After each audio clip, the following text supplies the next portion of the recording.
Chapter 91. Ars Goetia. Jay stood motionless as his gaze fixed on the spot where the towering, crystalline figure of Malakota had stood only moments before. Nothing remained of him but fine ash that the breeze of the sanctuary began to scatter across the vibrant grass. Jay's expression was unreadable. Lavinia slowly stepped forward, her blonde hair shimmering in the surreal light of the sanctuary as she came to a halt beside him. She looked at the fading ash with confused look. Those last words, what did he mean by that? Lavinia muttered. Even Jay, with Avesta and soul-reading power of the Grail at his disposal, couldn't offer an answer.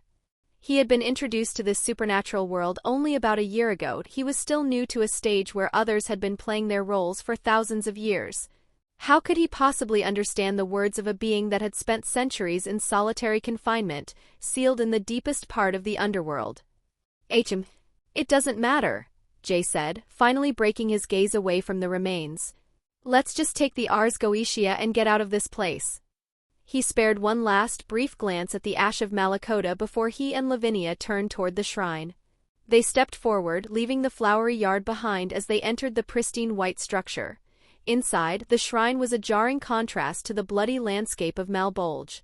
The walls were smooth, polished, devoid of any ornaments, inscriptions, or furniture, and at the center of the vast, echoing hall, a wide staircase carved from the same white stone led downward into a yawning basement. The book should be there, Jay noted. They descended the stairs, the sound of their footsteps clicking rhythmically against the stone. The deeper they went, the more the air began to hum with a low-frequency vibration that resonated in their very bones. Finally, they reached a dark subterranean chamber. In the center of the room, a floating crimson orb of concentrated energy illuminated the darkness. It pulsated like a living heart, and suspended within its translucent depths was an object. A pitch-black book. The Ars Goetia. Its cover was plain, wrapped in leather that seemed to absorb the light around it. On its spine and front, several words were embossed in an unrecognizable ancient language, script that seemed to shift and squirm if stared at for too long.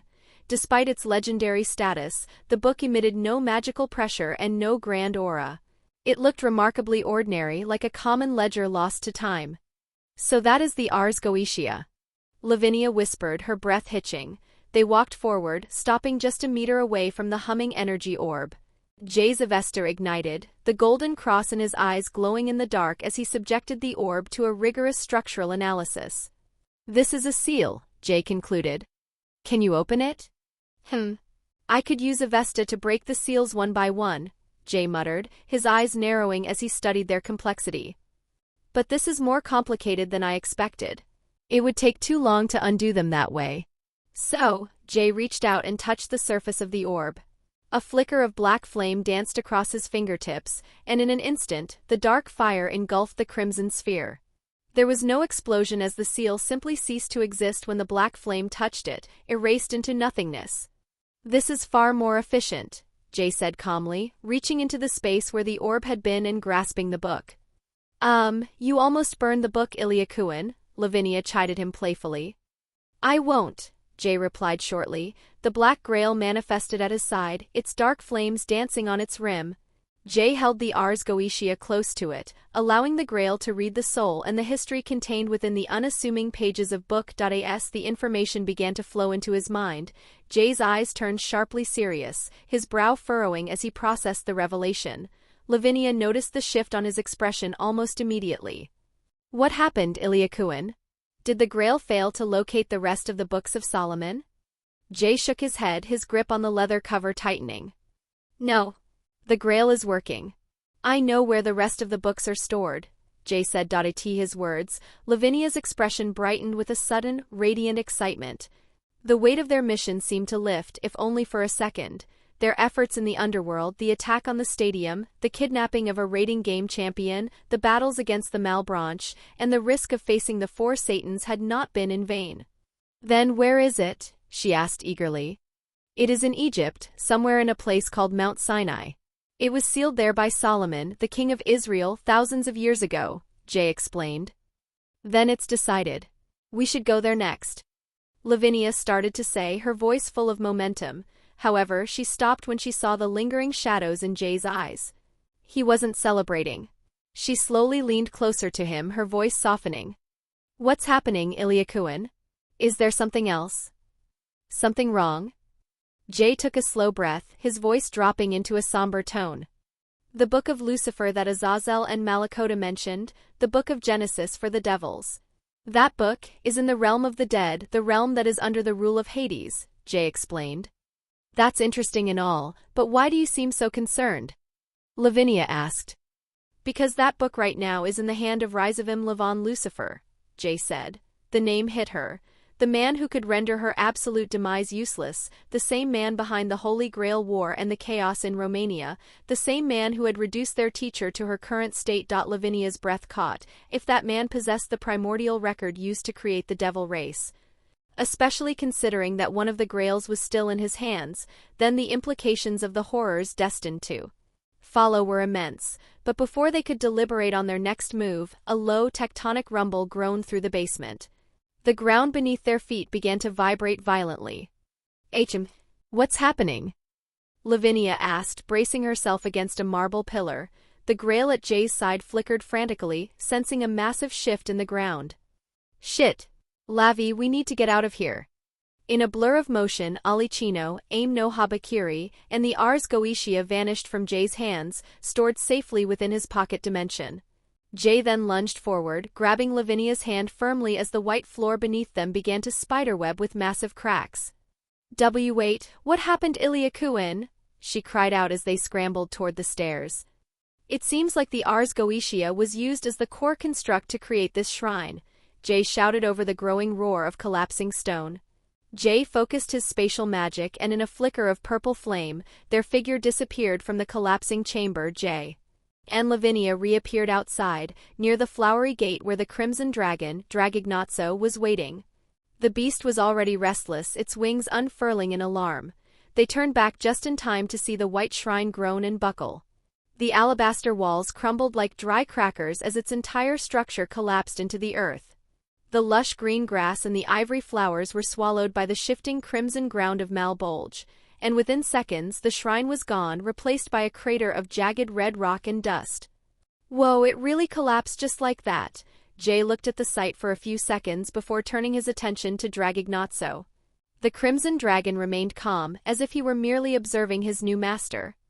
Let's just get out of this place. I'm afraid Surzex and Ajuka already know that something is wrong, Jay said, his voice tight. He raised his hand, intending to envelope them both in a shroud of purple flame to initiate a long-range teleportation. However, as the mana began to gather beneath her feet, he suddenly paused. His brow furrowed and the energy in his hand flickered and died. What happened, Illya Kovalenko? Lavinia, did you notice there is something wrong with your teleportation spell? Jay asked, while Avesta scanning the air around them. Hearing his warning, Lavinia immediately attempted to weave her own teleportation circle.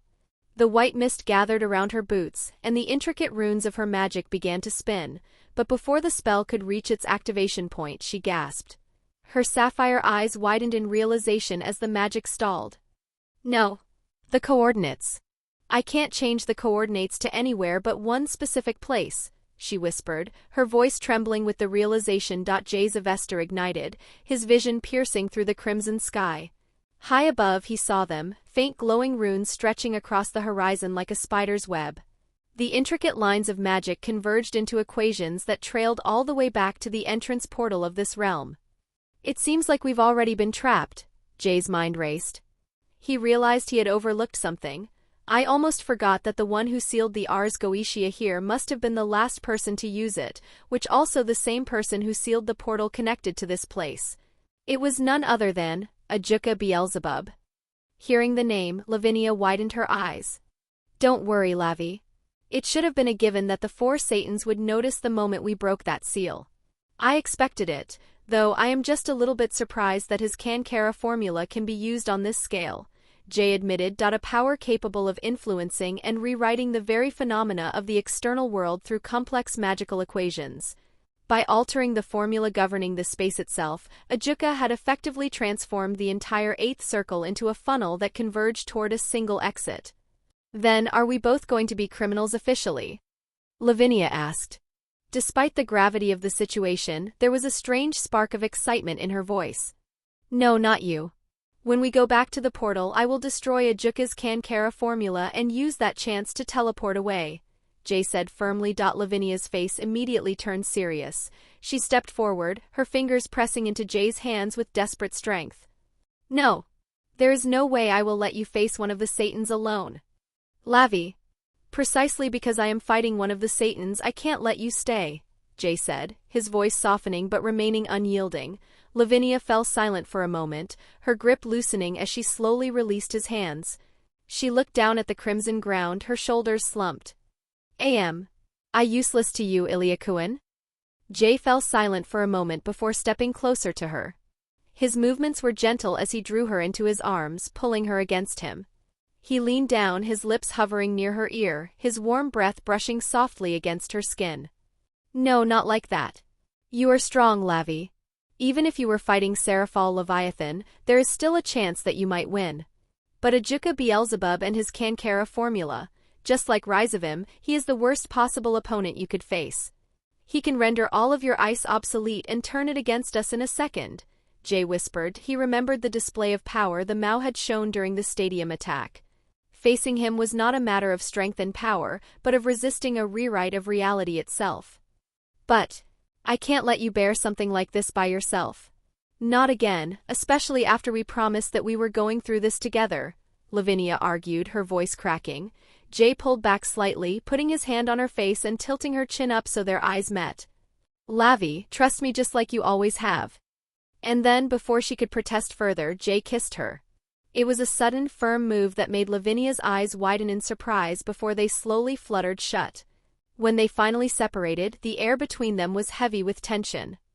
Besides, I have a plan. I won't throw myself into a fight that I can't survive, Jay reassured her. So, can you trust me? Lavinia lowered her head in a long, pained silence. Finally, she gave a faint, reluctant nod. Jay reached into his pocket dimension and pulled out a heavy, dark cloak. He threw it over his shoulders, pulling the hood low to obscure his features, and then took Lavinia's hand once more. Let's go. As I said earlier, when we reach the portal, I'll rush out to nullify his magic circle. The moment that happens, use the chance to teleport away immediately. They hopped onto Dragignazzo's back, and with a thunderous roar the dragon took to the sky, flying with supersonic speed back toward the entrance of the Malbolge. Meanwhile, inside the 8th circle chamber in the underworld, a stark silence reigned. A man with emerald green hair stood at the center of the room. His eyes fixed on a massive, intricate magical circle that spun with dizzying speed in front of him. And ahead of him lay a yawning, abyssal hole in the floor, engulfed in an unending darkness, the portal to Malbolge. So this is what they were aiming for. All the chaos and attacks in Agar City were just a diversion to gain access to Malbolge. But to break my seals this cleanly, that person must be one of the greatest magicians in the entire supernatural world. That man was none other than Ajuka Beelzebub. Right now he was using his Kankara formula to manipulate all the space coordinates within Malbolge, redirecting them to this location. It was the most effective way to trap intruders without them realizing they were caught, rather than hunting them personally across the vast realm. And this wasn't the first time he had employed a technique on such a scale across the entire Malbolge.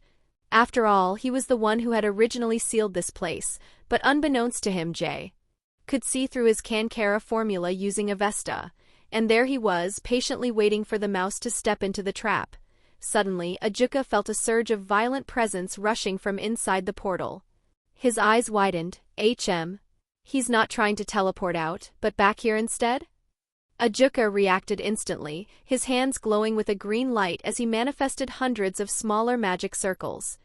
He constructed a layered, multi-dimensional barrier around the mouth of the portal, intent on confining the intruders the moment they emerged. Suddenly, a burst of crimson flame erupted from the darkness of the hole as the massive form of the dragon, Dragignazzo, surged into the chamber. From atop its back, the hooded figure of the rider raised a hand toward Ajuka, and in a heartbeat a massive magic circle Ajuka was using to redirect coordinates shattered into 1,000 glittering pieces as its effect vanished instantly. The hooded figure immediately activated a magic circle to teleport away, but the super devil was not so easily outmaneuvered. And with a sharp flick of his wrist, he reapplied the Kankara formula to the cloaked figured as the dragon and its rider were engulfed in the dark light of spatial magic. The space itself folded around them. In an instant they reappeared in the center of the chamber, as if their path had been a perfect circle leading straight back to the Mao. Meanwhile, Jay, finding himself unable to run even after destroying Ajuka's spell, looked down at his feet. A flicker of purple flame was all that remained of Lavinia's presence, as Jay had successfully used that split second to teleport her away to safety from inside the portal. Relieved, Jay turned his full attention to the mouse standing before him.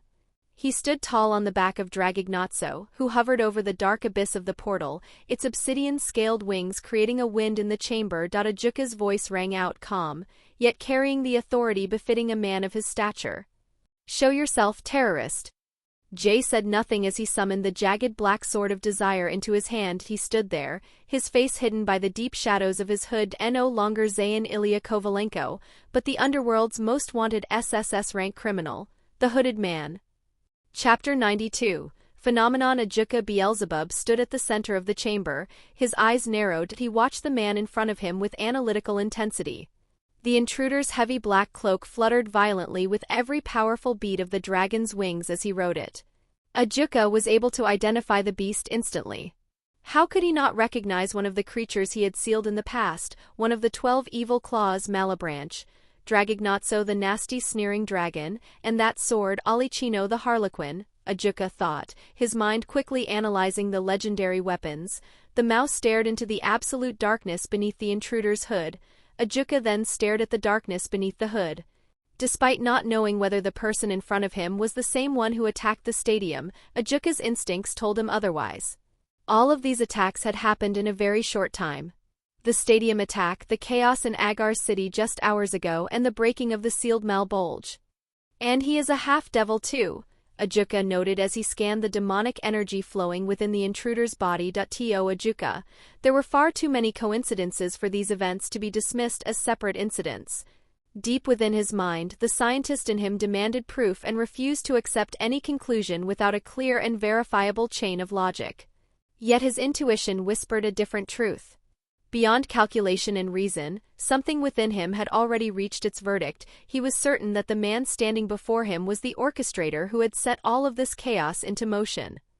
Thousands of people being killed, all of that just for those weapons, Ajuka said, his voice echoing with a low, dangerous resonance through the chamber. Jay remained silent, the hood obscuring any reaction he might have had. He didn't attempt to justify his actions, nor did he feel the need to deny the accusations. After all, everything Ajuka said was true. But what is the point of counting numbers? What difference is there between killing 1 million people, killing thousands, or taking even a single life? In the end, all of them are the same. A murderer, nothing more and nothing less, Jay thought. Every life is priceless. To weigh one against another is disingenuous. Killing only one person does not make you morally superior to those who have killed many. And without a second of warning or a shift in his posture, Jay sent a sharp mental whisper through his connection to the blade. Teleport. Immediately, a thick shroud of dark demonic energy engulfed Jay's figure and the Crimson Dragon. The spatial authority of Alicino took hold, attempting to rip them out of the chamber and into somewhere else. However, Ajuka was faster. With just a flick of his fingers, hundreds of green magical circles manifested in the air, glowing with a neon light that saturated the darkness. Jay raised his hand, his Avesta igniting as he tried to deconstruct and nullify the interference of Ajuka's magic. Yet the number of magic circles was far too great to cancel all at once. The Kankara formula had rewritten the physical laws of the space they occupied, reducing his desire to teleport to nothing. Alicino's dark energy dissipated like smoke in a gale, and the teleportation failed completely. Even Alicino's desire is categorized as a phenomenon, Jay realized, but the question remained, how far could he rewrite the natural order of the world? What were the limits? That was a question Jay needed answered if he hoped to stand a chance against this super devil. Jay then raised his gloved left hand and suddenly, dozens of dark purple portals spiraled into existence around Ajuka Beelzebub. Kring Ajuka's eyes widened slightly as the familiar, chilling rattle of obsidian chains filled the room. Calcabrina too? Before Ajuka could reposition himself, the obsidian chains of envy shot out with predatory speed. They wrapped around Ajuka's limbs and torso, constricting tightly until he was encased in a metallic, pitch-black mummy. Jay didn't waste the opening as Dragignazzo let out a guttural hiss and rushed forward, its massive claws digging into the stone. Jay's cloak fluttered in the wind of the charge as he leveled the jagged black blade of Alicino toward the center of the bind. The dragon unhinged its massive jaws, revealing a throat glowing with the intensity of a dying star, and then he whispered. Under his hood. Dracaries. Rarghhhfwum. A torrent of dark crimson demonic flame erupted, washing over the encased Ajuka. It was a burst of hellfire so incredibly hot that it transcended the physical properties of any fire, even one created by magic. The heat began to corrode and melt the chains of envy themselves, turning the marble walls and the stone floor of the chamber into fine white ash upon contact. The atmosphere in the room turned into a superheated vacuum. In a blur of speed, Jay vanished from the dragon's back and reappeared behind the Mao, his blade positioned for a lethal strike. Unstoppable. Black demonic energy crackled and danced along Alicino's jagged edge. Jay thrust the sword forward, the concept of the strike designed to pierce through any armor or barrier to find Ajuka's heart. But suddenly Jay's eyes widened. He felt a presence, a sharp pressure from behind him. And in a black flash of reflex he spun his body, swinging his blade around. Clank, a black demonic energy was nullified by the Cankara formula, and so was its desire. The sound of the collision was like a lightning strike. A spark of black metal hitting a sword formed of pure, solidified green demonic energy lit up the chamber. Ajuka stood there, completely unscathed, having manifested behind Jay, while what was supposed to be himself inside the burning chains was nothing but air. But it did not bother Jay in the slightest. Stop moving. The command of the sword rippled outward.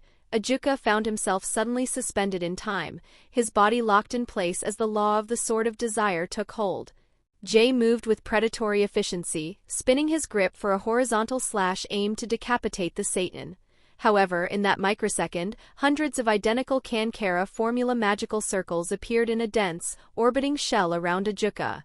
Ajuka's eyes remained sharp as he watched the hooded figure. Try to cancel my formula, Ajuka thought. Jay narrowed his eyes. The Mao was using his Cankara formula with extreme redundancy. By activating hundreds of magic circles simultaneously, he prevented Jay's Avesta from being able to cancel his magic like he did before. Activating hundreds of magic circles at the same time was not a light task. As a magician himself, Jay understood this better than anyone. But of course, with the sole exception of the greatest mind in the underworld, Ajuka Beelzebub. Clank Ajuka, having regained his mobility as his formula overwrote Jay's desire, parried the black sword with his own energy blade. Explode. Boom! The energy sword in Ajuka's hand shattered into a million jagged shards under the conceptual weight of the desire. And Alicino's blade continued its arc, moving to slash the Mao's throat. But suddenly the air itself seemed to resist Jay's movement. It was as if the wind had become hundreds times denser. Jay's slash slowed significantly, his arm feeling as though it were being held back by a wall. The oxygen in the room became so compressed that breathing became painful. He can even influence the air like this. What is this power? Jay thought, his heart hammering against his ribs. Realizing he was trapped in a disadvantageous position, Jay used the momentum of the air resistance to kick off the ground and retreat. But Ajuka was relentless. With a sharp swing of his hand, the Satan unleashed hundreds of invisible, enormous wind blades. They were silent and deadly, designed to shred anything in their path into microscopic pieces. But Dracaries. Fwum Dragignazzo sneered, its eyes glowing with a malicious light. The dragon roared upward, unleashing another controlled burst of hellfire that fanned out like a shield. The flames incinerated the invisible wind blades, turning the winds into superheated air and creating a vacuum that disrupted Ajuka's control over the atmosphere. From within the swirling embers and smoke, Jay descended gracefully back onto the dragon's neck. He stood tall, his black cloak scorched but intact, as he and Ajuka stared at each other through the hazy darkness of the chamber. Ajuka Beelzebub's sharp gaze fixed on the hooded silhouette atop the dragon. His mind raced in disbelief. To be able to use one of the 12 evil claws is one thing, but how is he even able to subdue and use 3 of them at the same time? Those maniacs, they don't even bow to their own creators. Ajuka thought, his brow furrowing behind his spectacles. The history of the Malebranche was written in blood and madness. The reason they had been sealed in the deepest, most forgotten reaches of the underworld was not merely because of their god-slaying capabilities, though those were formidable enough. It was because they were mentally insane. Each of the 12 was a maniac, a sentient disaster that refused to acknowledge any authority. Even the original 4 Satans in all their primordial glory had never dared to wield 3 of them simultaneously. They were infamously uncontrollable, and that was the exact reason why Ajuka and Surzex had never attempted to integrate them into their own arsenal despite their immense power. Even if the current Satans could technically best the human forms of the Malebranche in combat, wielding them as weapons required more than just strength. It required a total submission from the weapons themselves. These living weapons would rather rot in eternal confinement than be drawn by someone they did not hold in the highest regard. Yet here in the modern era, a nameless criminal stood using 3 of them with a terrifying casual ease. The weapons that even the original Satans were terrified to touch were now being swung by a terrorist. But one burning question drowned out all others in Ajuka's mind. Who are you? Miles beneath the suspended island, within the partially ruined Agar city, a circle of gray light carved itself into the cracked pavement. From the swirling manna, a young man with crimson hair and a woman with silver hair and a sharp maid's uniform emerged, Surzex Lucifer and Graphia Lucifuge. The 2 of them immediately moved toward the makeshift evacuation centers. Groups of devil civilians covered in soot and deep cuts, huddled together as medical teams in white lab coats moved among them, quickly treating the dying while also collecting information about the attack from the supposedly old Satan faction. One of Ajuka's researchers, spotting the arrival of the great Satan, hurried forward and gave a deep, hurried bow. Lucifer-sama, Beelzebub-sama has been waiting for you. Surzex nodded, though his heart felt heavy. He had never doubted Ajuka's ability to handle the attack. How many people died? Surzex asked. Around 1,500 people died, the researcher said, his expression one of sorrow. Surzex felt his jaw tighten. The devil race had been at its lowest point since the Great War. More than half of the 72 pillars were extinct, and their overall population was at a historic low. Even if 1,500 didn't seem like much, it was actually a significant number in devil society. This was especially true considering how difficult reproduction was among devils. The pregnancy rate was very low, sometimes requiring would-be parents hundreds of years to produce a single child, and having more than 2 children was considered rare. This was also the reason why Ajuka, his own friend, had created the evil pieces. They were specifically designed to replenish the devil population by reincarnating other species into devils, ensuring that their kind would not go extinct. But where is Ajuka? Surzex asked, looking around. Beelzebub-sama said that there was something to check back at the lab, the man replied. I see. Surzex muttered. He exchanged a glance with Graphia, who gave a sharp, subtle shake of her head. He then turned his gaze upward, toward the island suspended in the sky, where the heart of the underworld's research was kept. Back inside the subterranean chamber of Agria's island, Jay's cloak continued to flutter as he stared at Ajuka with indifferent eyes. The dragon beneath him let out a low, vibrating growl that shook the very foundations of the room. As expected, fighting one of the super devils without my black flame would accomplish nothing. It is only a matter of time before he finds a gap in my defense and reaches me with his power. Jay thought he could feel Ajuka constantly probing for his weaknesses, searching for a window to strike. Jay looked around and saw Ajuka stepping forward, his gaze fixed on him. You cannot run, there is no exit from here. Your teleportation magic will lead you nowhere but this room. So, why don't you just submit and let the law deliver justice for the suffering you have caused? Ajuka said, though he generally considered himself an objective, laid-back scientist who preferred the laboratory to the battlefield.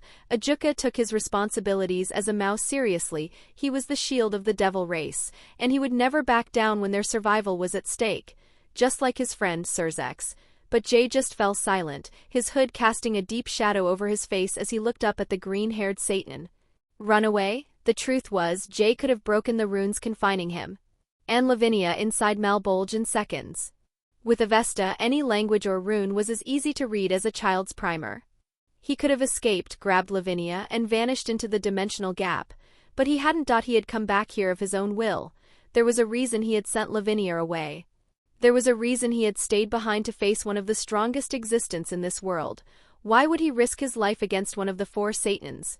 Jay moved his left hand, and in a flash of dark light, a black obsidian scythe manifested in his left. The blade was curved like a crescent moon and felt as though it were made of solidified shadows. Seeing another of the Malbranche appear, Ajuka's eyes widened in shock. No way. Graphiacane? 4 of them? Ajuka thought, his hands moving faster as he prepared his spell. While Jay stood his ground, his mind was fully focused on the final phase of his plan. He wasn't here to win this fight, because from today onwards, he knew he couldn't defeat Ajuka in his current state. Even with his black flame, it was still too soon that he was here for something else. The Agria's crystals, the evil pieces, the medium through which devils reincarnate humans into devils. This whole island will be no more. Chapter 93. The world according to him. A deafening silence engulfed the underground chamber, pressing against the eardrums of the two geniuses standing at the center of the unfolding catastrophe. Ajuka, Beelzebub, and the cloaked figure of Jay stood frozen in a moment of perfect stillness, each waiting for the other to make the first move. It is said that wisdom belongs to those who allow time to favor them. Those who rush forward without patience will find themselves standing before nothing but disadvantage. And both of them understood that very well. But sometimes wisdom is also. Jay suddenly raised the obsidian scythe, Graphiacane, pointing the curved blade directly at Ajuka. In the space between them, the air began to scream as moisture and ambient mana were forcibly condensed, and from thin air, a sphere of black, viscous liquid gathered violently, swirling with a cursed pressure that seemed to draw the light out of the room. The Sea of the Damned. Ajuka instantly thought, his mind flashing through his memories of the Malbranche's abilities. And for Graphiacane the Dog Scratcher, the sea serpent of the end, it was a demonic cursed water capable of corroding and dissolving both spiritual and physical structures alike. Ajuka reacted with the speed of thought, his hands swiping through the air to manifest hundreds of Cancera formula magic circles. The glowing green equations, in the form of magical circles, formed a wall that surrounded them.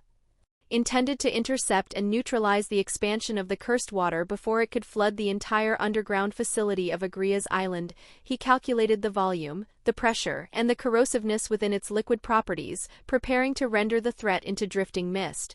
But that was not Jay's true intention. Ajuka focused his Cancera formula on the cursed water sphere. A giant dark purple spatial magic circle erupted into existence beneath Jay and the Crimson Dragon. Complex runes of teleportation magic spread across its surface. Ajuka's eyes widened. He is going to teleport. The Mao found himself in a dilemma. He had already committed hundreds of formulas to contain Graphiacane's cursed water to ensure the research facility wasn't drowned and corroded. To stop the teleportation, he would need to divert his mental processing power to construct another several dozen formulas to lock the surrounding space. But even before Ajuka could finalize a new equation to nullify Jay's teleportation circle, he pointed the jagged black blade of Alicino toward him. Stop moving. Conceptual desire of the sword slammed into Ajuka. Shit! He was momentarily suspended, his body stalled by the absolute command of the desire. In that heartbeat of forced stasis, Jay didn't even let him a room to breath as Dragognazzo unhinged its massive jaws, the internal glow of its throat illuminating the dark runes of the teleportation circle. Or Dracaries. FWUOM, a command was a roar that shook the chamber. The room was instantly filled with a torrent of hellfire. Crimson flames reflected in Ajuka's eyes as the heat rose to a level that threatened to incinerate the very air. The Mao was forced to make a definitive choice between his own survival, the protection of the facility, or capturing Jay. And with a surge of pure demonic power, Ajuka shattered the stasis. A dozen Cancera formula circles appeared in an orbiting shell around him, nullify the desire from his body instantly, allowing him to regain his movement even as the fire licked at his barrier. And with a violent swipe of his hand, another dozen formulas bloomed, and the overwhelming crimson flame was instantly converted into superheated steam, exploding outward in a white shroud that filled the chamber. The sphere of dark cursed water followed suit, its physical and magical properties rewritten by the super devil's equations until it drifted away as nothing more than a harmless mist. It was a display of absolute authority over the phenomenon in the world by Ajuka Beelzebub. But as the steam and water vapor cleared, the space where Jay and the Crimson Dragon had floated was empty, the spatial magic had completed its casting and teleported them elsewhere. "TSK, he got me." Ajuka cursed, his voice echoing in the empty, scorched chamber. He realized now the brilliance of that sequence. Jay had presented him with 3 hard choices: let himself be consumed by the crimson hellfire, let the underground facility be drowned by the corrosive black water, or allow the teleportation to proceed and let him run away. Any sane man, and certainly an analytical one like Ajuka, would prioritize his own safety and the safety of this place over the capture of a single man. Despite his status as a criminal, Jay forced Ajuka to follow his rationality and won. But still, for a super devil, an existence of absolute authority and a pillar of the underworld, letting an SSS-rank criminal slip through his fingers was a bitter pill to swallow. And it was not even the first time the Satans had let this man escape. But then the air began to vibrate with a secondary frequency. An immense, terrifying surge of demonic energy began to gather outside Agria's island. The pressure was so immense that even through the thick layers of reinforced earth and magical shielding, Ajuka could still feel it. His blood ran cold as a new realization struck him. No. Don't tell me he is not running away. What is he planning to do? Outside, hovering near the jagged edge of the floating Agria's island, Dragignazzo, the 30-meter crimson dragon, flew through the sky, its black scales reflecting the artificial afternoon sun of the underworld with a metallic sheen. The beast's wings beat slowly, evaporating the air with every flap. Atop the dragon's neck stood the black-cloaked figure of Jay. His hood remained up, and his cloak fluttered violently in the high-altitude winds. Below him lay one of the most prosperous and modern cities in Devil society. Agria's was a marvel of engineering, a bustling metropolis, and a premier tourist destination. From this height, the city lights glimmered like a sea of fallen stars, showing a world of vibrant life and activity. But the thousands of inhabitants below were utterly ignorant of the doom that was currently gathering above their heads. Jay raised the scythe graphiacane toward the sky. A violent, enormous aura of dark purple, nearly black demonic energy began to flare from its blade. A concentrated mass of spite and ancient power so immense that anyone in the city with even a rudimentary sense of mana would feel the atmospheric pressure shifting. And then the sky began to darken as the energy distorted the light. Jay didn't care if they sensed him. Whether they realized the danger or remained in their blissful ignorance would change nothing about the outcome. Graphiacane's ability. Sea of the Damned. An ability that also makes him known as the Swarm Lord. One that drowned the world. Jay took a deep breath, the sky beginning to crackle with concentrated demonic energy. As he whispered, "Embodiment of Ev." Before the final syllable could leave his lips, several spheres of concentrated black and crimson energy rushed toward him from the horizon. They trailed streaks of red lightning that crackled across their surfaces, traveling at the speed of sound. The sheer magical energy behind the projectiles was staggering, consuming and destroying every particle of air around them. With a quick glance from Avesta, the internal structure of the incoming attacks was revealed. Jay recognized the signature of the magic immediately, a power of destruction capable of annihilating anything it touched. So he is finally here, Surzex Lucifer. Jay had no choice but to abort the activation. He was almost certain that his defenses could not withstand a direct hit from the power of destruction. Dragignazzo reacted with instinctive precision, flapping its massive wings and banking sharply to the left. And in a flash of red and black, the dragon repositioned itself hundreds of meters away in a single fluid motion. Despite its massive body, Dragignazzo moved through the air with the nimbleness of a hawk. From beneath the dragon's previous position, a figure ascended without the need for wings. A handsome young man with vibrant red hair, dressed in his formal Satan attire, rose to meet him.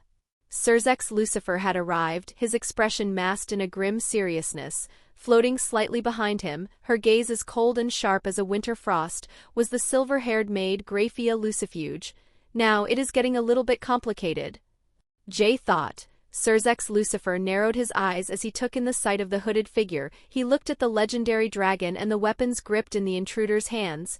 His mind working through the implications, he was analyzing every detail and every flicker of energy of the man. Surzex-sama, those weapons and also that dragon. It was that, right? Graphia muttered. There was a rare trace of unease in her voice. Seeing the most legendary and dangerous weapons of the underworld gathered in the hands of a single individual was a sight that unsettled her greatly. Surzex nodded slowly. Yeah. That is the Malebranche.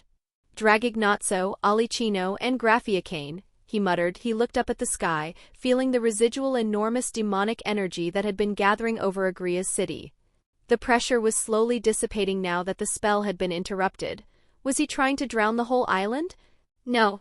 If he is using Graffiacane, that cursed water would slowly corrode the entire structure into nothing. He is blatantly trying to destroy this whole thing, Surzex realized. The pieces of the puzzle were falling into place. The chain of attacks, from the terrorist attack during the Ruvel and Roy gun raiding game to the chaos in Agar's city, it raised many questions, particularly regarding the identity of the man beneath the hood, though his motive was clear now. So all of this chain of attacks and chaos you caused was just for those weapons, huh? Do you feel no remorse for killing thousands of people just for power? Surzex asked. His voice was sharp, carrying a deadly edge that cut through the air, reaching Jay clearly even across the 100-meter gap between them. Jay did not answer. He remained silent atop his dragon. Refusing to talk, huh? Surzex muttered. He felt a rare feeling blooming in his chest. He frowned, his brows knitting together. He was angry. But he hated that he was angry not because of the thousands of people the figure before him had killed in pursuit of those weapons. Even though Surzex despised him for it, that was not the source of his anger. He was angry because he remembered Ravel crying in front of him. Seeing the little girl weep over the loss of her brother pierced something deep within him. It hurt him more than it should have. Perhaps it was selfish, perhaps it was un-Satan-like for him to ignore his responsibility for his own kind, yet he could not shake the memory, and in that moment he thought of himself in Ravel's place. What would he have become if he had lost Rias? He did not know. The thought unsettled him in a way he could not ignore. Suddenly, a green magic circle flickered into existence nearby, and Ajuka Beelzebub appeared, taking his place beside Surzex and Graphia. Surzex sent a brief glance toward his friend. Ajuka, from your expression it seems like you have met him already, Surzex said. Yeah.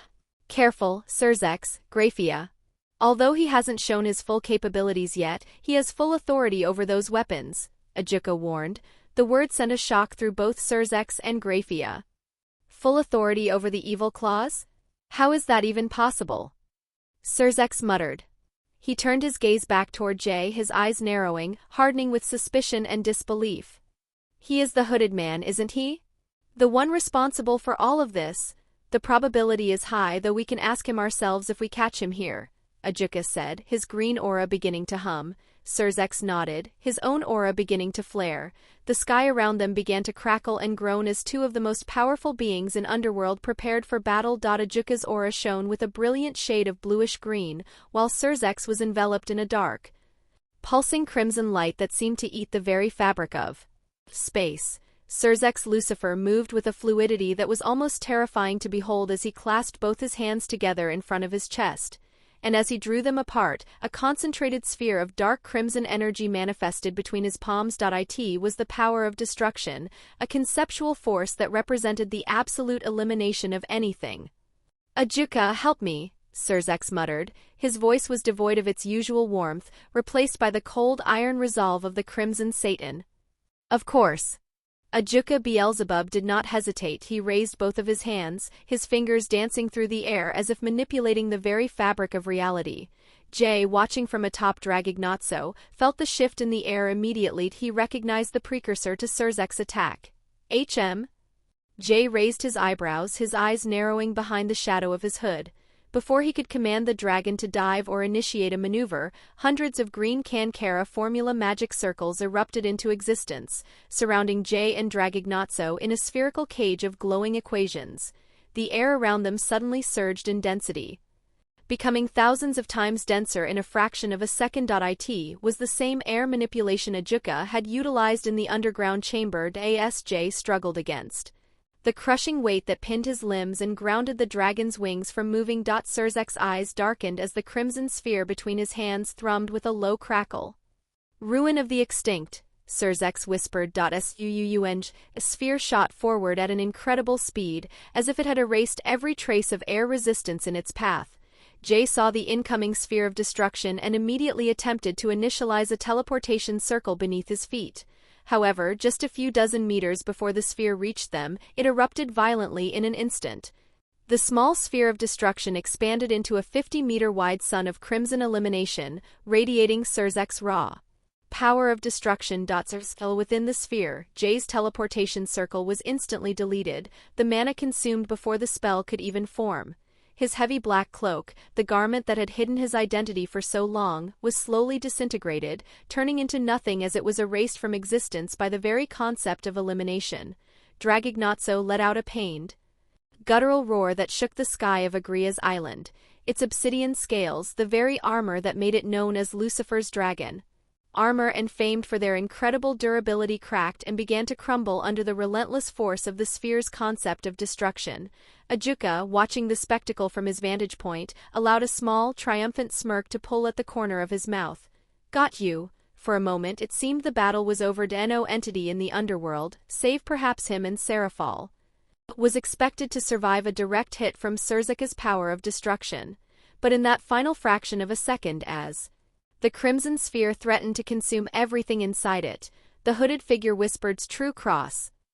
A sudden violent burst of black flame erupted from the center of the crimson sphere, and what followed was a sight that Ajuka and Surzek had never in their long lives thought possible. The black flame did not burn Jay, nor did it harm the dragon. Instead, it instantly annihilating the Surzek's ruin of extinct, reducing it to nothing. The legendary Surzek's Lucifer's power of destruction, the power that he mastered to an overwhelming level capable of erasing anything it touched, was being reduced to ash by a black flame. The sheer impossibility of it left them utterly stunned, their minds struggling to comprehend what they were witnessing. "No way, your power, it is being destroyed," Ajuka muttered, his eyes widening in genuine shock. He stared, frozen, as the black flames flickered and disappeared after consuming Surzek's attack as a whole, leaving the air empty. But contrary to his friend, what surprised Surzek the most was not the destruction of his attack. His heart nearly stopped as the remnants of the cloak vanished, revealing the figure that had been hidden beneath. The destruction had done its work on the fabric, stripping away the mystery and leaving the intruder exposed to the afternoon sun. "There is no way. It was really you." Surzek's voice was a breathy whisper of denial. He tried to reconcile the image of the young man he had met briefly in the hotel of Bucharest. He wanted to believe it was impossible for that person to be the K that Ravel had spoken of with such fear. That human, the draconic Deus Slayer, and yet there he was. Jay stood tall atop the dragon's neck, his black hair whipping wildly in the high-altitude winds. His dark hazel eyes were unreadable as he stared down the two most powerful beings in the underworld. His left eye, the golden X ignited within the iris, burned with the unmistakable light of the Avesta.it, was the same gaze Surzek had seen before. Graphia, usually the very embodiment of stoic composure, stood frozen, her eyes wide as she took in the face of the familiar young man. The tense silence was then broken by Surzek's voice. "Zayyn Illya Kovalenko." Chapter 94, Zayyn Illya Kovalenko, Zayyn Illya Kovalenko. The name hung in the high-altitude air. Surzek's Lucifer and Graphia Lucifuge remained suspended in shock, their eyes fixed on the young man whose face had finally emerged from the shroud of the destroyed cloak. Though from Ravel's words about the man K, as she said, he and Graphia already have their own suspicions. Seeing the truth manifest was a different thing. Ajuka Beelzebub, however, found his shock rooted in a different source, which was the all-burning black flame. But hearing the weight in his best friend's voice, Ajuka turned his head. "You know this guy?" Ajuka asked, his gaze shifting back and forth between Surzek and the silent figure atop the dragon. Surzek nodded slowly. "You must have heard of the human who killed Susanoo, the Shinto god of thunder and storms, just a couple of months ago, right?" Surzek asked. Ajuka nodded. The news was quite well known among the upper echelons of various pantheons and factions in the supernatural world. After all, the death of a god is not something common, let alone when the one responsible is a human. That human is the man you see in front of your eyes right now. Zayyn Illya Kovalenko, also known as the Godslayer, and the wielder of one of the 13 Longinus, Incinerate Anthem, the Scorch Magician.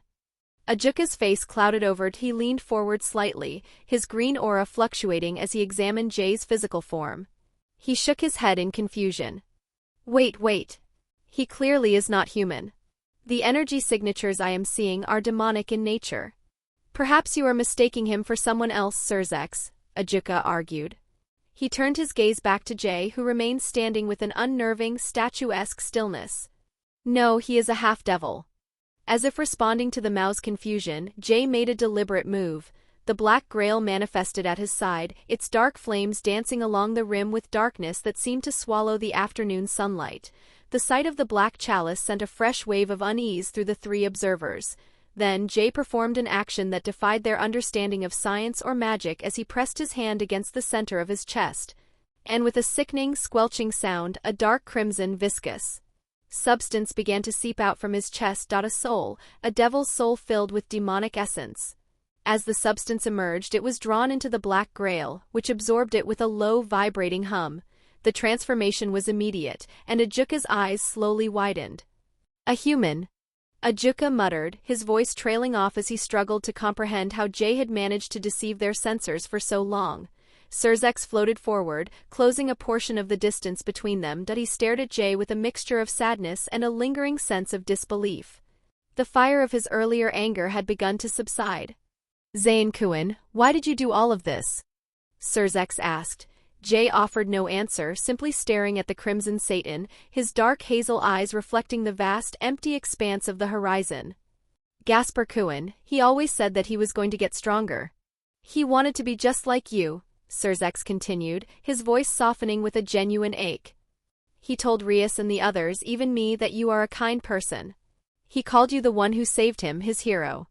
But you killed thousands, destroyed countless lives, and nearly slaughtered hundreds of thousands during your attack in the stadium. Surzek's gaze sharpened, staring into Jay's unreadable eyes. You are not a hero.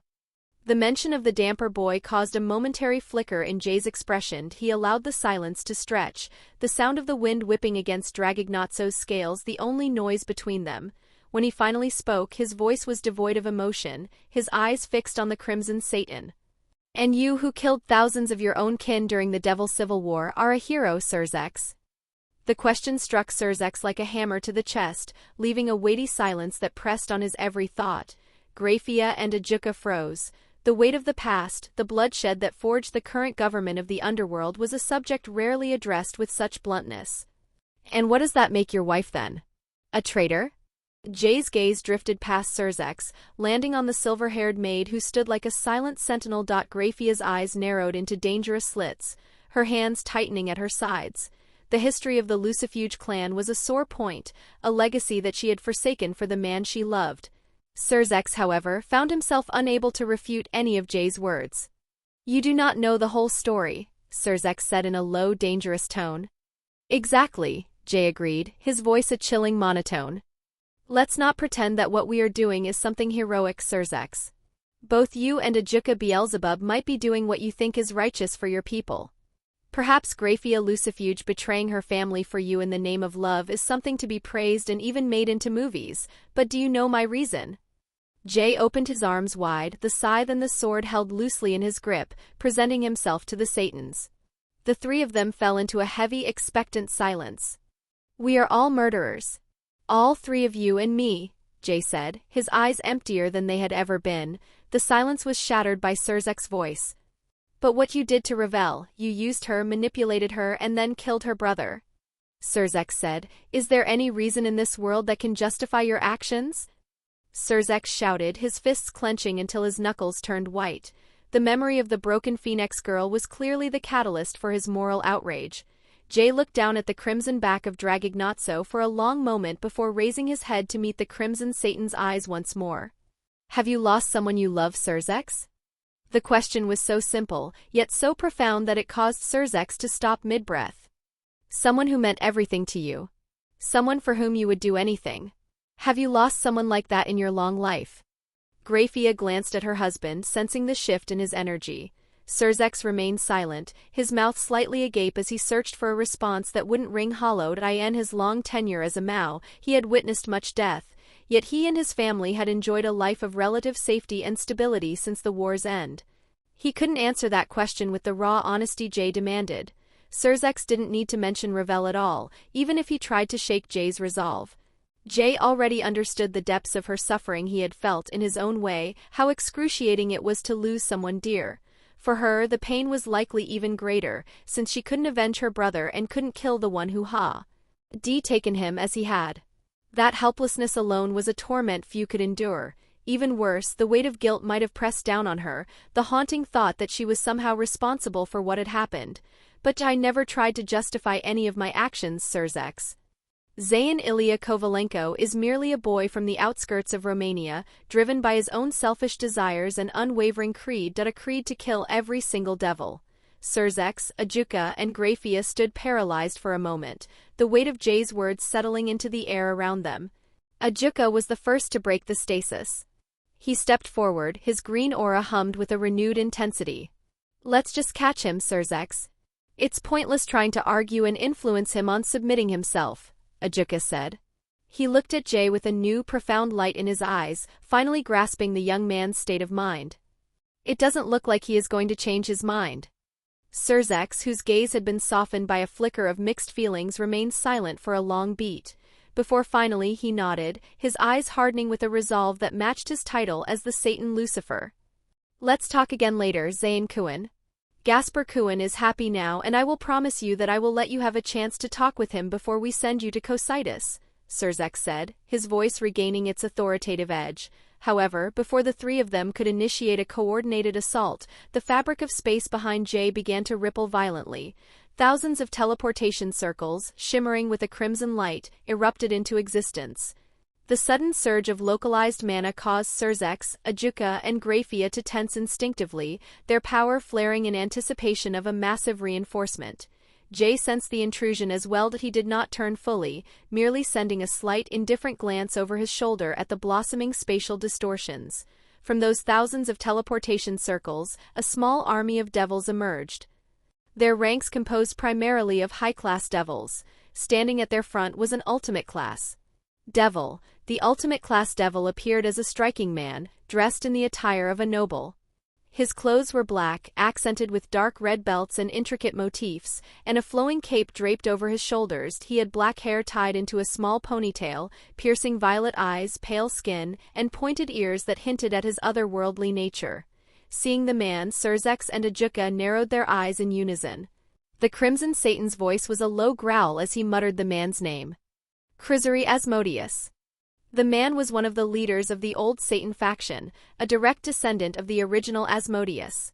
Behind him, thousands of devils stood in formation, a hovering wall of rebellion that both Surzex and Ajuka knew all too well. The old Satan faction. What are they doing here? Surzex thought, his mind racing to find a connection between Jay and these zealots. The sudden arrival of the faction had caught the current administration off guard. Chrysaor scanned the scene with a sneer of arrogance. His gaze landed first on the two Satans, then drifted with visible disgust toward the silver-haired maid. Surzex and Ajuka, the usurpers of the throne, Chrysaor spat, his voice carrying a shrill, entitled quality. He then looked at Grafia, his lip curling. And a whore that betrayed her lineage for that usurper. Grafia did not flinch, but her eyes narrowed into deadly slits. The air around her temperature dropped significantly, a promise of the carnage she could unleash for such an insult. Chrysaor Asmodeus, what are you doing here? Surzex demanded. What do you mean? Of course, to take back my rightful place as a rightful ruler of the underworld, the true Satan, unlike you and your cosplayer friends. And of course I can go to where the fuck I want. Chrysaor shouted. His eyes then drifted to Jay, who was standing atop the dragon, completely ignoring the newcomer's grand entrance. Jay didn't even bother to look back at the descendant of Asmodeus. But I have heard there is someone using our glorious name to attack Agria's city, so I thought might as well we just do the same thing. Chrysaor said, his face twisting into pure mockery. But why is there a disgusting, filthy human here? And not only that, is that our rightful inherited weapons, the glorious Malebranche, in your hands, human? Chrysaor asked, his greed becoming as apparent as his arrogance. He gestured toward the scythe and the sword Jay held. Those weapons aren't yours, so give them back to us, the rightful owners, as they were forged by our noble blood. And maybe, just maybe, I will let you live for another day and survive when we conquer this whole world, the new world of devils. Surzex and Ajuka exchanged a wary glance. The current situation had shifted. If Jay sided with the old Satan faction even for a moment, the Battle of Agrias would escalate into something even greater. Ajuka, I will face Zayyn Kuan, you handle the rest, Surzex commanded. Of course, Ajuka replied, his fingers already tracing a new set of containment formulas. However, Jay remained silent. The jagged black sword in his right hand dissolved into his pocket dimension, and in its place appeared a different blade that it was a jet black sword, thin as a sheet of parchment and twice as long as a standard rapier, its edge appearing to be a literal crack in the world. Krizery, seeing that he was still being ignored, felt his blood boil. His ego, inflated by centuries of delusional grandeur, could not fathom a mortal treating him with such indifference. "Do you listen to me, you filthy hummed? Shut the fuck up." Jay's voice was quiet, but it carried a terrifying pressure behind it, and suddenly a black aura enveloped the thin blade. The pressure radiating from the steel was so immense that the high-class devils behind Krizery began to shiver, their instincts screaming at them to flee. But Krizery's ego refused to let fear get the better of him, especially since he felt Jay had just insulted him in front of thousands of his people. I will kill you and take that dash." But Jay didn't wait for him to finish. He casually turned his body to face the army of thousands from the old Satan faction. He took a slow step across the dragon's back, the obsidian scales crunching softly beneath his boots, and then he whispered, "Turn to dust." With a casual, almost bored flick of his hand, Jay swung the blade horizontally. She Inga wide, black slit tore open in the space before him, like a wound in reality itself, expanding instantaneously across the entire formation of the old Satan faction. It was as if the sky itself had been sliced open. Before world slasher. FWUOM, gargantuan burst of black flames erupted from the spatial slit. It moved like a turbulent wave of absolute annihilation. The flame swept over the thousands of devils, and Krizery Asmodeus before any of them could even raise a barrier. There were no screams, no cries of burning flesh, only silence, as every single one of their body and souls was reduced to nothingness. When the flame subsided a second later, the sky was empty. Thousands of high-class devils and an ultimate-class descendant of the original Satans had been reduced to drifting ash. The gray flakes began to rain down toward the city below like a morbid snow. Jay then turned back to face Surzex, Ajuka, and Grafia. The three of them were frozen, their eyes wide with a shock that transcended anything they had felt before. They looked at the empty space where an army had stood just moments ago, then back to the young man who had erased them with a flick of his wrist. The casualness of the slaughter was more terrifying than the power itself. Jay looked at the Satans, his dark hazel eyes still unreadable as he adjusted his grip on the black sword. Let's continue. Chapter 95, Cankara Formula. Let's continue.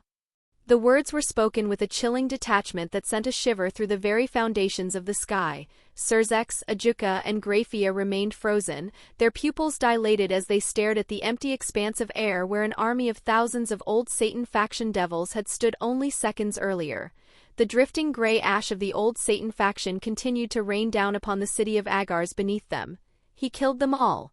Just like that, Grafia thought, her breath hitching in her throat. She found it nearly impossible to reconcile the reality before her with the young man standing atop the Crimson Beast. He was not even older than Rias, yet he possessed a destructive power and lethality that bordered on that of the Satans.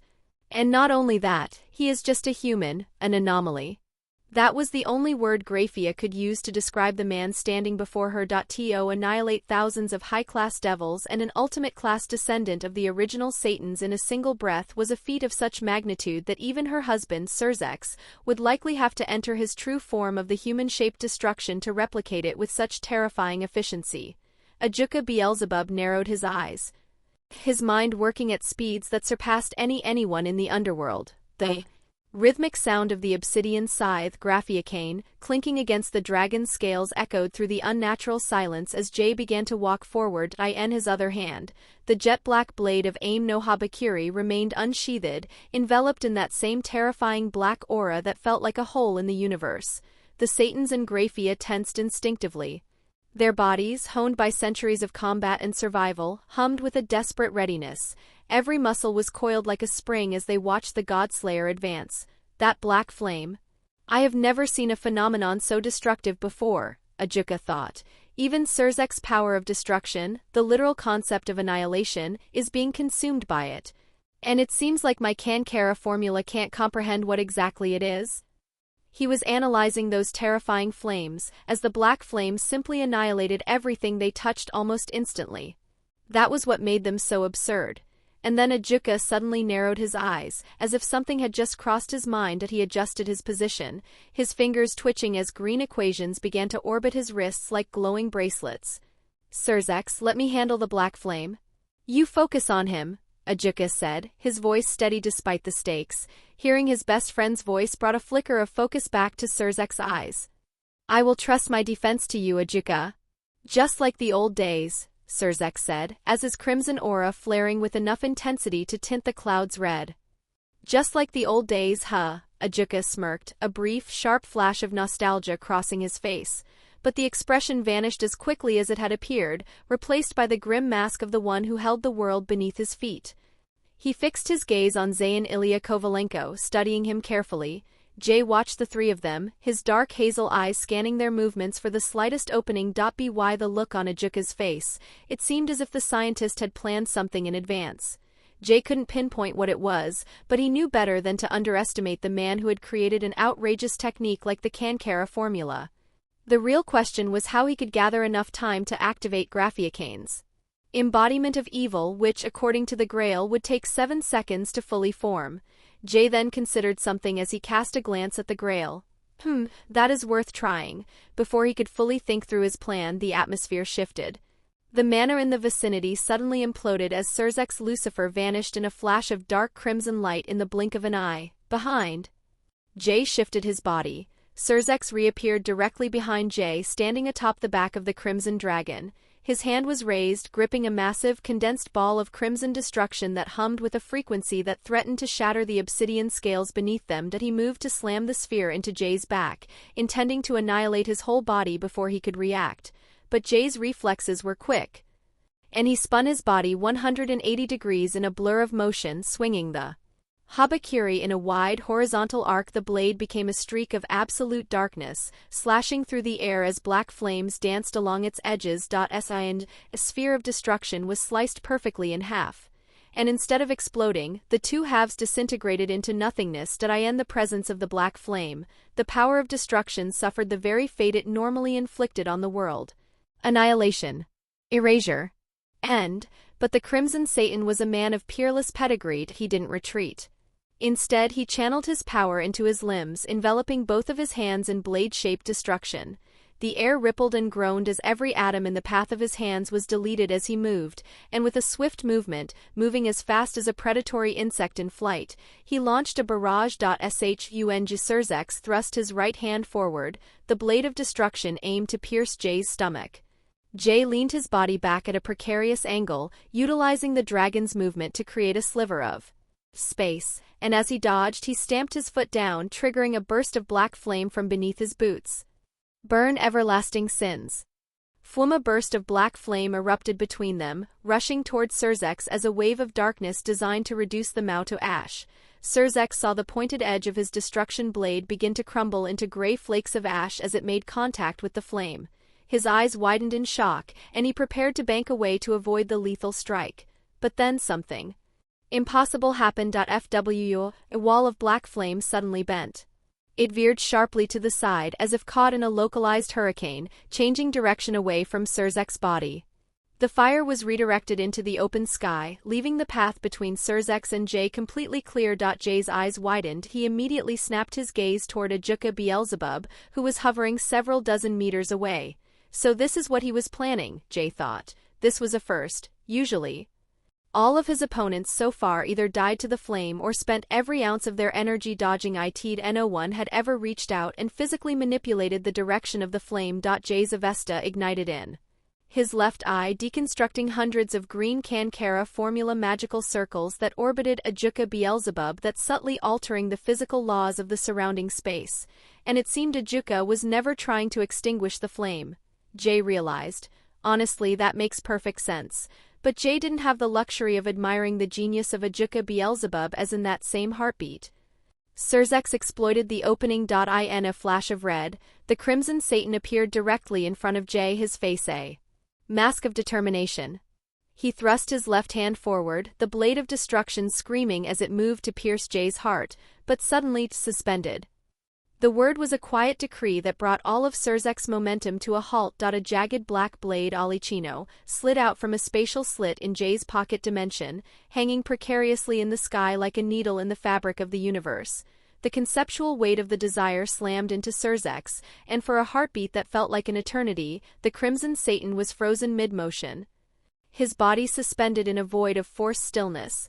Jay did not waste the opening that he swung his right hand aiming to sever Surzek's head with the habakiri. As hundreds of dark purple portals tore open in the air surrounding the suspended Mao, their edges flickering with a malevolent, hungry light. Kring from within those apertures, hundreds of obsidian chains enveloped in dark purple demonic aura, Calcabrina's chains of envy slithered out like striking vipers.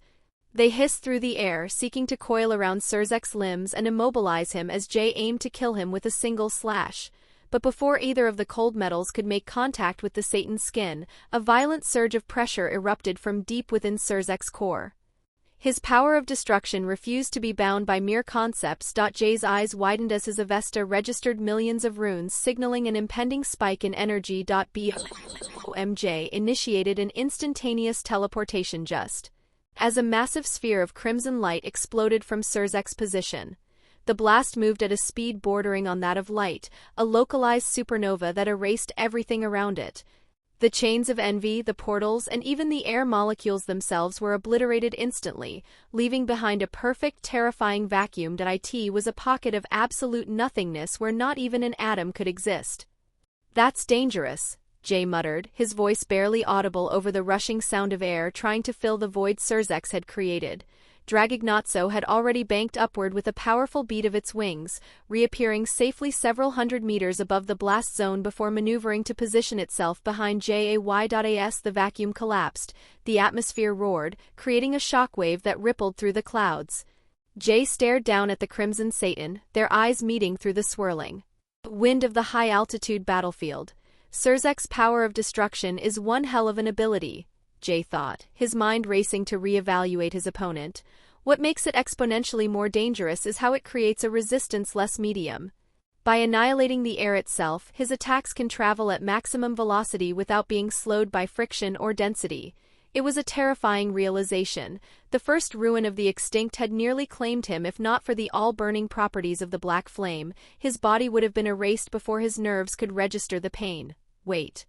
Jay's gaze shifted to Ajuka, who remained at the periphery, his hands moving in a hypnotic blur as he maintained the web of hundreds of Cankara formula circles. Meanwhile, Surzek stood his ground in the center of the sky, the crimson aura around him pulsing like a beating heart. He glanced back at his best friend, who was slowly drifting closer to flank him. "What did you do to his black flame just now, Ajuka?" Surzek asked, his voice steady but filled with curiosity. "You know how my power works, right?" Ajuka replied, his eyes never leaving Jay's silhouette. "Your power, changing equations out of phenomena, right?" "Well, more or less," Ajuka explained, his voice taking on the detached, academic tone. "As you know, every phenomenon and ability in this world operates according to a set of underlying rules and laws. My Cankara formula allows me to find the answers to those equations and fill in the variables myself, effectively rewriting the outcome." He paused, a rare shadow of frustration crossing his features. "But that black flame, that thing is an anomaly. Intrinsically, it either lacks rules and laws entirely because of its void-like properties, or it contains laws that simply do not belong to this world. No matter how hard I calculate, my formula cannot comprehend its fundamental properties, let alone rewrite them." Hearing Ajuka's admission, Surzek fell into a deep thought. He looked at his own hands, which wielded a power meant to annihilate everything. If Ajuka Beelzebub, the man who had decoded the very essence of the world, could not understand the flame, then Zayyn Illya Kovalenko was wielding something that bypassed the logic of anything in this world. "Then, how were you able to change its direction earlier?" Surzek asked. "It's honestly not that hard because though I cannot influence the flame itself, I can influence the world it exists in," Ajuka explained. "For a flame to move through space it requires a medium, namely wind and air. I realized that a simple wind spell would not be enough, as the flame seemed unaffected by the dragon's wings or the natural gales at high altitude," Ajuka said. "And then I realized it is not the air around it, but the air that carries it, which are two different things. So I changed the equations of that air from its vectors to its velocity, ultimately altering the direction of the flame. Surzex smiled, a genuine flash of pride for his best friend. That's amazing. It's been so long since I've seen you thinking that hard in a battle. Ajuka just scoffed at his words. Now, we still have the boy to deal with. There is no time to joke around, Surzex, Ajuka said, his aura sharpening as he prepared for the next phase of their assault. You are right. High above floating in the air in front of the Crimson Dragon, Jay watched the two Satans confer. Jay realized that Ajuka's Kankara formula is apparently capable of changing the direction of his flame, and it is most definitely due to the air that carries it. He realized that there was still something he needed to work on with the black flame. But, despite Ajuka pointing out Jay's weakness, he also revealed a weakness in his own Kankara formula. It seems that his Kankara formula cannot influence my black flame directly, which is good. If I can eliminate the air that carries it, just like Surzek's attack, the black flame might become completely immune to his formula. But the question remained, how can it move without the air? Is it physical or magic? Though Jay had used his black flame all this time, this was the first time he truly questioned it. All this time no one had been strong enough, nor had anyone possessed anything capable of making his black flame fail. The all-burning flame. Let's look into that later.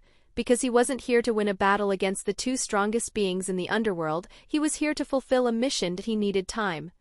7 uninterrupted seconds to activate Graphiacane's embodiment of evil, and to get that time, the Black Grail manifested once more in front of Jay, hovering in the air like a pulsating heart.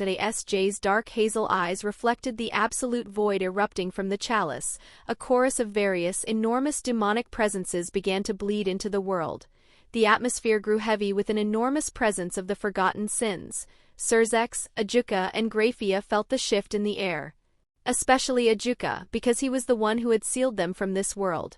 Jay then reached out, his fingers grazed the stem of the grail, and then he poured the viscous liquid of souls into the world. He whispered, "Come forth, Malebranche." Chapter 96, Noah, come forth. Malebranche. From the swirling, viscous darkness of the Black Grail, four distinct silhouettes began to coagulate as their forms knit together from liquid souls and raw demonic essence, gradually taking on humanoid shape. They stood atop the obsidian expanse of Dragignazzo's back. Libicacco stood at the front, her veil no longer obscuring her beautiful elf face, revealing a cascade of light purple hair that whipped violently in the high-altitude gales. Beside her, the hunched, cloaked figure of Cagnazzo remained a shadow within a shadow of his black cloak. Barbariccia, the long-haired archer, shook his head as his eyes darted around in genuine confusion at the modern underworld sky. Finally, Siriato materialized, though his artificial form bore the jagged, translucent scars of his previous encounter with Jay, his massive hog-like frame hunched under the weight of his own hunger. Before the confusion could settle, 5 tears opened in the fabric of space behind Jay. From his pocket dimension, the physical forms of the Malebranche appeared one by one, from the black veil of jealousy, the black bow of lust, the dark green claws of chaos, and the cracked emerald shield of gluttony. Like magnets finding their poles, the weapons flew toward their respective soul manifestations, merging with the artificial bodies to grant them a semblance of their complete existence. Barbariccia muttered, his voice a gravelly rumble. He spun around, searching for the one who had sent his soul into the Grail after decapitating him. Jay slowly descended through the air, his boots clicking softly as he landed on the dragon's spine. A suffocating presence began to bleed from his body, the terrifying aura of the black flame. The last object, the jagged black sword of desire, hummed with a melodic, haunting frequency before expanding into the form of a woman. She possessed striking white hair and pale skin, encased in a suit of full black plate armor that seemed to drink the light. A jagged, pulsing core sat at the center of her breastplate. Alicino reached out, catching the physical sword of desire as it reformed in her hand, and took her place a half-step behind Jay. Alicino, tell them to hold off the Satans for a couple of seconds, Jay said, his voice low. Yes, master. Alicino stepped past him, her armored greaves clanking against the dragon's scales. She approached the 4 newly summoned Malebranche with an expressionless doll-like mask. She could feel the mixed emotions radiating from them. Alicino stepped forward, walking toward the 4 Malebranche.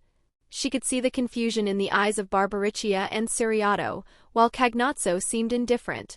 Meanwhile, Libicacco fixed her with a deadly stare that felt as if it could pierce straight through her body. Alicino tilted her head, meeting Libicacco's gaze for a fleeting second before deciding that the woman's spite was a non-issue. "What is this, Alicino? Why are you betraying our leader?" Barbariccia demanded, his voice rising with a mixture of anger and confusion.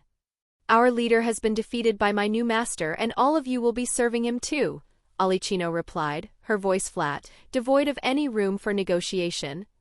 "What? I never dash." Barbariccia's protest died in his throat as he caught sight of Jay staring at him from the center of the dragon's back.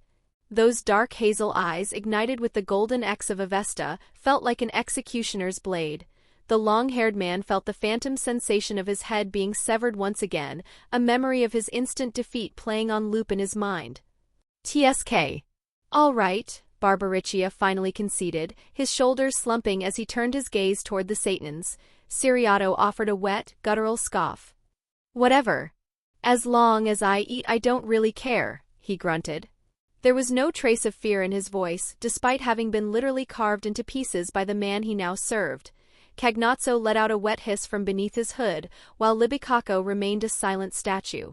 Alicino interpreted their lack of direct confrontation as an unspoken agreement. She realized that being defeated and subdued single-handedly by Jay had likely unsettled them deeply. "Then let us hold off the devil kings of this generation. And also that man who sealed us the last time. Ajuka Beelzebub." Jay monitored their whole interaction. Alicino was reliable, she was the only one whose soul was intact and unsealed, having followed him of her own volition.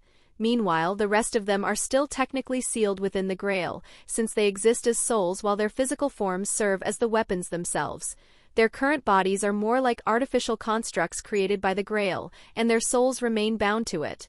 Therefore, even if their bodies are destroyed, the Grail should be able to retrieve their souls almost immediately. "Now let's see how much time they can give me," Jay whispered, lifting the obsidian scythe, Graphiacane, in his left hand. At a few hundred meters away, Surzex, Ajuka, and Graphia narrowed their eyes. Meanwhile, Surzex, Ajuka, and Graphia narrowed their eyes as they looked at 5 of the 12 Malbranche that Jay had summoned, including Dragignazzo, which brought the total to 6. That mean half of them had once again appeared in the underworld after being sealed within the 8th circle of hell for hundreds of years. What is he planning to do? "He cannot possibly believe that the evil claws could stop us, right?" Surzex said, his hand already glowing with the crimson sparks of destruction. Ajuka shook his head. "I don't know, but my suspicion is that whatever he is trying to do is connected to that initial surge of mana I felt before this battle began."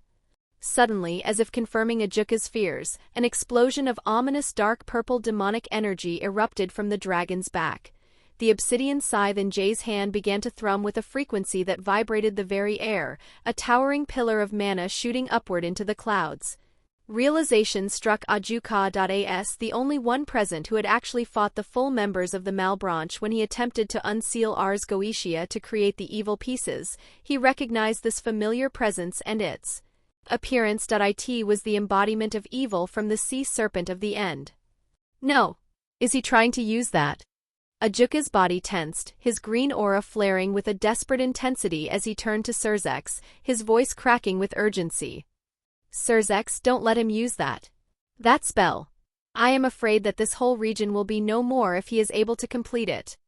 Surzex did not hesitate.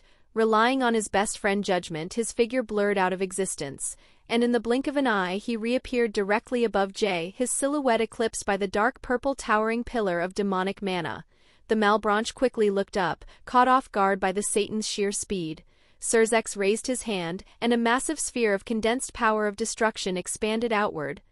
A crimson sun designed to annihilate Jay, the demons, and the dragon in a single all-encompassing erasure.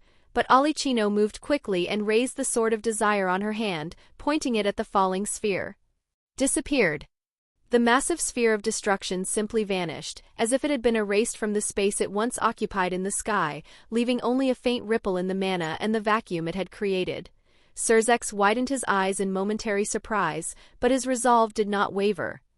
He was a war veteran. If one sphere failed, he would drown them in 1,000. And almost instantly, dozens of gigantic sphere-shaped destruction blasts formed in an orbiting shell around him, launching toward Jay and the others at the speed of light.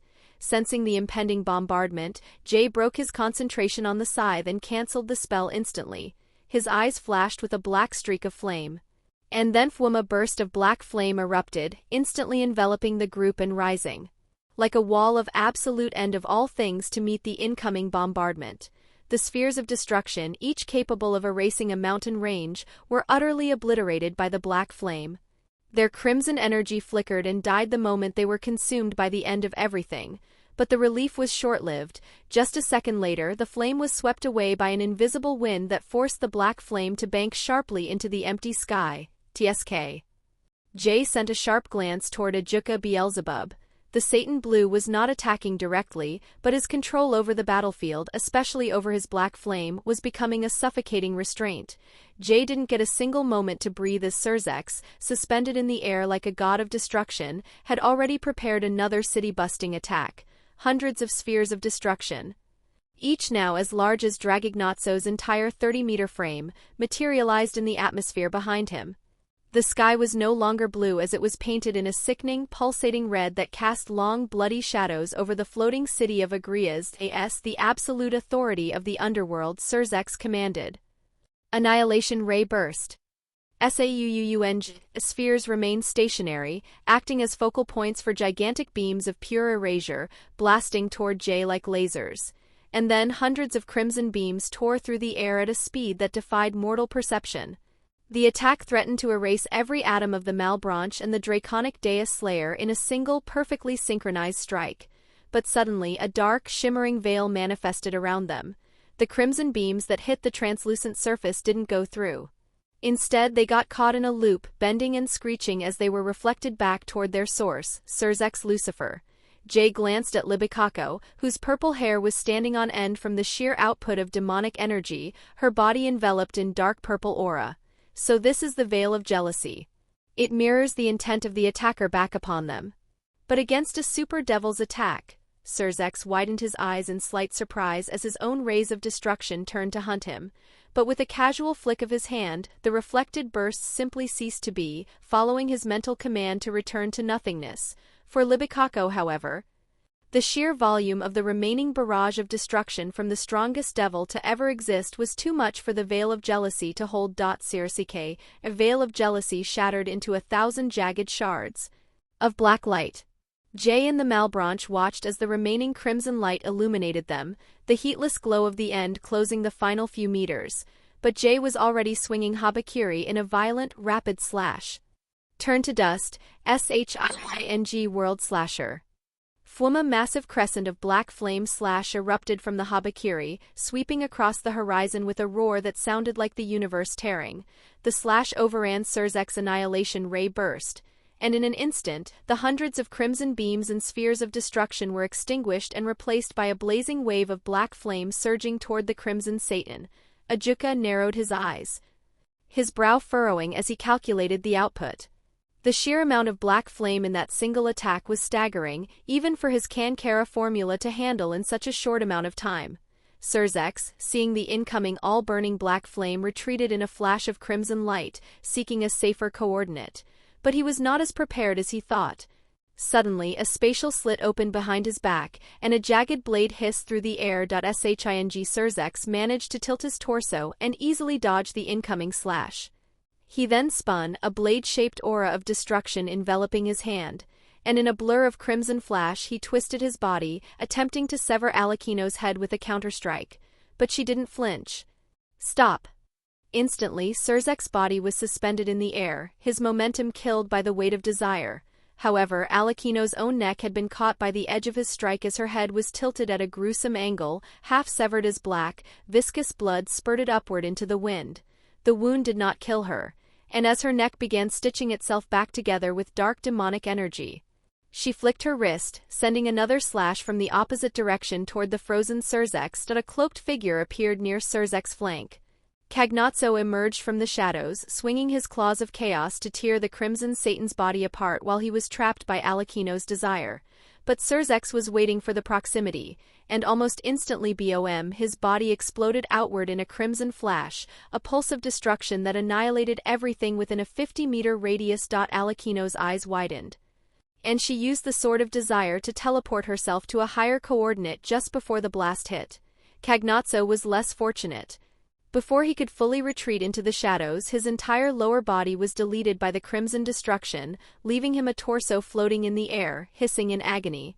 Jay had already begun his count. He stood atop the dragon, his hands locked onto the scythe that was enveloped in towering demonic energy. Surzex ignored the regenerating Cagnazzo and the circling Alicino, because he had only one target. Like a shooting star of pure carnage, Surzex burst toward Jay. Alicino reappeared in his path, her white hair flying as she braced her sword. Undestructible clank, a sound of the collision rang like a hammer on an anvil of gods. Surzex's momentum was halted for a fraction of a second as Alicino used her entire existence to block his path. "Get out of my way!" Surzex growled, his voice vibrating with the power of destruction. With a brutal swipe of his hand, he simply erased her entire body. Splurt, their armored form was torn apart, the upper half sent flying through the air as her body struggled to hold itself together. Below them, Graphia looked up. The once bright afternoon sky over the Agar's region was being swallowed, and a black tint was bleeding through the clouds, painting the atmosphere in a pitch-black shroud that looked like a darkness of the night. "The sky," Graphia muttered, her heart sinking as she realized the scale of the magic being woven. Meanwhile, Ajuka tried to rush toward Jay to support Surzex, but his attention was immediately drawn elsewhere as thousands of black demonic arrows, each trailing a wake of dark energy, shot toward him. Barbariccia stood on the crimson dragon's tail, his black bow drawn to the limit. Despite this, Ajuka rushed forward, his Kankara formula circles working overtime, and just bypassing it like it doesn't even bother him. Hundreds of the arrows seemed to magically curve in midair, evading Ajuka as if he were a ghost, continuing their flight toward the city below. Graphia saw the arrows bypassing Ajuka and narrowed her eyes. Her body erupted with silver demonic energy. A giant magic circle of frost ignited beneath her feet, and a wave of demonic frost surged upward, freezing Barbariccia's arrows in midair before they could rain death upon the innocent citizens below. Surzex moved in a blur, almost at the speed of light, but suddenly a wild humanoid hog-like creature appeared in his path. Siriato planted his feet on the dragon's scales, the emerald shield of gluttony fully formed into a massive barrier of green energy to block the crimson Satan. But Surzex didn't slow down. A crimson Satan's red aura tore through Siriato's body like paper. His shield broke, and he turned into a spray of green mist, completely ignored by Surzex. At that same moment, Dragignazzo opened its maw, preparing to unleash a torrent of dark crimson flame toward the incoming Ajuka. But before the fire could leave the dragon's throat, Ajuka's fingers danced.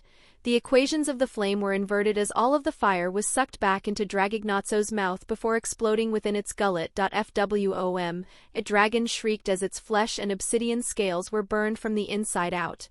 The countdown reached its penultimate breath. To an outside observer, the scene was a chaotic swirl of demonic energy, but to Jay, time seemed to slow. It was all pointless. From the front, a streak of crimson light, Surzex Lucifer flashed toward him with the weight of a falling star. And from the flank, Ajuka Beelzebub surged forward, his green aura burning as he bypassed the dying embers of the dragon's breath. They were only dozens of meters away, their hands outstretched to tear the draconic Deus Slayer from his perch. But the flood had already fully formed in the sky. Embodiment of evil. Just a few meters before the two super devils could reach their target, their eyes widened in a shared, instinctive terror. They stared at Jay, who stood perfectly still at the center of Dragignazzo's scarred back. In that fleeting moment, the obsidian scythe of Graphiacane suddenly halted its frantic thrumming. The dark purple aura that had stretched into the stratosphere began to fade. Not from weakening power, but because the spell had reached its final completion. Then it began to rain black in the underworld. As he whispered, "Drown the world in the sea of the damned." And a sky suddenly shook with a deep subsonic groan that vibrated through the marrow of every living being in the Agrias region. At the exact moment Surzex and Ajuka prepared to make contact and killed Jay on the spot, Fwom, suddenly, a violent surge of black flame erupted beneath his feet. erupting into an unyielding wall of annihilation that stopped the two Satans in their tracks. Ajuka quickly flicked his wrist with desperate speed. He re-wove the air that carried the flame, sweeping the flame aside and clearing his vision in a fraction of a second. But as the black wall of annihilation vanished, so did Jay's presence. The dragon's back was empty. The young man, the Grail, and his weapons had vanished into the folds of space, leaving nothing but silence in their wake. Fuck! Ajuka cursed, a rare flash of frustration from the underworld's greatest mind. Surzex did not curse, he slowly looked up toward the zenith of the sky. The pitch-black clouds that had swallowed the horizon were weeping. Suddenly, a droplet of dark, cursed water fell. One stray bead touched Surzek's cheek, and his skin hissed instantly, melting into foul-smelling black sludge as the curse consumed his flesh. "This water," Surzex whispered, his voice trembling with the realization of what he was witnessing. Ajuka frantically scanned the area for Jay's signature and finally spotted him several dozen kilometers below the floating island surface. Jay hovered in the air, his dark hazel eyes locked on the Satans above. They stared at each other across the void created by the first drops of the cursed rain. "Don't tell me he is going to destroy the island?" "No. Is it the crystals?" Ajuka's mind raced through the possibilities that if Jay targeted all of Agria's island, the loss of life would be catastrophic. But if he struck the Agria's crystals, the future of the reincarnated devil and the evil peace system would vanish into history. Even now, not even he, Ajuka Beelzebub, knew how to recreate the crystals. Ajuka looked back at the sky, his teeth clenched so hard they threatened to crack. His gaze swept down over the sprawling metropolis of Agria's island, then to the Agar city beneath it. "No. I can't let them die." No, Graphia stood on a separate precipice of the battlefield, her silver magic flaring like a cold beacon. Below her, tens of thousands of residents froze in the streets. Common devils, scientists, and families alike were paralyzed by the sight of the black rain. No. Far below, in the shadows of the suspended island, the people of Agar's city looked at the sky like statues. Some finally snapped, rushing toward their homes or public shelters in a frantic, useless scramble for safety. It was all a hollow effort. As the first heavy sheets of the dark cursed water began to fall in earnest, every drop that struck a building instantly dissolved the structure. The grounds turned into black sludge, and anything the cursed water touched began to melt into a disgusting mud-like slushy. "Is this the doom?" a voice cried out from the streets, lost in the roar of the downpour. Meanwhile, at the massive rocky stem of the suspended island near its ground-level foundations, Jay hovered in the air.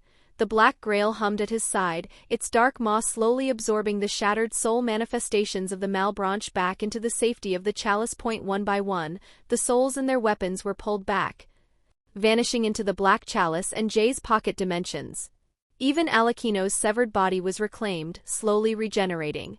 After retrieving the Malebranche, Jay glanced up at Surzex and Ajuka, who were still suspended hundreds of meters above him, silhouetted against the weeping black sky. Jay stopped for a moment. He and Ajuka locked eyes once more. The silence between them was heavy with the weight of the choice that was about to be made. Jay's plan had succeeded perfectly. He had forced the Satans into two choices, each carrying its own catastrophic consequences. And the gamble of this plan was, what choice would Surzex and Ajuka take? Would they prioritize the future of the devil race, the invaluable research and crystals stored deep beneath Agria's island, the very source that allows them to replenish their numbers through reincarnation? Or would they choose the lives of the hundreds of thousands currently threatened by the Sea of the Damned? Souls doomed to drown and dissolved in the cursed water, the lowly beings the Satans should not even value. Though Jay wouldn't even call it a gamble, because deep down he already knew the answer. He knew what kind of man Surzex was, and precisely because of that, he had proceeded with this plan. He was slightly surprised, however, that Ajuka seemed to follow the same emotional path as his friend.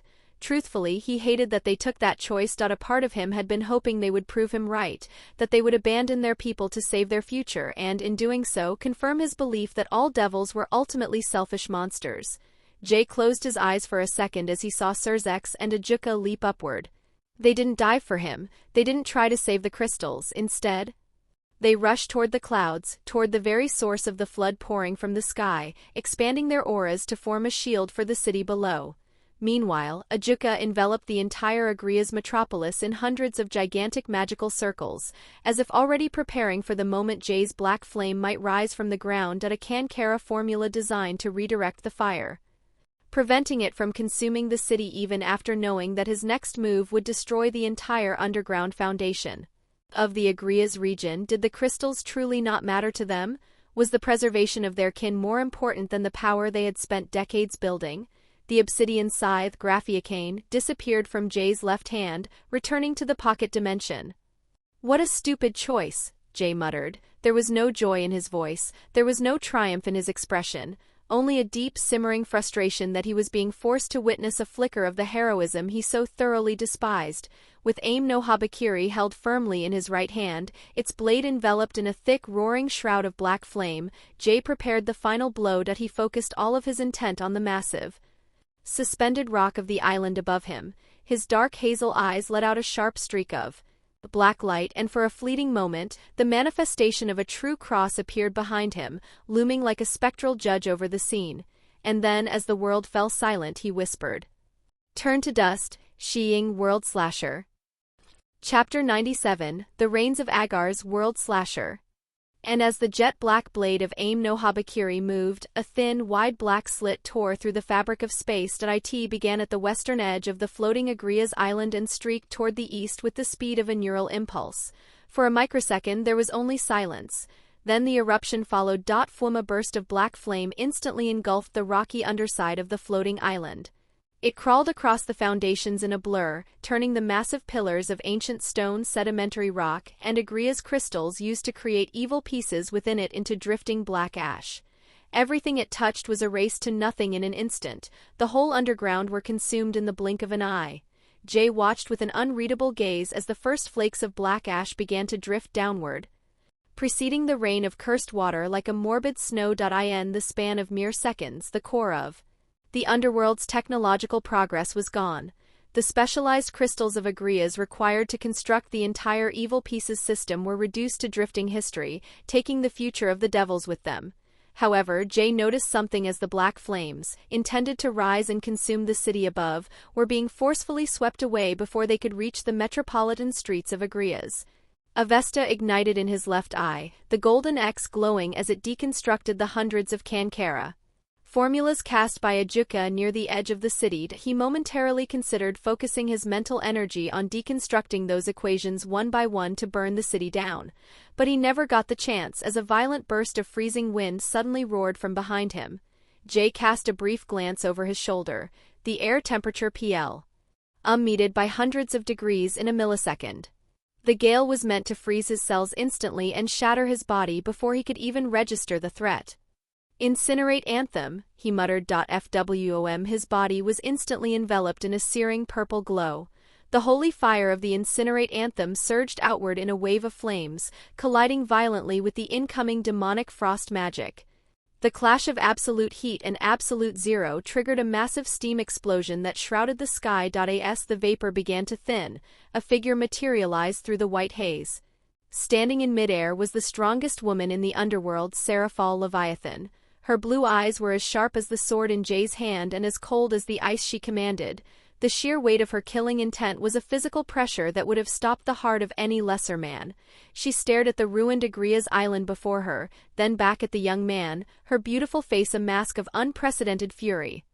You won't be able to get out of here alive," she declared. The memory of meeting Jay once before in the stadium and of his escape then was a stain on her pride.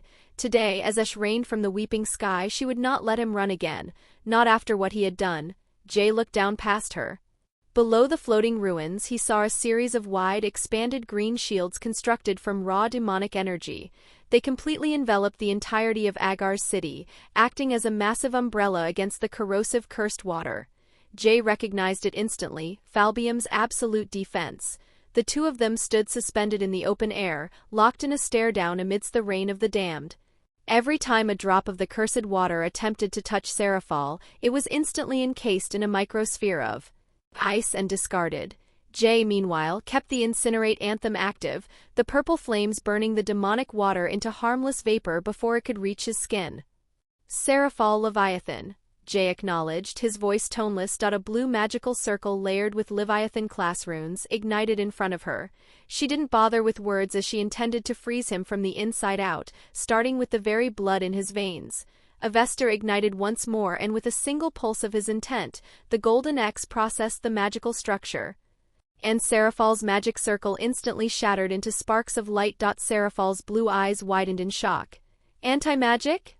She thought, her mind reeling at the ease with which her spell was nullified. Why did you do all of this? What have we even done to you? Seraphal asked. Her voice cracked slightly, the frustration of the situation bleeding through her facade. She looked at the young man. Jay remained silent for a long moment. What they did to me, he looked up, watching Surzek's Lucifer.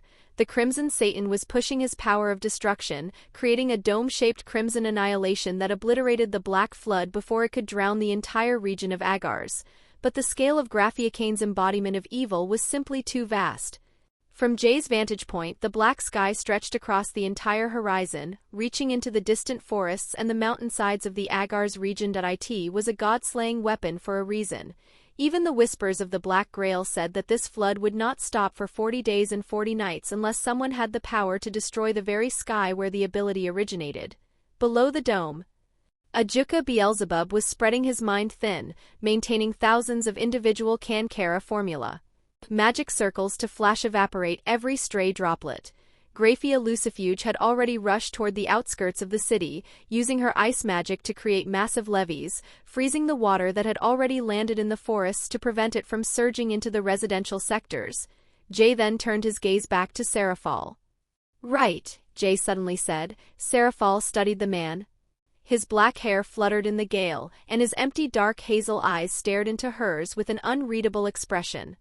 His face was handsome with youthful features, and he was also human, and regarding Seraphal's question he simply said, "You've done nothing."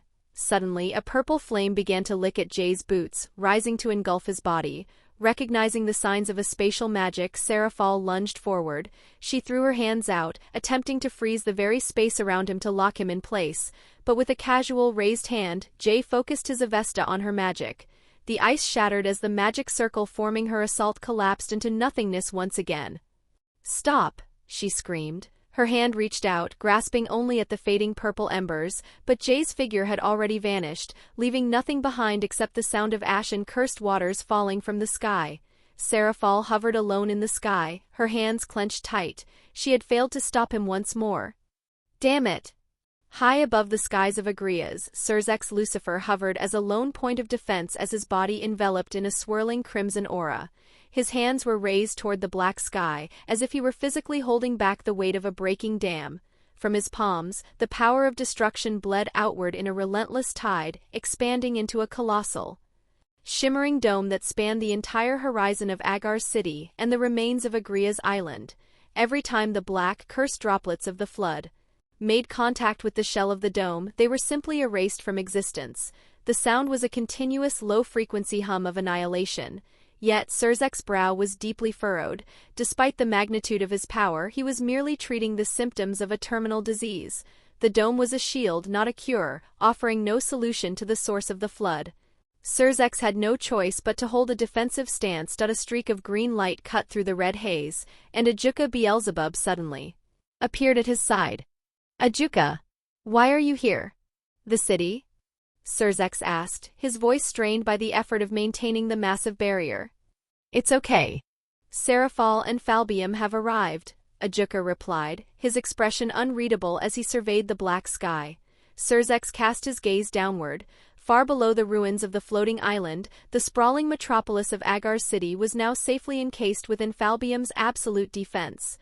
The massive green shield shimmered under the pressure of the falling rain.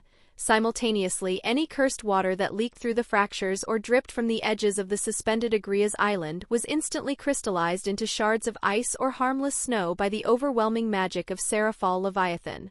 But finally, Surzek's eyes fixed on the area beneath the suspended island.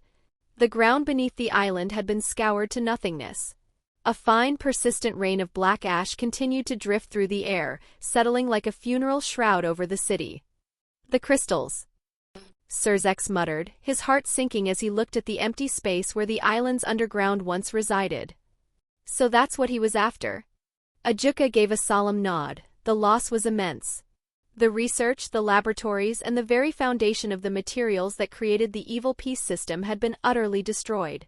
Surzex turned back to his friend, his eyes narrowing with a dark suspicion. Do you think that's all he was after? Or, I don't think so, Ajuka interrupted, his voice cool and analytical. This is probably only the beginning, but we can worry about the long-term consequences later. Right now the most important thing is to stop this flood from falling. Surzex nodded. Even if I use my power of destruction, it seems this flood won't stop, Surzex said, gesturing to the sky. This is the balance breaker equivalent of the evil clause, Graphiacane's embodiment of evil, Ajuka explained, his eyes glowing. Though I haven't witnessed it myself until today, the old scriptures regarding the Malebranche describe it as an ability to summon a cursed rain that will not stop for days. The exact duration wasn't specified, but the intent is clear. It was total submergence. Surzek's face turned grim. Days. If we allow this to continue for even a few hours, this entire region will be flooded and flattened into a mire of mud. He muttered, remembering how his skin felt after being touched by the cursed water. Then how do we stop this? Surzex asked. Since this appears to be a single self-sustaining activation sequence, I can't simply stop it by manipulating its magic circle, Ajuka explained, his aura beginning to pulse with a bluish-green light. Surzex sent to a deep thought. Even if I entered my true form, the most I could do was destroy the flood on a larger scale. He could not erase the magic that the scythe had etched into the atmosphere. But wait. You said you can't stop it as a whole by manipulating the magic circle. Does that mean there is another way to stop this completely? Surzex asked, catching the subtle nuance in the scientist's tone. Well, of course, Ajuka said, a confident edge returning to his voice as his aura flared. But I might need some time to set up my formula. Your formula? What are you going to do? Surzex asked, watching his friend with a mixture of confusion and burgeoning hope. Ajuka remained silent for a moment, looking up into the heart of the black, weeping sky. The rain pattered against Surzek's dome. I will change the entire sky, Ajuka declared. Surzek's eyes widened. The audacity of the plan was pure Ajuka Beelzebub, yet it was exactly the Ajuka Beelzebub Surzex knew all too well. A thin, knowing smile touched the crimson Satan's lips. I see. Then, I will be opening up your path. And with a sharp flick of Surzek's wrists, he funneled his power of destruction into a concentrated vertical pillar. The black floodwaters were torn apart, carved open to form a hollow corridor of clear air leading straight into the upper atmosphere. But as every particle in the sky had already been orchestrated by Graphiacane, the cleared air quickly filled with cursed water once more. Still, it was enough time for Ajuka. Ajuka nodded, his body flickering for a second before he launched upward. He moved as a streak of bluish-green light, ascending through the channel Surzex had carved. High above the world, a gigantic magic circle began to form. It started as a faint lattice of light, but it rapidly expanded, growing wider and wider until it covered the entirety of the horizon. The green glow of Ajuka Beelzebub's signature magic began to illuminate the underworld, casting a lime-colored hue over the black sky and the red dome. Below, Falbium and the terrified civilians of Agar's city looked up, the green light reflecting in their eyes. Graphia, still hovering near the mountainside where she was busy freezing the encroaching floodwaters to prevent a mudslide, paused to witness the spectacle. The sky was now a layered tapestry of demonic power, from the black flood, the crimson dome of destruction, and the overarching green canopy of the Kankara formula. Seraphal, too, stood still, the snow of the cursed water drifting around her like frozen diamonds. Ajuka-chan, she whispered, a breath of relief escaping her. In the center of the black sky, Ajuka Beelzebub closed his eyes. He became a conduit for pure calculation. Each component of the formula was being meticulously constructed in the theater of his mind, transcribed into the massive circle one by one. An hour passed. A grueling 60 minutes of total concentration where a single mathematical error could result in a spatial collapse. He carefully threaded the ultimate formula through the cursed atmosphere, weaving his logic into the very fabric of reality. To change the sky is a godlike feat, but to a man who has the world beneath his feet, to Ajuka Beelzebub, nothing is impossible. and as he slowly opened his eyes, a memory surfaced through his mind.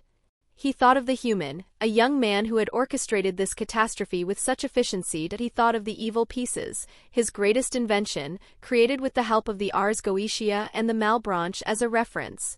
He thought of the Agrias crystals, the only material in the world capable of constructing them, but they were gone now. The means to replenish the devil population through reincarnation had been completely annihilated. But it wasn't a problem. Even if devils could no longer reincarnate other races, and even if future generations could not replenish themselves that way, it made no difference. We lived without the evil pieces once, Ajuka mused to the empty air. If we must live without them again, then so be it. The devils will still find a way to survive as a whole. It has been that way for thousands of years, and it will be that way for thousands more. Because Ajuka Beelzebub trusted that future generations would be better than them, him, Surzex, Seraphal, or Falbium, just as they were better than their predecessors. And so his job was to protect the present and let the future generations of the devils forge their own path. And with silent words, Ajuka Beelzebub's voice echoed across the black sky of Agrias. Canon formula, the world was swallowed in a brilliant, cleansing green light. Chapter 98. Simple things atop an old castle nestled near the outskirts of the Abaddon region, in the far western edge of the Devil territory, a place where the reach of the four Satans felt thin and the shadows of the past lingered in the masonry. Suddenly, a violent ripple tore through the space above. The air distorted, shimmering in a heat haze, before a single figure collapsed onto the stone floor. Jay groaned, his knees hitting the stone with a dull thud. Ha! Ha! He gasped for air as his lungs burned as if he had been inhaling GLS. Now that the adrenaline of the battle had subsided, a crucifying pain began to radiate through his entire body. Fighting the 12 Malebranche all at once would have been a death sentence even for someone at the Satan class level. To follow that by activating Graphiacane's embodiment of evil while simultaneously fending off the coordinated assaults of two super devils was a feat that bordered on the insanity. Even with his body and soul reinforced by the essences of Azzy-Dahaka, he had pushed himself to the limit by using the True Cross for an extended period, summoning his full avatar manifestation during his final attack, and repeatedly manipulating the Black Grail to absorb and summon the Malebranche. It still took an immense toll on him, although it was infinitely better than when he fought the evil dragon. Though, compared to when I was nearly dead after fighting Azzy, my plan was basically flawless. He thought he had taken Ars Goetia, he had even added the evil claws to his arsenal, he had killed thousands of devils along the way, and most importantly he had destroyed the entire deposit of Agria's special crystals. The very material used to create the evil piece system. Now, the only way devils could reincarnate other races was by using the already created evil pieces, as there was no raw material left to forge a new set. And yet, even after all that, why did he feel even emptier? Jay forced himself to stand, leaning against a moss-covered moorland. He watched as the sun began its slow, bruised descent toward the horizon. In the far east, a haunting green radiance bled into the sky, clashing violently with the dark flood of cursed water he had summoned above the sky of Agar's region. That's Ajuka's Canon formula. He watched the light show in the distance as the green glow intensified with every passing minute, pulsing like a rhythmic heartbeat against the dark flood. And after nearly an hour of careful construction, the sky above Agrias appeared to buckle, space itself shattered like a sheet of fragile glass, revealing for a fleeting second the chaotic, myriad colors of the dimensional gap. Then, not even a minute later, the black clouds and the cursed flood of Graphiacane vanished, and the sky was restored to the soft violet and orange hues of an underworld sunset. Jay stood motionless, watching the godlike feat of Ajuka Beelzebub unfold in the distance. Even from thousands of kilometers away, the sheer authority of the Canon formula was unmistakable. He had expected this, knowing that, given enough time, Surzex and Ajuka would find a way to nullify the Graphiacane ultimate move, but his goal was never to drown the underworld in the first place. Now that his identity has been revealed, it is better not to linger in the underworld any longer. Jay vaulted over the balcony's edge, landing silently on the level below before making his way into the interior of the castle. As he walked in, his mind was still occupied with what he had just done and what lay ahead. After going to Egypt to retrieve the rest of the Books of Solomon, what would come next? An all-out war with the devils? Or should he venture into the realm of the dead and settle the matter with that bastard, Rizavim Levon Lucifer?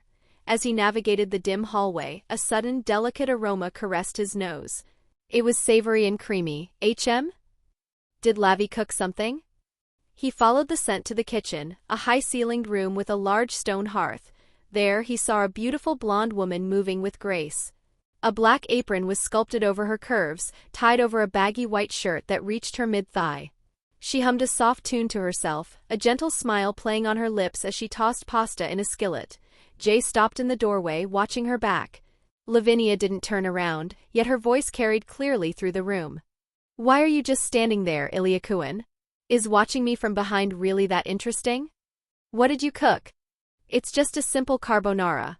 It's apparently very popular here, though there is no guanciale, so I'm using yesterday's bacon, Lavinia said, her tone light and airy. Jay walked forward, his footsteps heavy. Without a word, he reached out and enveloped her body from behind, pulling her close. The sudden contact surprised her, but she didn't pull away. Lavinia simply tilted her head, allowing him to rest his forehead against her shoulder, his breathing slowly evening out against the fabric of her shirt. You're not mad at me? Jay asked suddenly, his voice muffled. And why should I be mad at you? The magic could be felt even from here. You must have felt it too. You're not questioning my actions, he pressed. And again I ask, why should I be mad at you? Lavinia replied softly. Jay fell silent. The only sound in the kitchen was the crackle of the fire and the bubbling of the sauce. Lavinia reached over and extinguished the fire magic she had used for cooking, carefully plating the pasta onto 2 ceramic dishes. She turned in his arms, her sapphire blue eyes searching his face. Jay was taller than her now, yet she looked at him with the same unwavering warmth she always had. I told you before. I won't stop you from walking this path, and it's not my place to judge your decisions either, but that doesn't mean I agree with it. Lavinia said. She reached up, her hand grazing his cheek. The path you've chosen, maybe only you truly understand it, Illya Kovalenko. I can't feel the pain that lives in your heart, so pretending I understand it would only make me ignorant. Lavinia then continued. And until the day you choose to share that burden with me, all I can do is walk beside you. She paused, her smile turning bittersweet. But just so you know, if the day comes when you reach the end of that path and there's nowhere else to go, I'll always be there, waiting for you. They stood face to face for a long minute, the silence between them thick with things left unsaid. Jay's dark hazel eyes never left Lavinia's face. Jay was the one who finally broke the tension. We need to go before they find us here, Lavi. I see. Instead of moving to pack, Lavinia picked up a plate of pasta and twirled a forkful, blowing on it gently before offering it to him. Well, before that, you must be tired. So try this first. Jay hesitated for a fraction of a second before accepting the bite. The rich, salty flavor of the carbonara filled his senses, grounded and real that he chewed slowly, savoring each bite before nodding. It's really good, Lavi. Well, of course. Jay watched her smile with distant eyes. A thought came to his mind. This warmth, did he deserve any of it after what he had done? What had Elena, Mihia, Ayaka, Bihea, Philip, and Andre felt about his actions?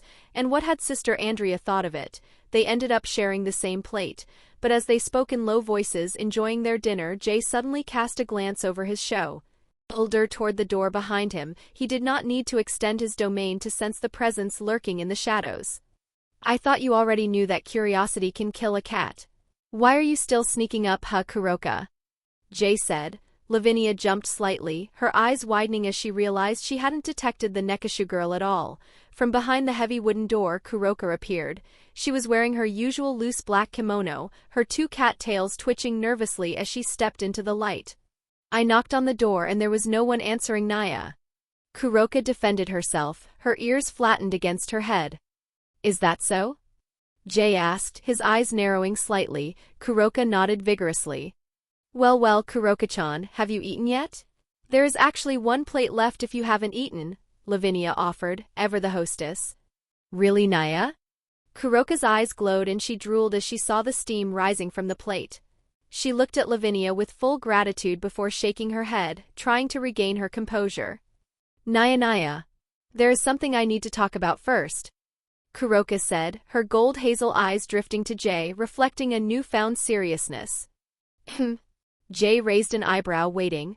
Kuroka took a deep breath, her hands fidgeting with her sleeves. About your offer yesterday, can I go with you too instead, Naya? Hearing the question, Jay and Lavinia looked at each other, ******. For the next 3 days, the supernatural world did not sleep. The name Zayyn Illya Kovalenko, the Black Flame, echoed through the halls of every pantheon and faction in the supernatural world, carrying a resonance no human had ever achieved in recorded history. Did a human capable of such feats? From launching a terrorist attack during the raiding game between two top 10, seizing the legendary demonic weapons of Malebranche, killing thousands of devil civilians in Agar's city, threatening to submerge the entire region of Agars, and worst of all, destroying the entire deposit of Agria's special crystals used to construct the evil pieces. Never before had a human shaken the underworld to this degree. *****. Deep within a subterranean laboratory. The room was dim, dominated by giant biocontainment chambers made of reinforced glass, etched with glowing complex runes that pulsed like a heartbeat. In front of the main tank stood a man with dark silver hair, appearing to be in his 40s but possessing an aura that suggested centuries of malice. Zayyn Illya Lucifer, one of the 3 original super devils, held a stack of reports in his hands. A wide smirk spread across his face as he scanned them. Behind him, Euclid Lucifuge stood stiffly in a neat tuxedo, his silver hair tied in a ponytail, though his expression was clouded with uncharacteristic concern. Terrorism, grand theft of legendary weapons, mass murder of civilians, large-scale destruction of property, strategic sabotage of national resources, attempted mass destruction of a populated region, crimes against the state. Zayyn's voice was light, almost musical, as he rattled off the list of atrocities. His amusement only deepened with every line. Cuckoo. It hasn't even been a year since I last saw him, and now he truly has the whole devil society screaming for his head. As I thought, my eyes are never wrong in recognizing potential when I see it, wouldn't you say, Euclid? Yes, you did, Zayyn-sama. Euclid replied, though his voice lacked conviction. He's staring at the back of his master's head as he asked. But, don't you think he'll come after us, Zayyn-sama?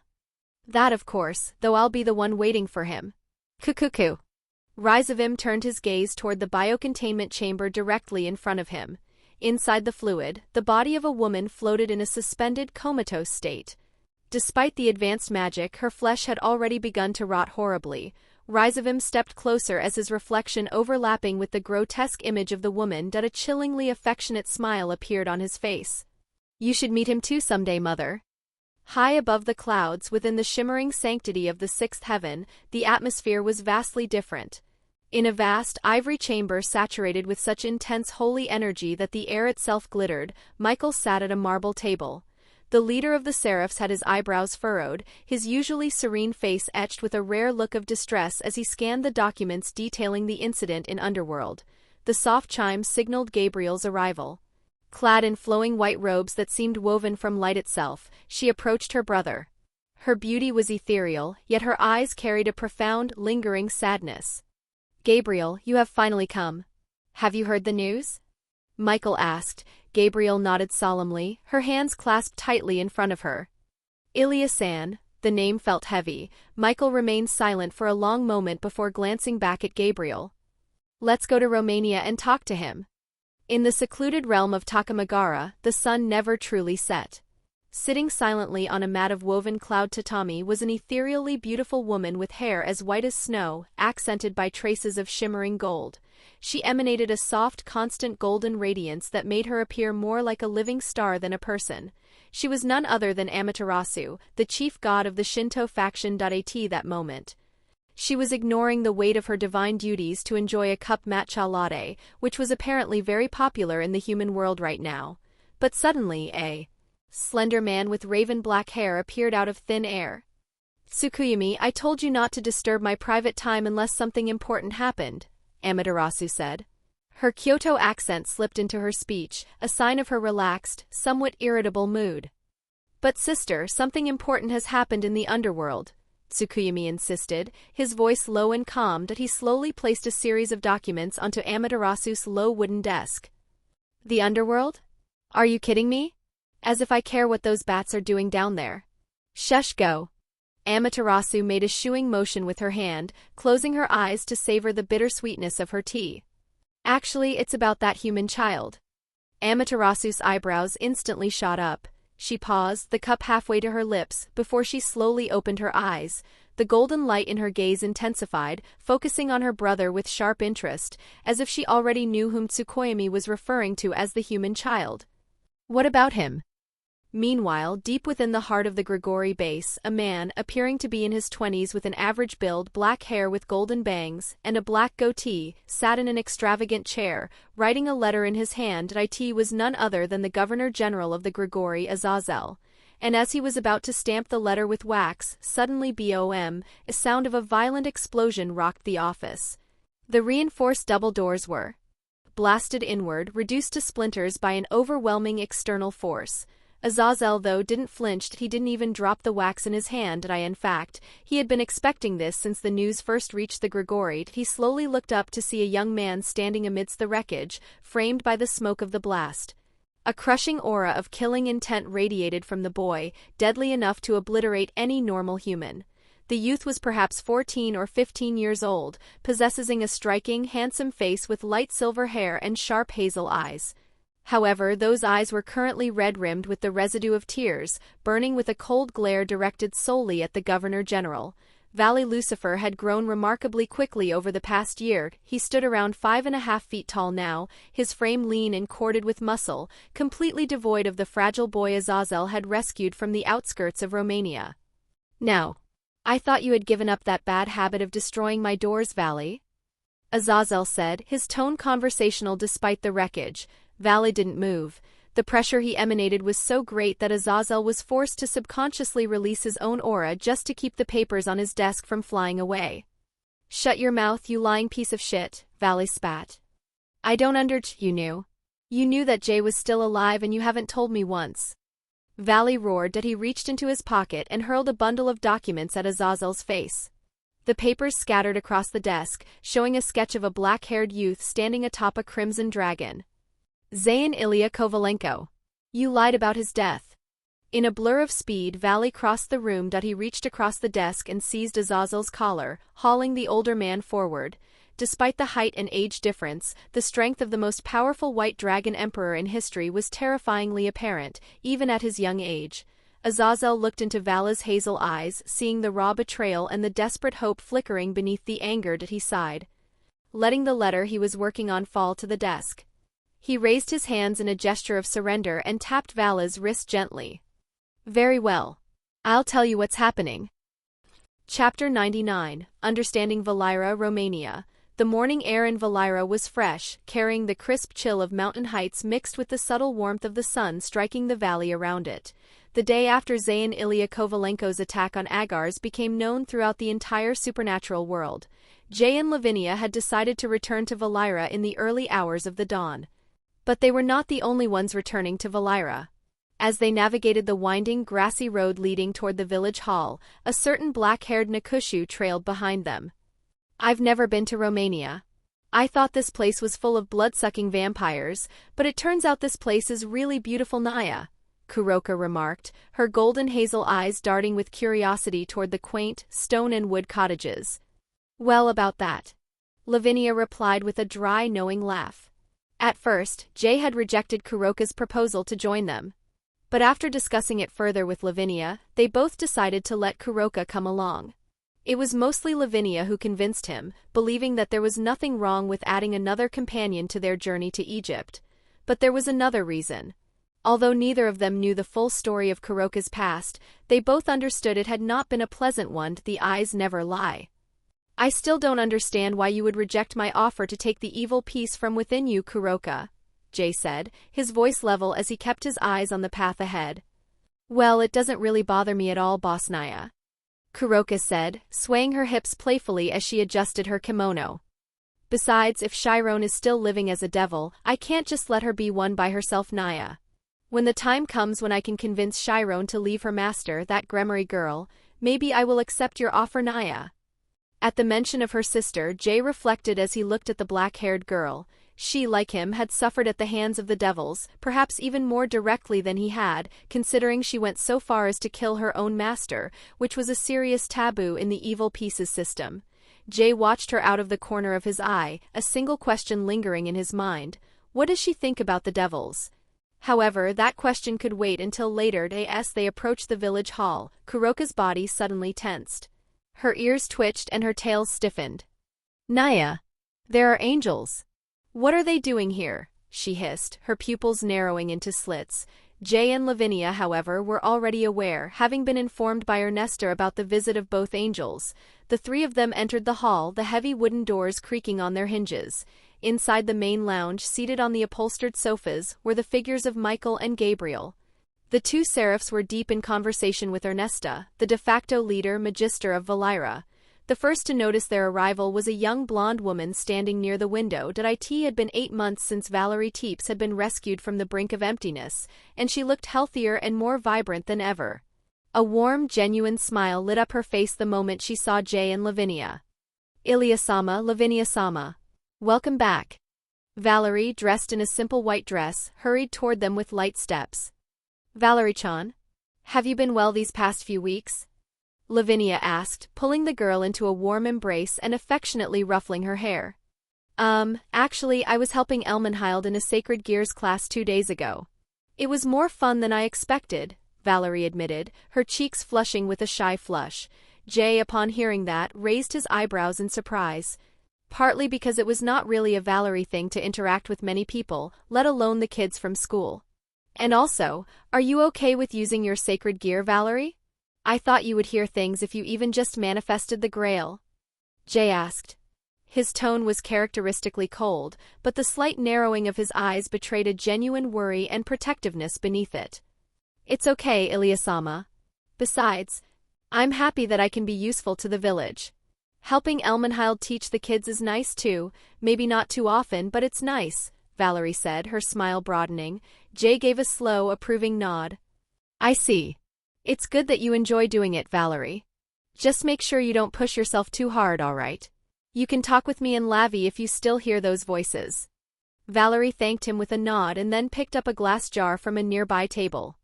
Have both of you eaten yet? Try these pickled watermelons I made. It's my first time making them myself, so I'm sorry if they're not very good. Jay and Lavinia each took a piece. Whoa! This is delicious. The balance of acidity and sweetness is perfect. Good job, Valerie.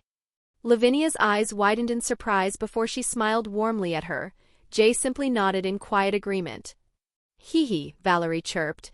She then noticed Kuroka standing curiously behind the pair and offered the jar to her as well. Would you like one too? Of course, Naya. Kuroka reached in shamelessly, snagging 3 pieces at once and stuffing them into her mouth. Ein also may name Isy Krakunaiwa, the Nekashu mumbled, attempting to introduce herself through a mouthful of fruit. Valerie tilted her head in pure confusion, while Lavinia let out an amused giggle. Jay sighed and shook his head. He found himself wondering if bringing this gluttonous cat to Egypt would result in their food supplies being depleted within hours. Well, at least she would be useful, because there was something he was genuinely curious about and wanted to learn from Kuroka. That was Senjutsu, he then shifting his focus to Michael and Gabriel, who had stood up to greet him. Mr. Illya, Mrs. Lavinia. Ernesta spoke up first, her voice hesitant. As the magister, she had seen the reports about what happened in the underworld, and she knew that Jay's actions had effectively placed a target on the village. If understanding Ernesta's concern, Jay nodded. Ernesta, let's talk about it, Jay said, turning his gaze toward the two seraphs. It's been quite a long time since we last met, Ilya-san, Michael said as he studied the young man in front of him. One thing he and Gabriel both noticed was that Jay did not appear to have any significant wounds, despite what had happened. Jay stepped further into the room as he said, Kuroka, Valerie, could both of you wait outside for a moment? The two girls paused before nodding and exiting the hall. Once the doors closed, leaving only Jay, Lavinia, Ernesta, and the two seraphs, the atmosphere turned heavy. So, what purpose brings the two leaders of the angels to this humble place? Jay asked. He and Lavinia sat across from the seraphs, the tea on the table between them cooling in the silence. I'll get to the point, Ilya-san, Michael began, his expression grave. We want to know your side of the story. Your actions. I must say that it's not something I expected from you.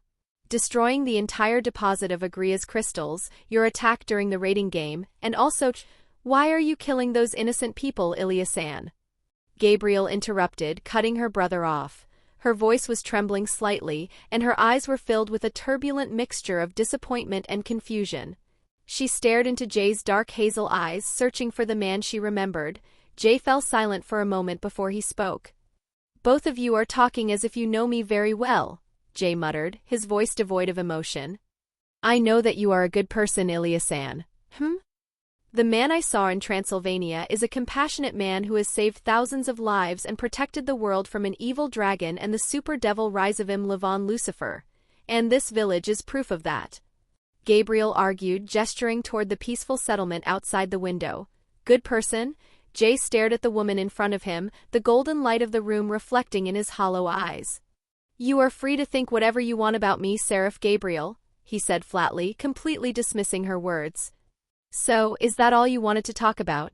"No," Michael said, taking the lead again. "Actually, I want to understand. Your attack, you know that this village is in danger because of your actions, right, Illya-san? You must understand the consequences of dash." "No," Jay interrupted Michael. "No?" Michael raised his eyebrows, surprised by the bluntness of the denial. Jay didn't even flinch under the weight of Michael's words. "How are you so confident?" the seraph asked. Jay glanced down at the tea in his cup for a few seconds, the liquid reflecting the glowing avester of his eyes. "Because Surzek's Lucifer won't do that. And neither will Ajuka Beelzebub." The room went silent. Michael, Gabriel, and even Ernesta looked at him with profound confusion. It was a strange statement coming from a man who had practically just declared war on their entire race. Yet Jay offered no further explanation. "Anyway, that's all I have to say on the matter. You also don't need to worry about it, Ernesta," Jay said, turning his attention to the white-haired woman. "I understand, Mr. Illya," she replied softly. "What they will be after is me and me only," Jay concluded as his voice echoing through the room. Zayyn Illya Kovalenko. He and Lavinia were planning to go to Egypt tomorrow after discussing with Ernesta how to reinforce the protection runes around the village. Therefore, even if Surzek and Ajuka somehow discovered this place and came here, they would not be able to find him. Michael and Gabriel sat in a stunned, contemplative silence. Jay's unwavering confidence in how Surzek and Ajuka would act was both strange and confusing for them. But suddenly, as if a stray thought had finally surfaced through his mind, Jay looked directly at Michael. "Oh, actually, there is one thing I want to ask," Jay said, his voice regaining a bit of its conversational edge. Michael shifted, his golden wings twitching slightly. "Have Azazel called both of you yet?" Jay asked. The two seraphs raised their eyebrows in confusion. They exchanged a brief, puzzled glance before looking back at the young man. "Azazel?" The Gremory territory, underworld. Surzek hadn't been able to sleep for 3 days straight after what happened in Agars. He, Graphia, Ajuka, Seraphal, and Falbium had been going through a difficult time, especially with the questioning from the other devil nobles of the 72 Pillars, particularly those aligned with the Great King faction. Just yesterday they had attended a massive hearing to explain to the devil government, which was composed mostly of nobles, especially those from the Great King faction, what had happened. Even the most oblivious person could see that the positions of the current 4 Satans were in jeopardy after they had allowed a terrorist who attacked the devil territory for 2 days straight to escape. Though the Great King faction did not really care about the evil pieces, they still used the loss of the Agria's crystal as their main point of criticism, claiming that the 4 Satans had failed to protect the future of the devil.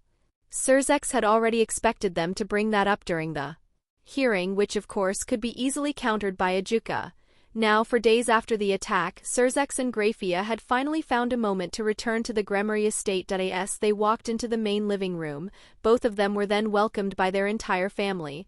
Rias and her peerage were gathered there, alongside the current head of Gremory, Zeoticus Gremory, and the gentle-looking beautiful lady Venelana Gremory.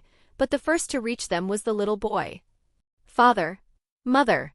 A young boy no older than 6 or 7 with short vibrant crimson hair that mirrored his father's, came sprinting across the polished floor. Milikas Gremory didn't hesitate, launching himself at Surzek. Surzek caught him mid-air, a genuine, tired smile finally breaking through his mask of duty as he pulled the boy into a tight hug. "Milikas. Oh, how much I've missed you." "Me too, father. I was so worried when I heard that you were fighting a bad guy," the boy said, his voice muffled against Surzek's shoulder.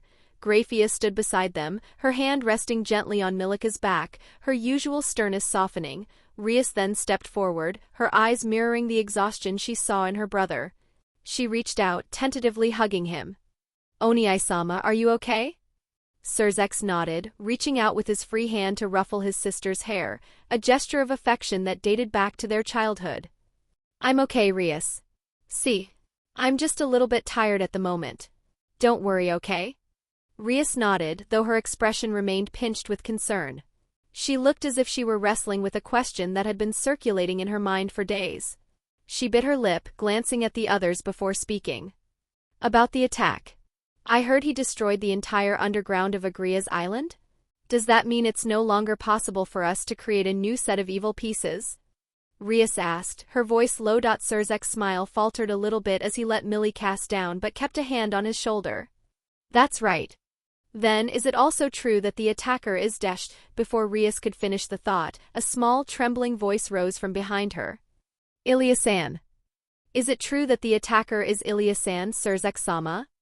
It was Gaspar Vladi. The young damper was visibly shaking, his pink eyes wide and filled with a desperate kind of hope that the news was false. He stared at Surzex, searching for a denial that wouldn't come. Surzex didn't answer immediately. He looked at the boy and saw the genuine affection Gaspar still held for the man he admired as his hero. "Gaspar Kuhn." Surzex started, his voice soft, but he was unable to find the words to soften the blow. The heavy moment was interrupted by the steady footsteps of Xiaticus Gremory. The Lord of Gremory stepped forward, his face solemn as he met his son's weary gaze. "Surzex, good job with your work," Xiaticus said. Surzex nodded, his shoulders dropping an inch. "Thank you, father." "Actually," Xiaticus continued, reaching into the inner pocket of his coat. "Someone sent you a quite important letter, and I think you need to read it." "A letter?" Surzex raised an eyebrow, his curiosity piqued. He took the heavy, cream-colored envelope from his father's hand. The seal was one he recognized instantly. As he broke the wax and scanned the contents, his expression changed. His face turned hard, as his eyes narrowing as he processed the implications of the text. The sudden shift in the room's energy was palpable. Grafia, ever attuned to her husband's moods, moved closer to his side. "What is it, Surzex-sama?" Surzex remained silent for a heartbeat, his grip tightening on the parchment. "An invitation." "Invitation?" Grafia echoed, confused. Surzex nodded, looking up from the letter to meet the gaze of his wife. "It was from Azazel. An invitation for a peace treaty." Chapter 100, From You, 3,000 Years Ago. "This place is really dry." In a white Land Cruiser cutting a desolate path through the rocky, scorched expanse near the Sinai region of Egypt, Jay sat behind the wheel. The vehicle bounced over the uneven terrain, kicking up plumes of fine dust that coated the chassis in a layer of pale silt. Jay was dressed for the climate, wearing a breathable white linen shirt and beige tactical pants. A white scarf wrapped around his head and mouth fluttered violently in the dry wind that whipped through the open window, his dark sunglasses reflecting the shimmering heat haze of the horizon. Lavinia sat in the passenger seat, her expression serene despite the environment. She was wearing a white embroidered dress that seemed remarkably pristine given the dust. To keep the interior of the car bearable. She had manifested a field of absolute demise, the frosty aura of her Longinus cooling the air. Inside the cabin to a pleasant chill that defied the desert sun. And in the back it was none other than what Jay called a horny, gluttonous, lazy, useless cat. Kuroka was curled up on the leather seat, sleeping with a peaceful lack of concern for the world, her two tails twitching occasionally. "Are you sure this is the place, Illya-kun? It seems rather untouched. I mean, I can't really feel any supernatural activity even going on here, so this must be far away from the capital of ancient Egyptian Pantheon, the Heliopolis," Lavinia said, her eyes scanning the vast empty dunes. Heliopolis was the heart of the ancient Egyptian pantheon. Its name, meaning City of the Sun in Greek, was a title given by outsiders, while the local deities and their subjects still referred to it by the ancient name of Unu. It was the seat of power where the current chief god of the Egyptian faction, Aten, presided over the divine affairs of the Nile. While also being acknowledged as one of the strongest existences in the supernatural world, there is no one who does not know him as one of the top 10 strongest. Even stronger than the majority of the other chief gods of the pantheons. "The Grail directed me here, so there is almost a 99% chance that this is the correct place," Jay replied, his voice muffled slightly by the cloth over his face. But I'm still wondering why Solomon would store the books here instead of. Well, his kingdom in Jerusalem, Lavinia muttered, resting her chin on her hand as she watched a distant whirlwind of sand dance across the waste. As they drove further into the heart of the peninsula, a massive, jagged silhouette began to take shape against the golden horizon. At first, it appeared as nothing more than a faint purple-tinted shadow rising from the desert floor like a mirage. But as their land cruiser drew closer, the shape separated itself from the atmospheric haze. Jagged peaks began to pierce the sky, their outlines sharp and uneven, resembling the broken teeth of some ancient titan. This was Mount Sinai. The mountain erupted from the desert in a colossal mass of dark granite and weathered rock. Its slopes were steep and rugged, carved by millions of years of relentless wind and scouring heat. As the sun moved toward its evening descent, the rock face shifted colors, transitioning from a pale, dusty gray to a vibrant copper and a deep, bruised reddish-brown. Long, spindly shadows began to gather in the deep folds and valleys surrounding the base of the massif. That's the place, Lavinia asked, leaning forward. Yeah.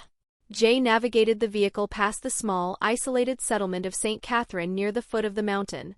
They didn't stop to interact with the locals, and instead the car pushed higher into the rugged foothills, grinding over loose stones until they reached a jagged ledge. Above them, tucked into the side of a steep valley wall, was a cave entrance that was almost impossible to spot from below and entirely unreachable by conventional means. We'll be walking from here, Jay said, killing the engine. The sudden silence of the desert was deafening. He opened the door and glanced toward the back seat. Get up, you lazy cat. Naya? We have arrived. Kuroka yawned, stretching her limbs like a feline before hopping out of the car. The three of them stood on the ledge, the sunset horizon illuminating their faces with a rich, orange glow. The wind here was cooler, but there was something different about this place that they almost immediately noticed. Wait, now that I'm here. I can feel the magic, although it's very faint and can be mistakenly as nothing but a faint residue, Lavinia noted, her magical senses finally picking up the signal.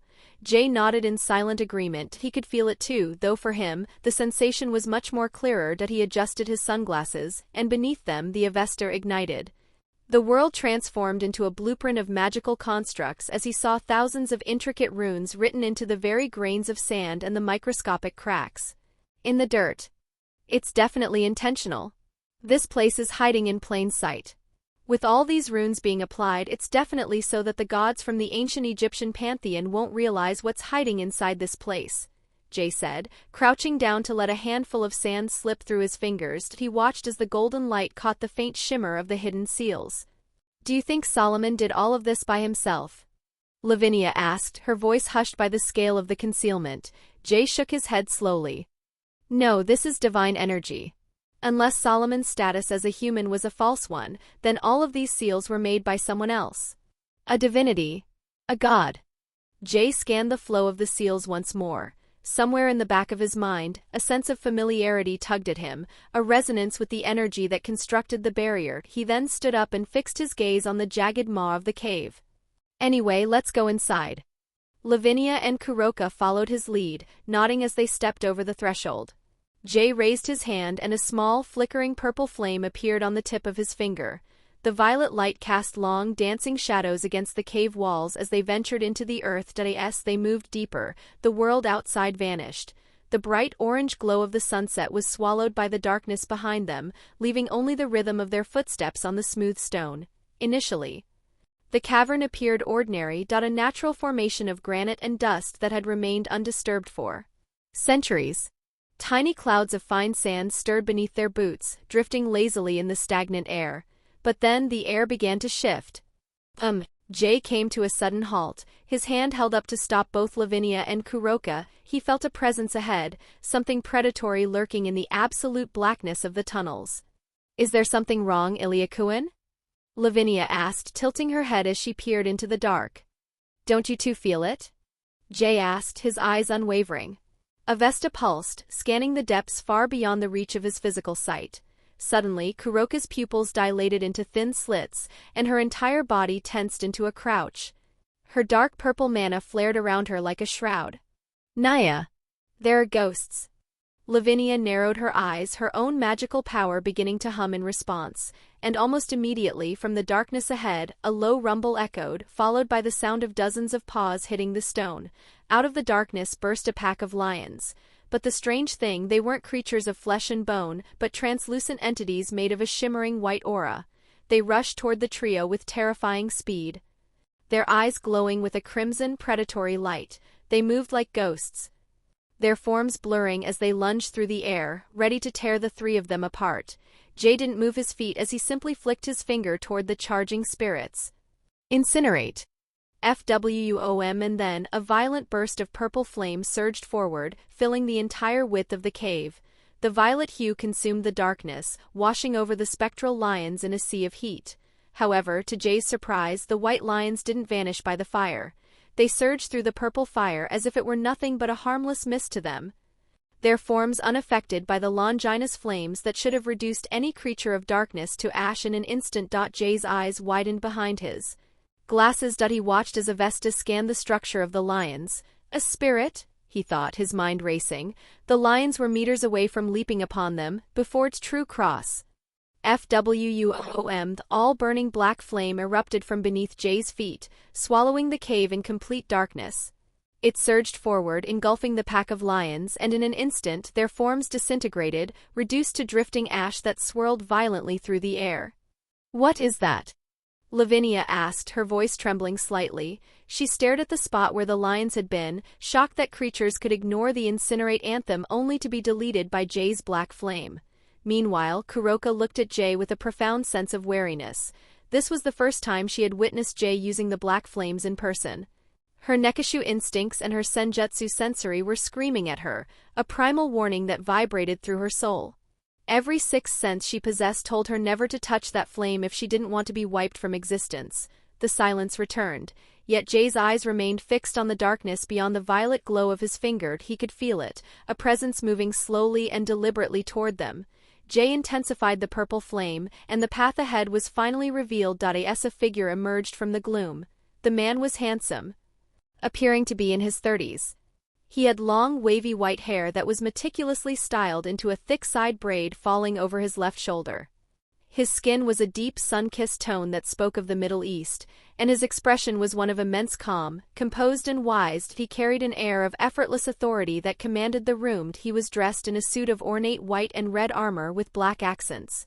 The design was ceremonial and regal, decorated with patterns that looked far too grand for a man living in a desolate mountain cave. The man's warm brown yes settled on Jay. His calm expression shifted into one of genuine, profound surprise. How astonishing it is," the man said, his voice deep and resonant, echoing through the stone corridor. Lavinia tilted her head, confused by the man's appearance. He looked and sounded human, yet there was a quality to him that felt displaced in time. Jay's Avesta saw straight through the man with ease. "Another spirit?" Jay muttered.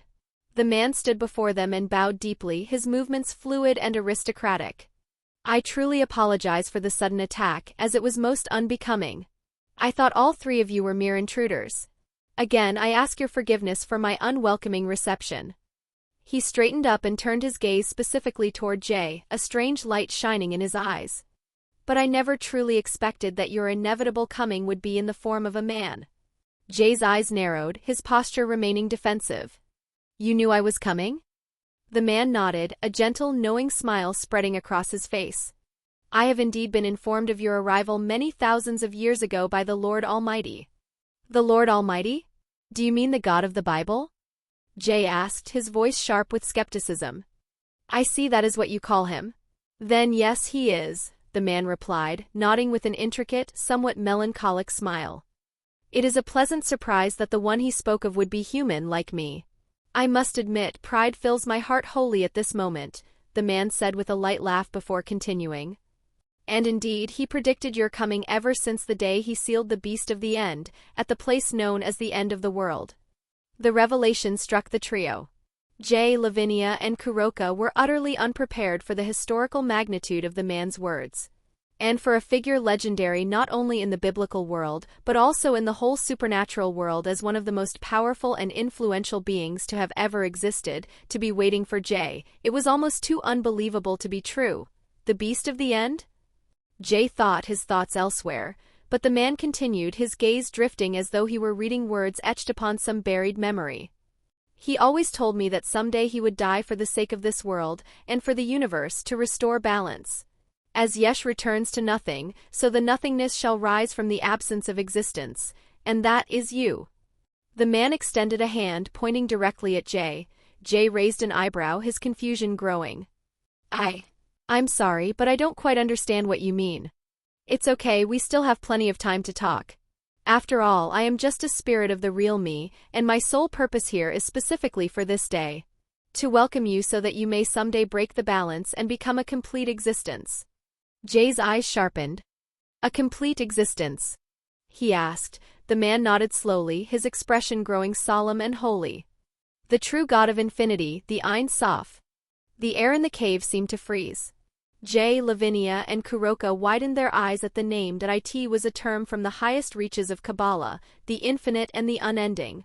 They stood in stunned silence, unable to process the magnitude of the sudden revelation. But before we speak of such matters, allow me to introduce myself properly, the man said, his voice becoming warm again. I am Solomon, king of Israel. King of men, spirits, devils, and angels. And yet, a humble servant of the Lord Almighty, the man, Solomon, opened up his hand. And I welcome you to my temple. O human, bearer of the end of all, the non-existence, the emptiness. Ayin. He looked at Jay with a gaze that spanned across the ages. For our inevitable meeting, 3,000 years in the future now. Chapter 101. No such thing as prophecy. Hearing those revelations from Solomon's mouth placed Jay into a state of deep thought. The weight of the words of God's infinity and nothingness felt heavy in the still air of the cavern. Lavinia, though, stared at the ancient king with a wary look. She leaned closer to Jay, her shoulder brushing his. You sure about this, Illya Kovalenko? She whispered, her voice low and tight with caution. Jay sent a grounding look at Lavinia, his expression unreadable behind his sunglasses as he took it off. What he said is true. The man in front of us is a spirit of Solomon, Jay said. To punctuate his certainty, the black grail appeared beside him, catching Solomon's attention. The man, however, did not press the matter further. Jay then shifted his focus back to the man, his gaze sharpening. So, Solomon, king of Israel. Solomon nodded with a grace that felt entirely natural to his station. You said it as if you've been waiting for me here, but I came here for something else. The books, Ars Almadel, Ars Paulina, Ars Theurgia, and Ars Notoria, which should have been stored here. Is that also part of your prophecies? Jay narrowed his eyes, his voice carrying a note of skepticism. The divine revelations, huh? Solomon, sensing the thick layer of wariness emanating from the group, merely smiled. Prophecies? I would not call it that, Solomon said. Your appearance here, while most surprising, is part of the natural order of this universe, and of countless others beyond it. But let us speak of it in a more proper place. My wife is also waiting for you. Your wife? I thought you were alone. Jay asked, his guard lowering by a fraction out of sheer curiosity. Solomon's smile widened as he looked at Jay, a playful glint in his brown eyes. A man should always find himself a companion to share his life with, Solomon said, casting a meaningful glance at Lavinia, who was still hovering close to Jay's side. Though I suppose I need not tell you that. Jay sent a glance to Lavinia. Follow me. Solomon turned and began to walk deeper into the cave. Jay exchanged a brief, silent glance with Lavinia and Kuroka. Receiving a hesitant nod from both, the three of them slowly followed Solomon first. The journey seemed mundane. The entrance swallowed the last of the desert light behind them, leaving only the dim, ethereal glow radiating from Solomon's form to guide their path. The walls were jagged and the floor uneven. Yet, the further they ventured, the more the world began to warp. Jay was the first to notice the spatial anomaly. By all logic, the cave should have been narrowing as they moved toward the center of the mountain, yet it did the opposite. The path stretched endlessly ahead, the ceiling rising into shadows, and the air grew strangely lighter and fresher. It carried a hint of moisture and life, something utterly impossible for a cavern buried beneath the Mount Sinai. Kuroka's ears twitched violently. Her tail puffed up for a moment before settling. Nya. Something's weird, she murmured quietly, her golden hazel eyes darting toward the walls that seemed to be humming with them. Ajik. Lavinia also frowned, her sapphire eyes observing the surroundings with careful attention. She could feel the temperature rising with the balmy warmth of a spring afternoon. Then, faintly at first, a light appeared in the distance. A small glimmer, like a star trapped inside the darkness. As they continued forward, the light slowly grew brighter, blooming like the dawn breaking through the night. The darkness of the cave began to peel away, replaced by a radiant glow that spilled across the ground. Air changed completely, filled with sweet fragrance of crushed grass, blooming flowers, and ancient trees. A pocket dimension, huh? Jay murmured. They then passed through the light. The moment their feet crossed the invisible boundary, the world opened before them in a breathtaking display of impossible beauty. Above them stretched a vast, endless sky of soft azure, where gentle white clouds drifted lazily as though time itself flowed at a different speed. Warm, artificial sunlight bathed the land, its golden rays dancing across an expansive field of vibrant green grass that swayed rhythmically under a calm breeze. It was a garden of Eden-like perfection, hidden in the heart of a mountain. "This is," Jay muttered, his voice trailing off as he looked at the horizon. Lavinia's breath caught in her throat. She reached out a hand as if to touch the air. "This place," Kuroka's golden eyes widened to their limit, her tail slowly flicking behind her. "Nya, this place is massive." It was an artificial realm, and at the very center of this lush paradise stood a structure of a colossal altar made of radiant white marble. It rose from the grassy earth like a monument carved from pure light. The marble was pristine, glowing faintly beneath the overhead sun as if it possessed a holiness that defied the passage of centuries. Massive pillars surrounded the central structure, each one etched with ancient runes and intricate geometric patterns that seemed older than civilization itself, like a sacred place where heaven and earth seemed to meet, and at the center of the marble platform stood a great altar, vast and immaculate. Solomon stopped walking. Standing before the structure, the ancient king slowly turned back toward them, a faint, hospitable smile resting upon his face. "Welcome," he said calmly, his voice carrying clearly across the tranquil garden. "To my temple." Jay narrowed his eyes as the Avesta ignited. Meanwhile, Jay narrowed his eyes as Avesta scanned the surroundings. Millions of runes constructed the place, making him think that even if he were given hundreds of years to deconstruct it, it still would not be enough. It was a tremendous feat of spatial and creation magic, on a completely different scale compared to Glenda's library. Seeing Jay's glowing left eye as he scanned the surroundings, Solomon watched him with curious eyes. "That eye. That's a dragon eye, isn't it?" Solomon asked. "You know about it?" Jay looked at the man. "I can sense it. Though I've never seen it in any beings other than dragons." "Well, part of that is because the Heavenly Father was never really fond of their kind, calling them beasts with no kindness in their hearts," Solomon said. He suddenly paused, a nostalgic look crossing his face. "Though I personally find them quite amusing as a pet, haha." Solomon laughed, the sound echoing warmly. Suddenly, a new presence emerged from the direction of the altar. She was a woman of exotic beauty. Her skin carried the warm bronze tone of desert sunlight, smooth and radiant as if kissed by the sands themselves. Long, flowing violet hair cascaded down her back like a silken river, reaching almost to her thighs, swaying gently with the wind of this tranquil garden. Her attire was both luxurious and revealing, fashioned from rich fabrics of red and deep blue, decorated with golden engravings all over it. And from the top of her head rose two tall, elegant ears resembling those of a desert jackal, covered in soft fur that matched the deep hue of her hair. And behind her swayed a long, elegant tail, its fur as dark and lustrous as twilight. Kuroka blinked, her own ears twitching. "A Nakushinya?" Lavinia stared in surprise at the woman's sudden appearance, while Jay simply narrowed his eyes slightly, studying the newcomer's energy signature. The woman placed one hand lightly upon her hip, her golden bracelets chiming softly. She tilted her head, a charming smile playing on her lips, a smile that carried both queenly grace and a hint of playful mischief. My. Oh dear husband, why didn't you tell me that our guests had come? Didn't we agree that I would be the one that welcomed them here?" the woman said. "Haha, that was my mistake, my love. As you can see, this is surprising as well, isn't it?" Solomon replied, gesturing toward the trio. The woman inspected Jay, her jade eyes scanning him from head to toe before she nodded in approval. "Certainly," she said with a smile, then turned her gaze back to Solomon. "I just thought that I could be good with a few riddles to make it interesting." She stepped forward. "But anyway, nice to meet you everyone. I am Bilqis, the Queen of the Kingdom of Sheba." And I am the main wife of my lovely husband Solomon. Solomon laughed warmly at her bold introduction, while Lavinia offered a polite, somewhat stunned smile. Jay, however, was busy inspecting her form with his inner sight. She wasn't entirely human. A half-human, half-spirit.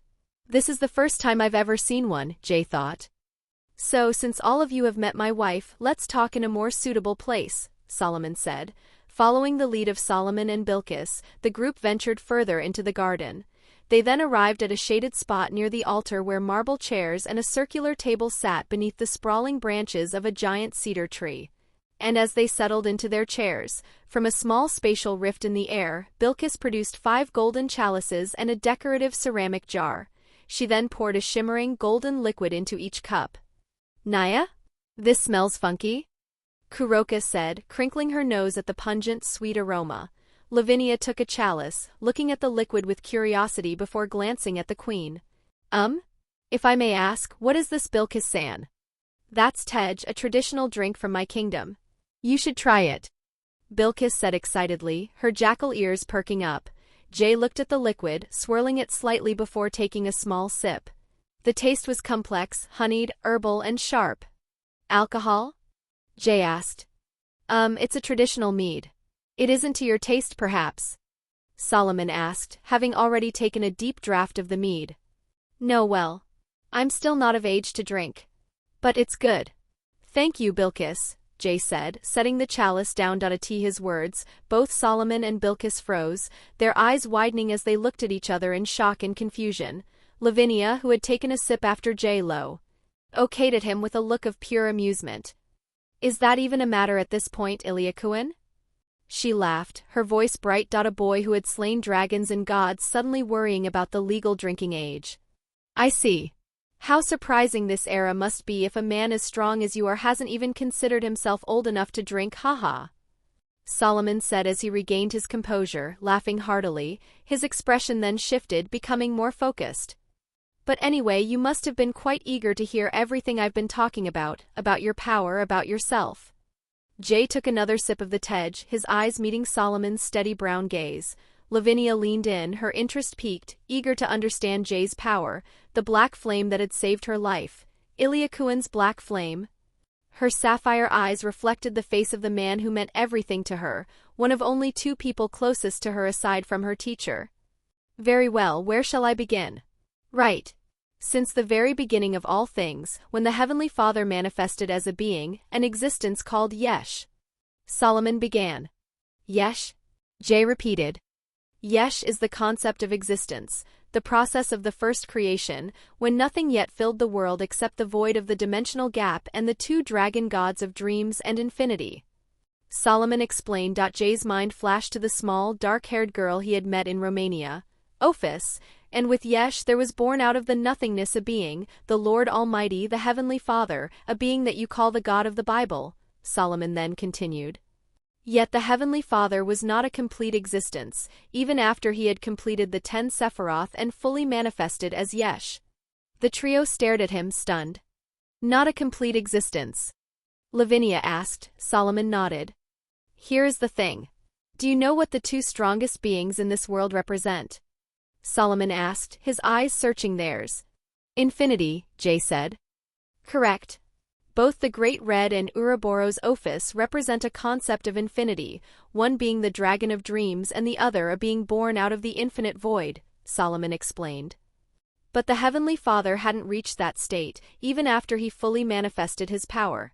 Because his power, Yesh, is not a concept of infinity, but a concept of creation. Solomon's words hung in the air, shifting Jay's entire understanding of the concept of infinity. This is why, even if he was capable of creating life out of nothing as a Yesh, and his power of creation was something capable of forming countless worlds, he still wasn't strong enough to beat a being of infinity like the Great Red or Ouroboros Ophis, Solomon said. That's the reason why in this universe, a world he called the world of dragons and gods, the Draconic Deus, DxD, there is still no true God of infinity. True God of infinity. Jay thought. For some reason, that extravagant title sounded almost ridiculous to him. But I guess at some point you could say he was content with that, until he met it. Solomon stopped, his voice dropping an octave. The beast of the end, Lavinia said, recalling his earlier mention. Solomon nodded solemnly. The imperial beast of Apocalypse Trihexa. After the Heavenly Father discovered its existence and confronted it, he realized that Trihexa represented something not infinite, yet far too dangerous to be left unchecked. It was the apocalypse itself, the highest form of destruction. Even if the two dragon gods could match it in battle, that clash would bring inevitable destruction to the entire world.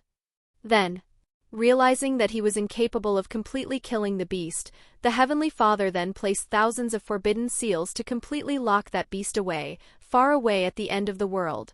But as you probably know, he then died in the Great War, Solomon said as he suddenly stopped. His tone remained unchanged, as if the death of one of the most, if not the most influential gods to ever exist in the world were completely ordinary. Was he perhaps in a weakened state after sealing the beast? Jay asked. Solomon shook his head. He looked into Jay's dark hazel eyes, his own gaze reflecting the memories of a distant, holy past. No. He chose his own death. A profound silence fell over the garden. Huh. What do you mean? Jay muttered, his voice laced with disbelief. After encountering the beast. No, even long before that. The Heavenly Father realized that Trihexa would one day bring about the end of this world. And not only that, there were also threats from beings he called the outer gods. Solomon then continued.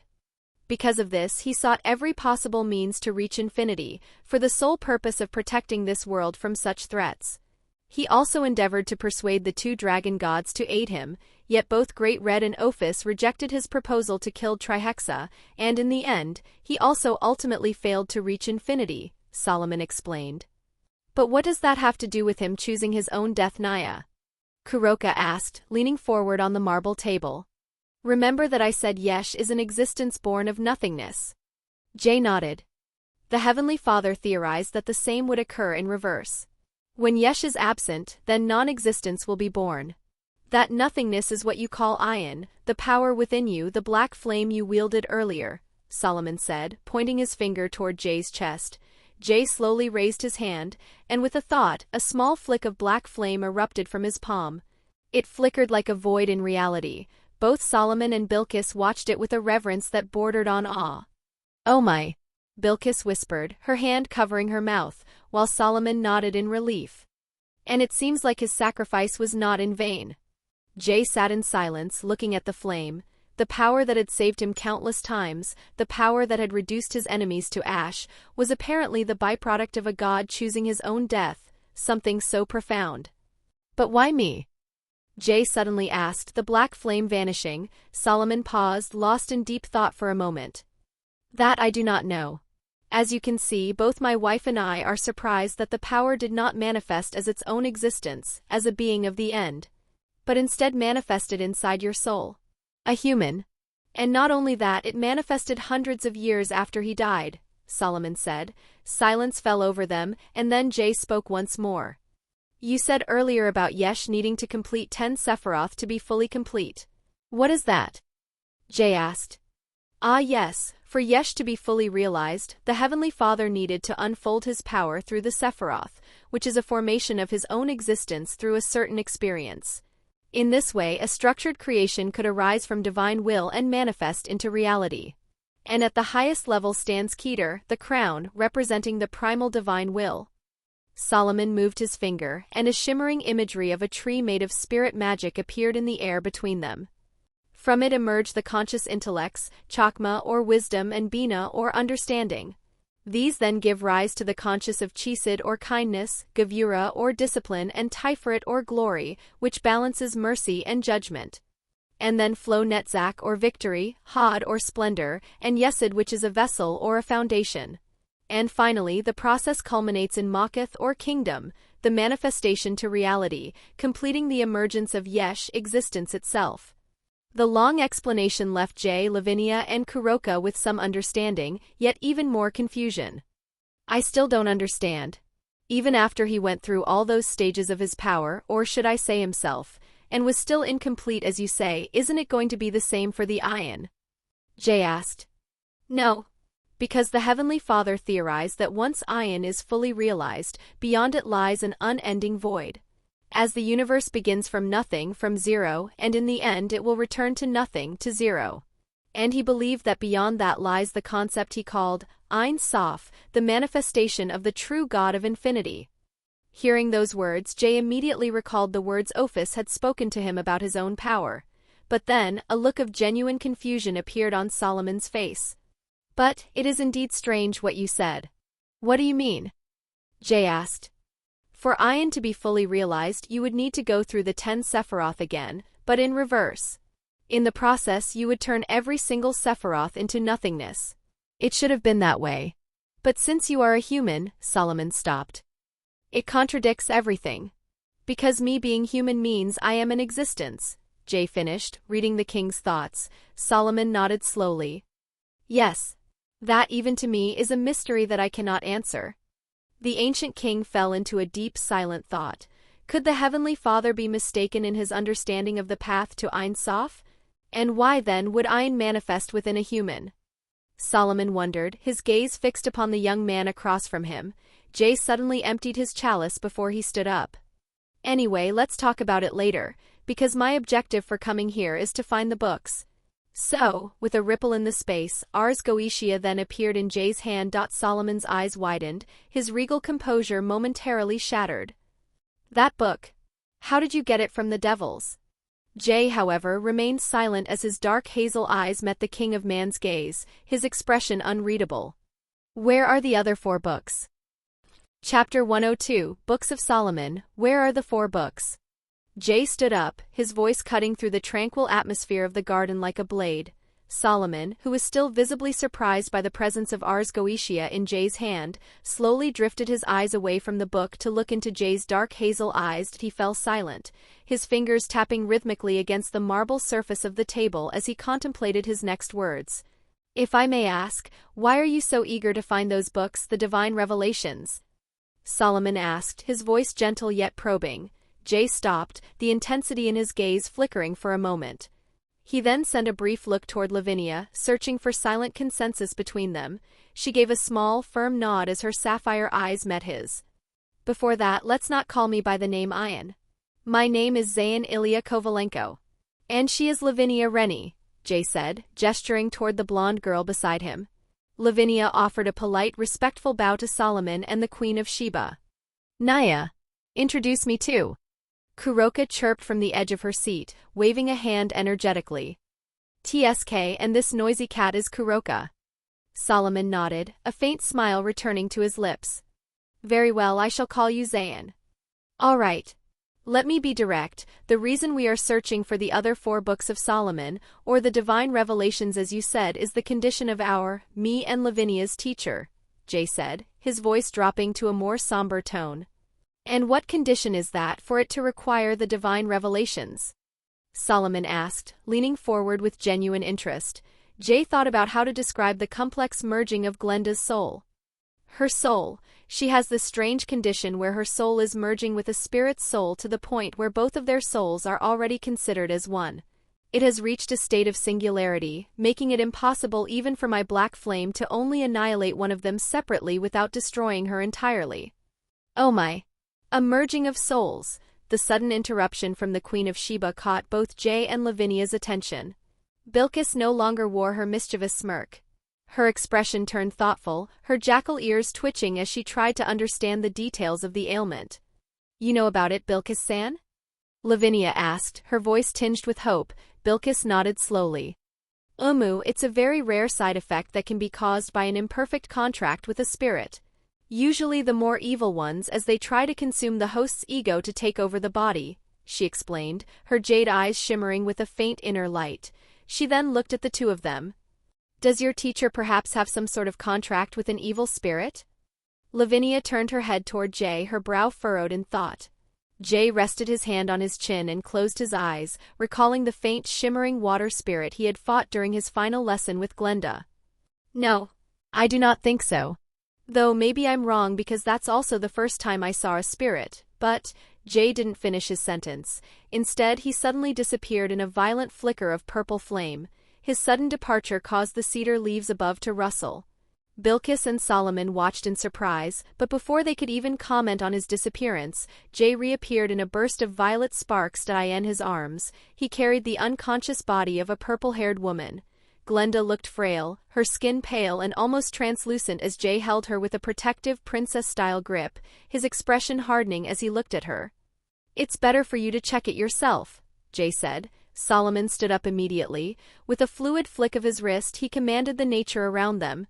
One of the massive branches from the ancient cedar tree near them slowly descended, its wood twisting and weaving together between him and Jay until it formed a natural, moss-covered bed. Jay, Lavinia, and Kuroka widened their eyes at the effortless display of strange magic. "Don't be surprised, it's just another form of spirit magic," Solomon said, his focus already shifting to the unconscious body of the Witch of the South. His brown eyes swept over Glenda's thin frame. She looked malnourished, her breathing shallow, surviving only on the infusion that Jay and Lavinia had been keeping her supplied with. "My love, this is," Solomon muttered. Bilkis stood beside him, her jade eyes glowing with an intense spirit energy as she performed a deep scan of Glenda's internal composition. Jay watched the way the energy moved, noted the way the queen's tail stilled in concentration. It's definitely a case of a spirit trying to take over the host body. But I've never seen souls merged almost perfectly like this. Is there probably something that triggered it?" Bilkis asked, her voice low and troubled. Jays clenched his hand into a fist as the mocking, arrogant face of Rizavim Levon Lucifer flashed through his mind. Solomon caught the shift in Jay's eyes. He can feel a faint but cynical killing intent seeping out, that even a man of Solomon's vast experience found unsettling. "I see now why you would ask me for the divine revelations. This condition your teacher is in is indeed very complicated, even for me and my wife as spirit magic users," Solomon said. "Wait, so this condition can't be solved even if you are able to use spirit magic?" Jay asked, his heart sinking. Solomon nodded gravely. "No." Jay's brow furrowed. The frustration he had been suppressing for weeks began to boil. "So even if I learn to use spirit magic with the help of Ars Theurgia, which has authority over spirits, I still won't be able to cure her condition. Then what am I even doing here?"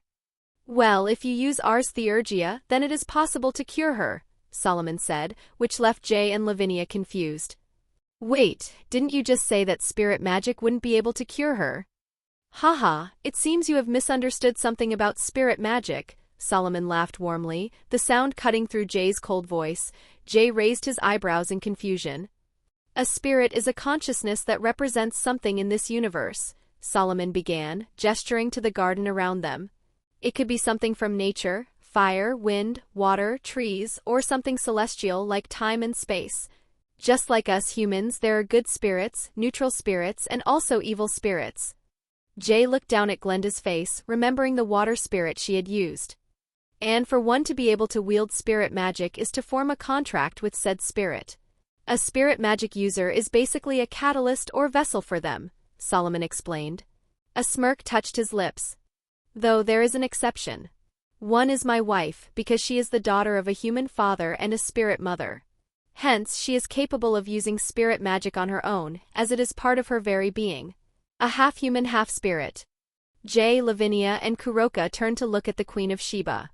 She flashed a charming smile and held up a peace sign. Jay wasn't surprised, but for Lavinia and Kuroka it was unexpected. "And also the Heavenly Father.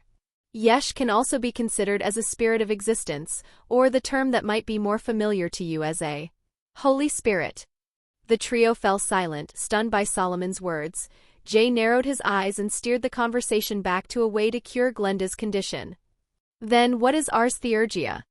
Solomon smiled, clearly enjoying the role of a teacher. Ars Theurgia, just like the other divine revelations, is both a catalyst and an instruction to summon or construct a certain being. That's why I prefer to call them as a book of summons. Solomon pointed toward the ordinary, unassuming book in Jay's hand. "The book in your hand, Ars Goetia for example, is a catalyst to summon the original sin, the Goetia, the origin of evil, a combination of the 72 pillars in one being. But then before I died, Lucifer stole the book from the Heavenly Father. He then used it to create the current 72 pillars of the devils by separating Goetia and using those 72 souls with his own method to create the first generation of the pillars." Solomon's expression turned slightly pitying as he looked at the book. As a catalyst, you can use the divine revelations to summon a being, and if you have control over it. For example, through Goetia, you can harness its power or command it. However, from what it appears, Ars Goetia has been damaged, and the summoned being has been separated. It seems now to be little more than an ordinary book. Jay looked down at the unassuming black book in his hand. Jay then looked at the book in his hands. The torn section must be the part now known as the Book of Lucifer, which currently in Rizavim's possession. Then, what about the other books? Let's see. The first is Ars Almadel. It's called the Divine Revelations of Angels. This one is unique because it allows you to summon an altar that acts as a beacon. It draws in an absurd amount of holy energy depending on how many angels answer your call.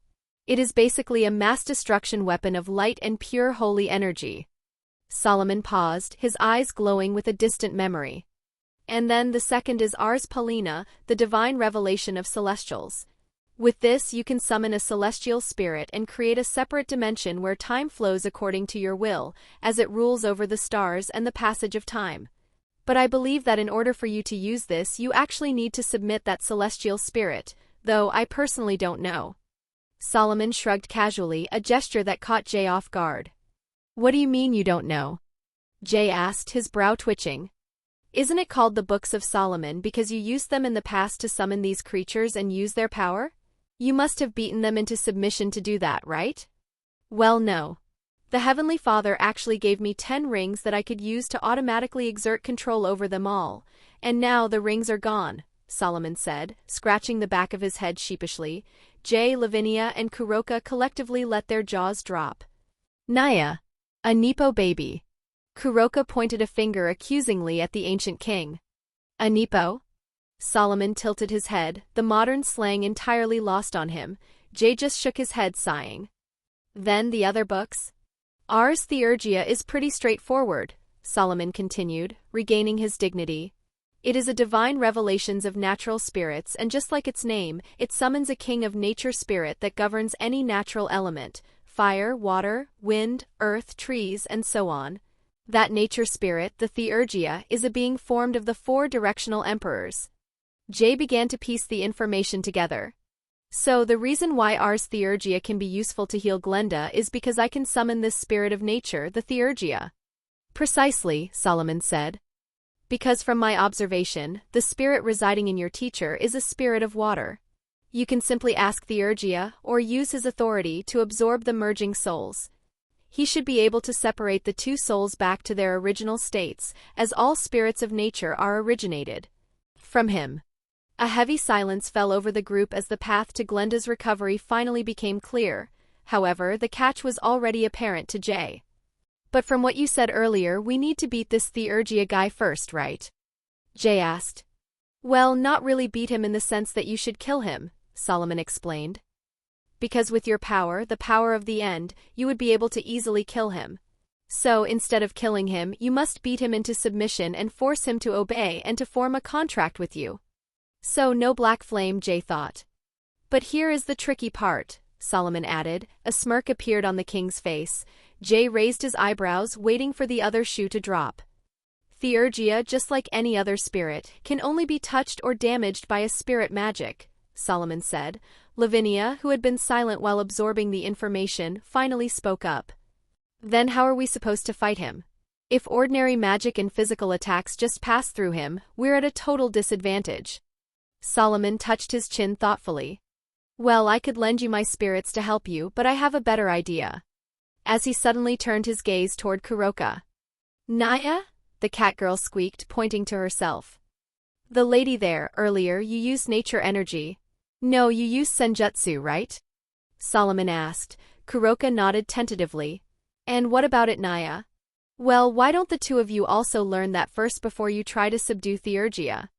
Solomon suggested. Senjutsu uses the power that flows within one's spirit called chakra. While Tuki, one of the forms of senjutsu, can be considered a physical manifestation of spirit magic as it allows the user to interact with spirits. Solomon then looked at Jay and Lavinia with an encouraging smile. And after all of you are ready, I can unseal the Ars Theurgia and you can use it to summon the spirit of nature yourself. Jay and Lavinia then turned their gazes toward Kuroka. The black-haired catgirl recoiled slightly, her tails twitching. "Don't look at me with such passion, Naya," she joked, playfully covering her body as if they were undressing her with their eyes. "Very well," Jay just ignored her as he said, his voice firm. "But in the meantime, I will also learn about my power. This black flame, or what you call iron." Solomon's smile was one of pure satisfaction. "No problem. We have plenty of time and plenty of rooms in this temple for the three of you." A faint flare of aura emanated from him as he smiled. "So shall we begin our training?" Chapter 103, Treaty Valley. Lucifer had beaten Azazel up. The evidence was written clearly across the Governor-General's face as the Grigori delegation moved through a corridor of traditional Japanese architecture. The sliding shoji screens and polished dark wood floors echoed with the rhythmic sound of their footsteps. Azazel led the group, and by his side there were Penemu, Shemhazai, and Barakil, and walked behind them was a silver-haired young man, the White Dragon Emperor, Valley Lucifer. His face was sharp and cold as he accompanied the 4 Grigori representatives who would attend today's peace treaty for the 3 biblical factions. "Hey Penemu-chan, does my face still look swollen?" Azazel asked, his voice a bit muffled. Penemu, her purple hair swaying as she walked, took a clinical look at the Governor-General. With a quick, pitiless glance she nodded. "Yeah, a little bit. Thank you." Azazel's left eye was a vibrant shade of purple, and several scars remained visible despite the healing magic that had been applied to it after his beating session.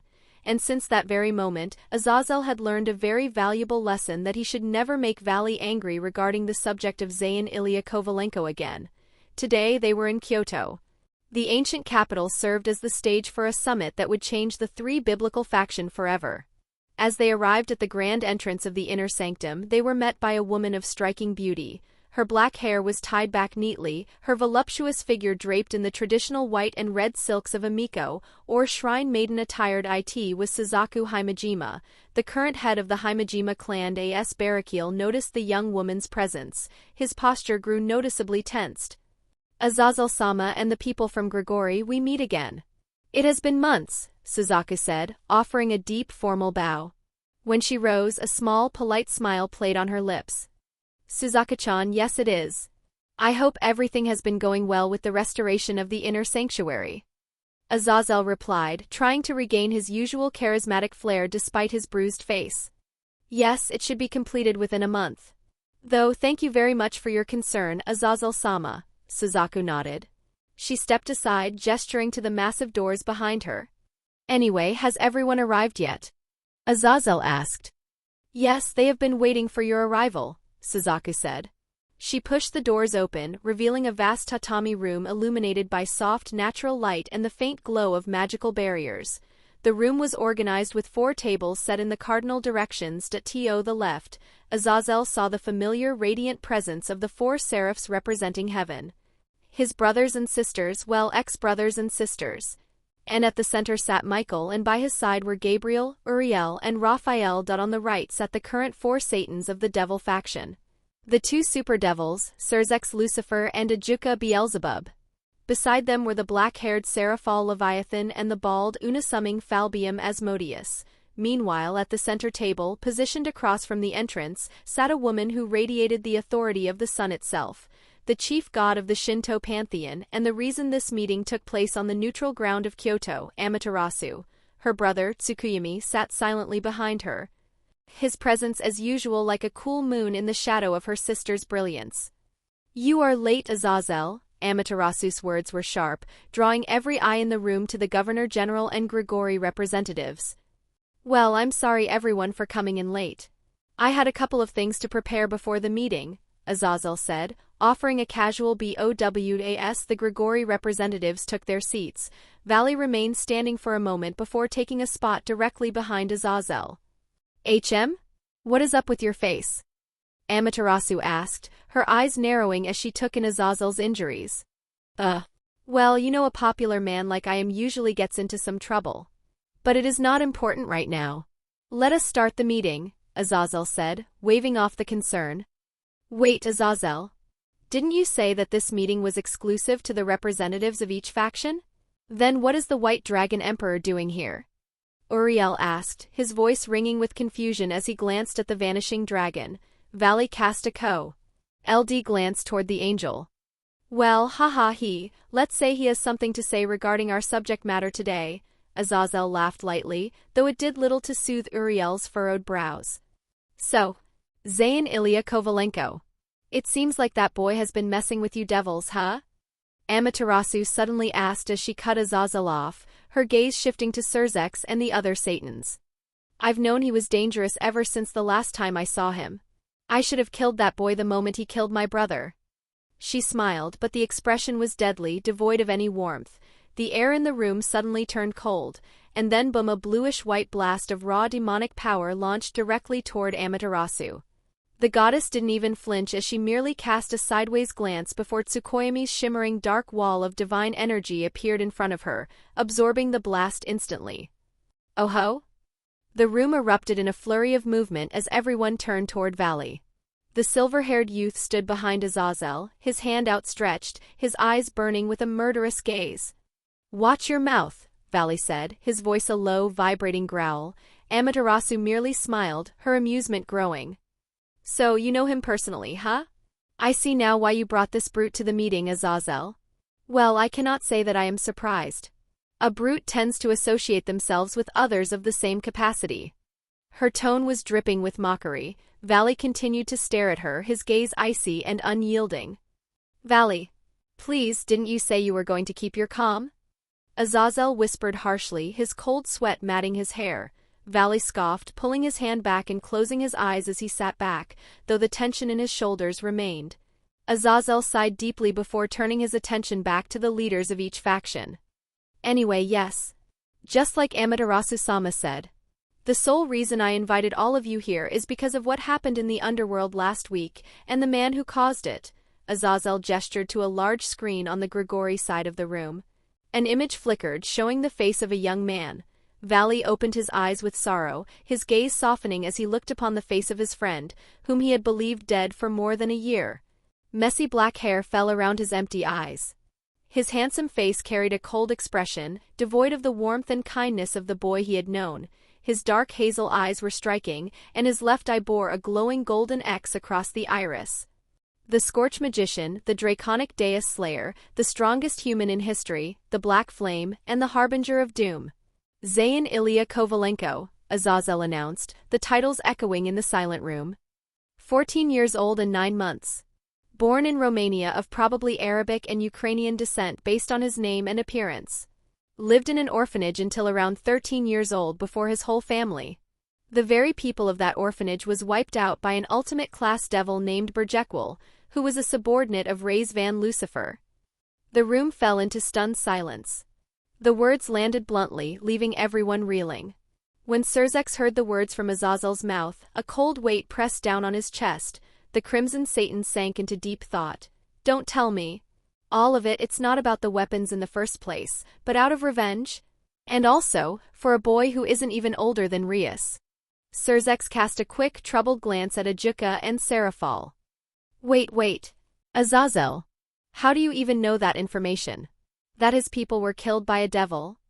Michael finally spoke, having known Jay personally but never having asked or learned anything about his past. Azazel looked at his brother with a somber expression. Because I was there to see the aftermath of that slaughter that night. The revelation stunned the room into a new level of silence. I will continue. He then appeared again a couple of months later to fight with the Witch of the East, Augusta, and the Utsusimi agency that caused chaos here in Japan. And after that he fought with Susanoo no Mikoto and killed him in the process, Azazel said.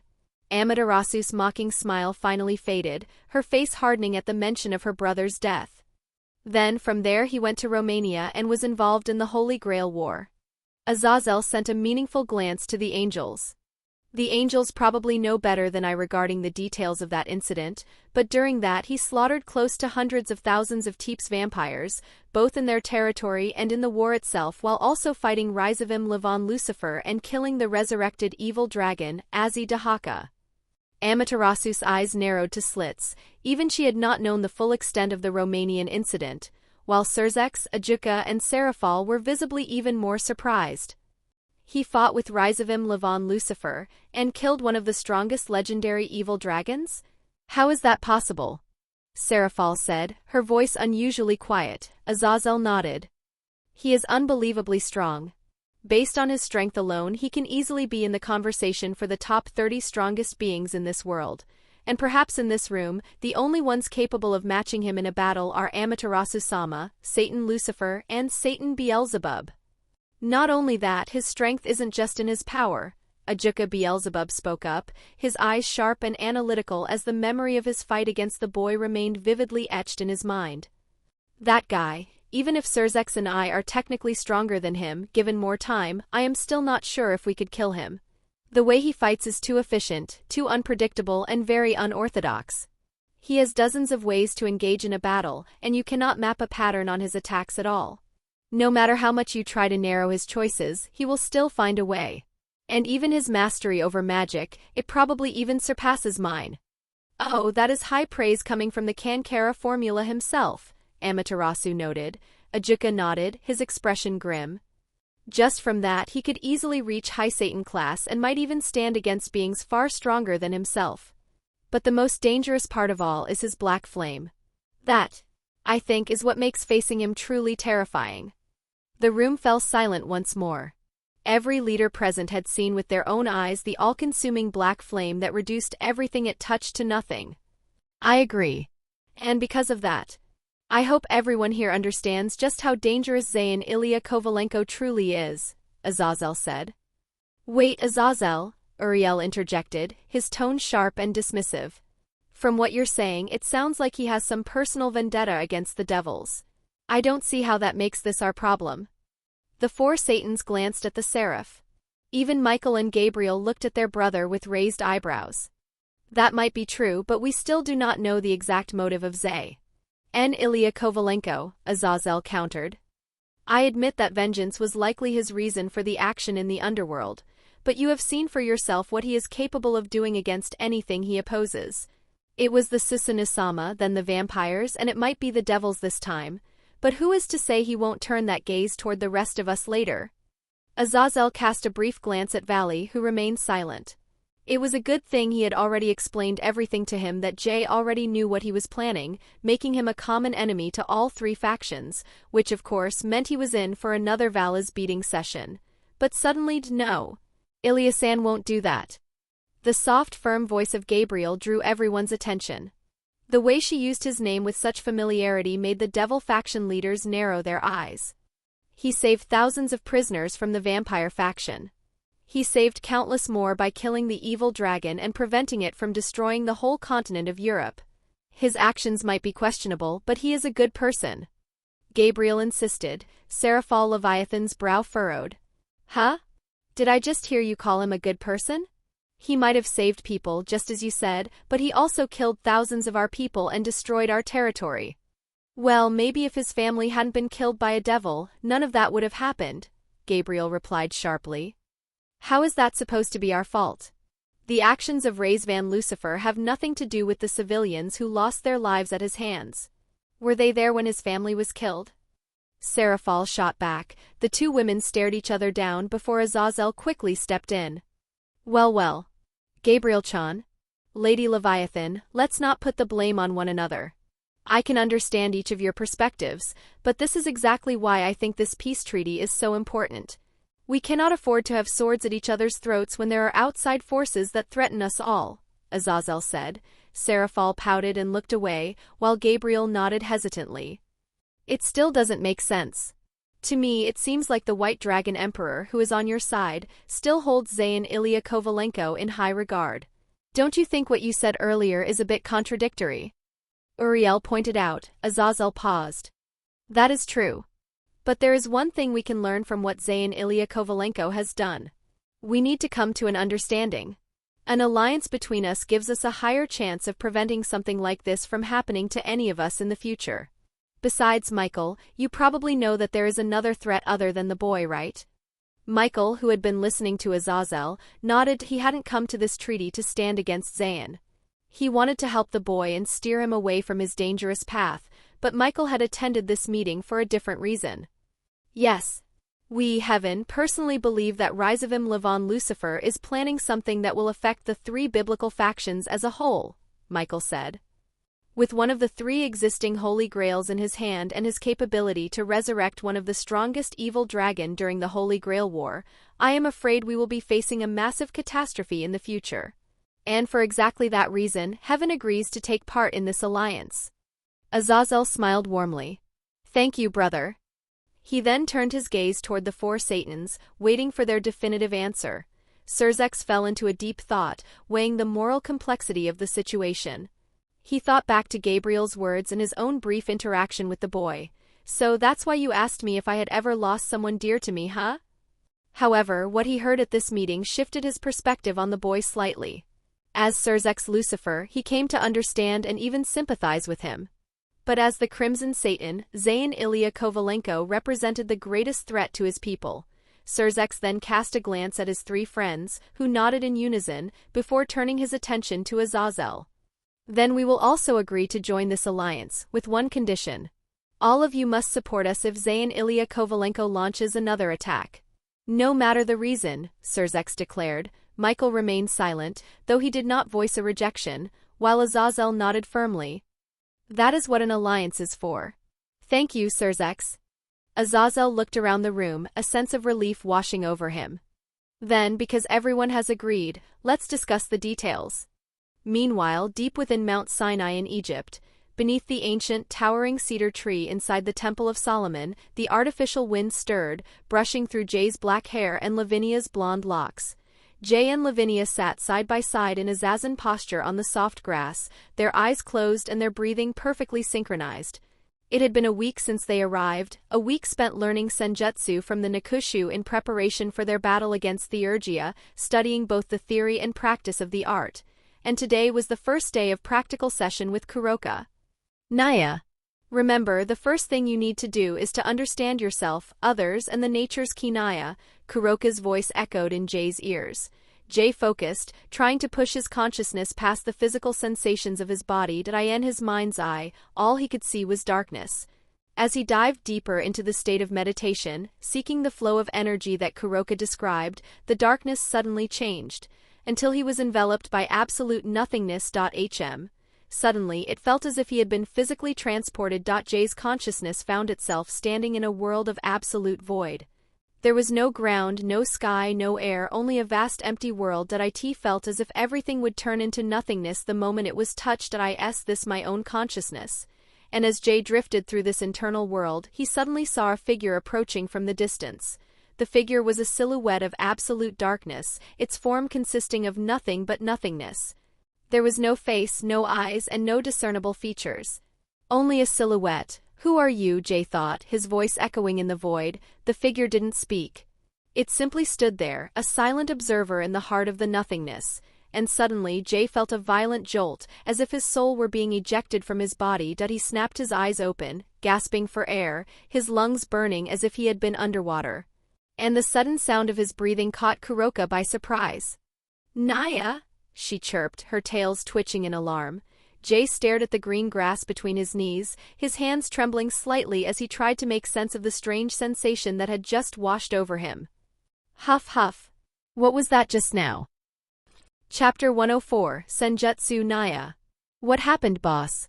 Kuroka leaned closer, her golden hazel eyes wide with a mixture of curiosity and alarm as she checked on Jay. The black-haired young man was hunched over, his chest heaving as he panted heavily. Cold sweat matted his hair to his forehead, and his hands were dug deep into the soil of the garden. Suddenly, Kuroka's eyebrows furrowed. Her Nakushu instinct screamed at her to retreat as Jay's body suddenly exerted an immense terrifying energy. Her pupils dilated into thin vertical slits. A dark, almost obsidian aura erupted from Jay's body. It was a familiar senjutsu ki that shrouded by something else. And as the aura brushed against the grass and the stray petals, they simply turned into nothingness. But then, just as quickly as the aura erupted, it began to dissipate. Jay sucked in a sharp breath, his jaw tightening as he struggled to regain control of the emanating aura. Naya? Was that senjutsu? Kuroka asked, her body still tensed in a defensive crouch. She knew the weight of a powerful aura and the flow of ki better than almost anyone, but this hadn't been a simple circulation of life force.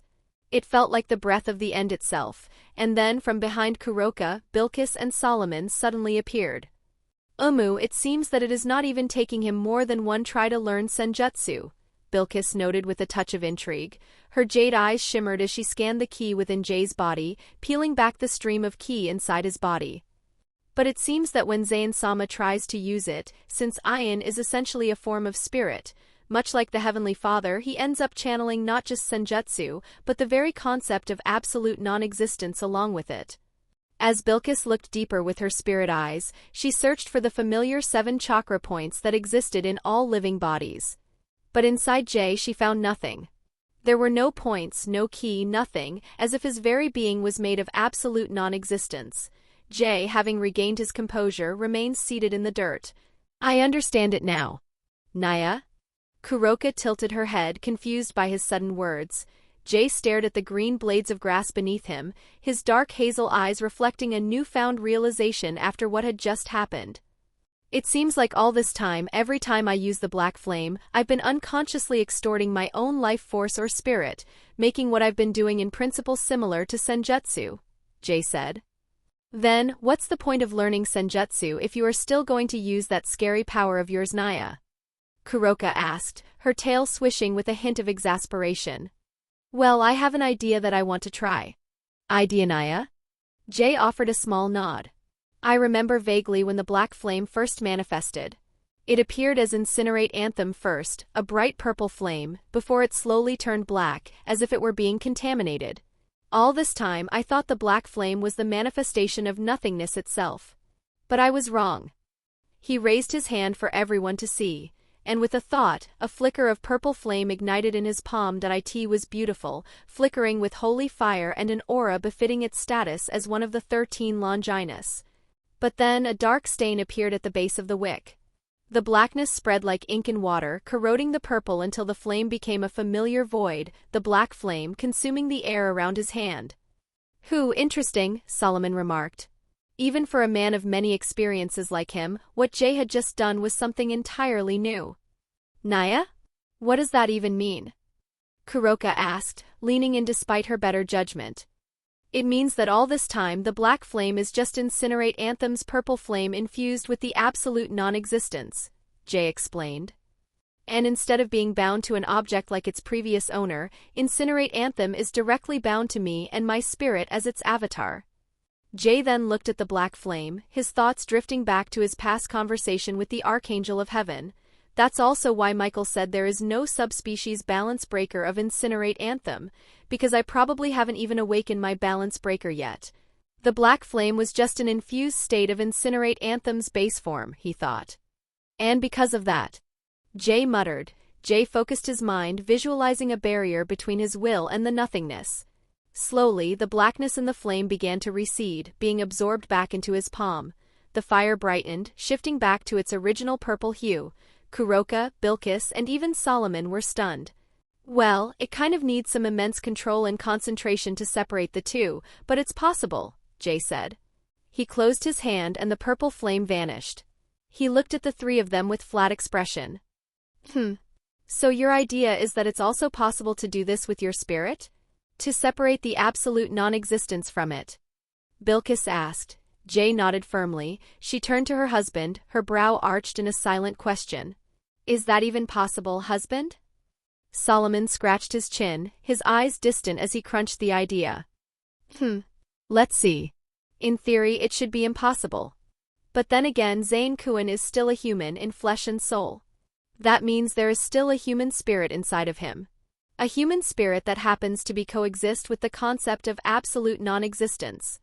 That sounds. Jay didn't wait for further debate. All right, let me just try it. He closed his eyes and tried to draw upon the natural energy around him and within himself. He felt the current flow toward his right hand, a gentle warmth from the earth and the trees. But as the energy combined with the ki from within his body, suddenly Shuunga black aura enveloped his hand as it consumed everything around it, except for his own body, and turned it into nothing. Jay activated Avesta, trying to scan the aura. Usually, the dragon eye would reveal the composition and structure of any magic, spell, energy, or aura in the form of runes and words.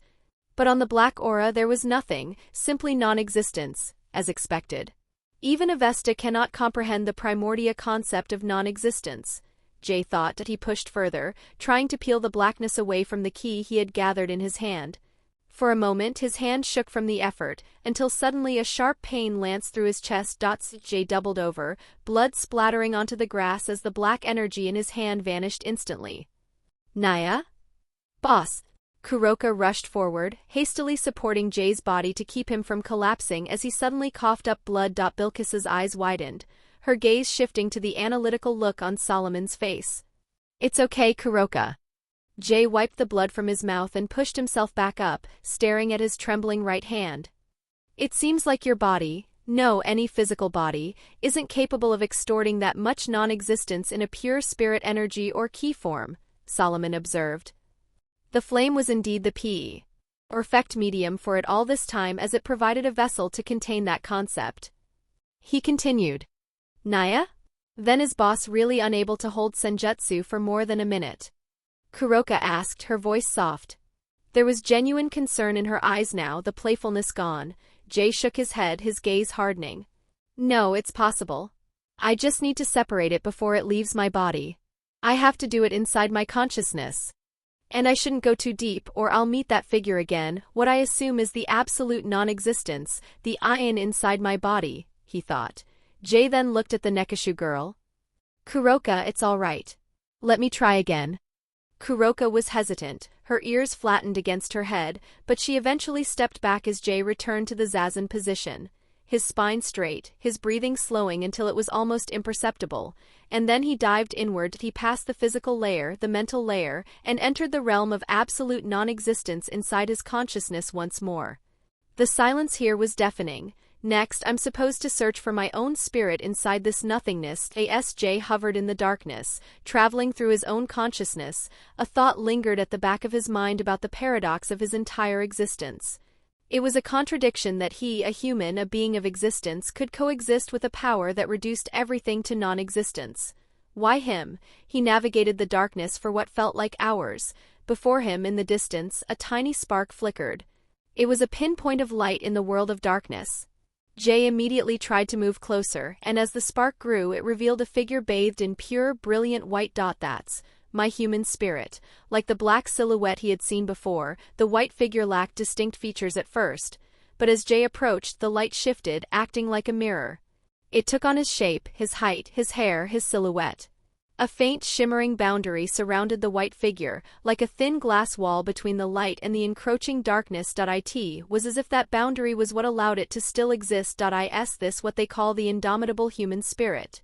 Jay walked toward the light. And as he neared the boundary, a stream of soft gray energy reached out to him. It was neither the blinding white of his soul nor the devouring black of the void, and then the gray mist slowly enveloped his consciousness. Meanwhile, on the outside, an hour had passed since Jay closed his eyes, and even longer for Lavinia, who remained in her zazen posture. As her senses sensed an incoming energy, Kuroka turned his bored eyes. Naya? Kuroka whispered that a soft gray aura began to seep from Jay's skin as it flowed like smoke, wrapping around his limbs until he was encased in a blazing gray shroud of senjutsu ki. Jay opened his eyes slowly, showing the dark hazel eyes as the golden X in his left eye glowing with a steady light. Yeah. I can use senjutsu now. Naya. What the fuck? In 1 hour? Kuroka yelled, jumping back and pointing an accusing finger at him. That's ridiculous. How is that even fair? Not even the most gifted Nekishu could release a senjutsu ki the first time they tried. The control, the malice, the nature energy, let alone a human who shouldn't have an affinity toward nature. Naya. Solomon and Bilkis shared a knowing smile. They were no longer surprised by the way Jay broke the rules of reality. Didn't I tell you I've been using the same principle all this time? Jay said, the gray ki slowly dissipating as he stood up and stretched. The act of releasing my own spirit or ki isn't hard because I'm used to it. The hard part was the separation. Even now, it requires an absurd amount of focus. Naya? Like hell I care about your reasoning, you cheater. What about the malice and the ill that flows through the nature? Usually for beginners, that's the part that makes them lose their minds. Jay paused before he shook his head. No, I didn't feel anything. Kuroka looked utterly defeated, dropping her shoulders as she decided to stop questioning his common-sense-defying progress. Jay turned his attention to Lavinia. Her body, which had been as still as a statue, suddenly twitched. He scanned her, noting a sudden spike in her energy, and suddenly a single tear rolled down her cheek as she opened her eyes. Lavi? Jay raised his eyebrows and hurried toward her side as his hand touched her shoulder. Lavinia turned her head. Her sapphire eyes were glassy and unfocused for a second before they found Jay's face. A flash of profound relief washed over her features, and finally a small, weary smile touched her lips. Illya, you're still here. Her eyes rolled back and she slumped forward. Jay caught her instantly, pulling her into a protective embrace. Please, don't leave me again. Lavinia's voice was a muffled, broken whisper against his ear before she went limp in his arms. Jay remained silent, his heart aching as he held her. He then sent a glance towards Kuroka. Is this normal, Kuroka?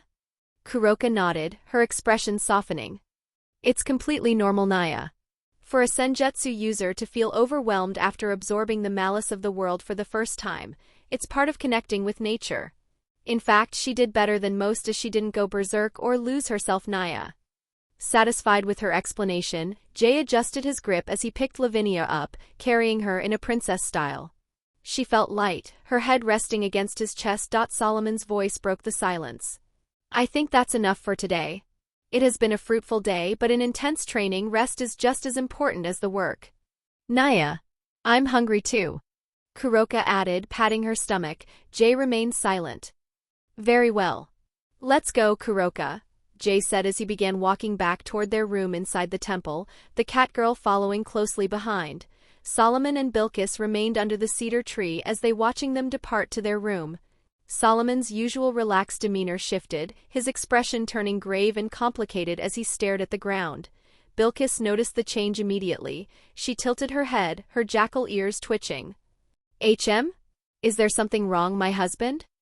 Solomon's gaze remained fixed on the spot where Jay had been sitting. No, what happens if he fully realizes the ion within him? If he completely turns his whole human existence into non-existence, then won't he simply cease to be? But then a sudden realization struck the king. His eyes widened as he looked up at the artificial sky of the sanctuary.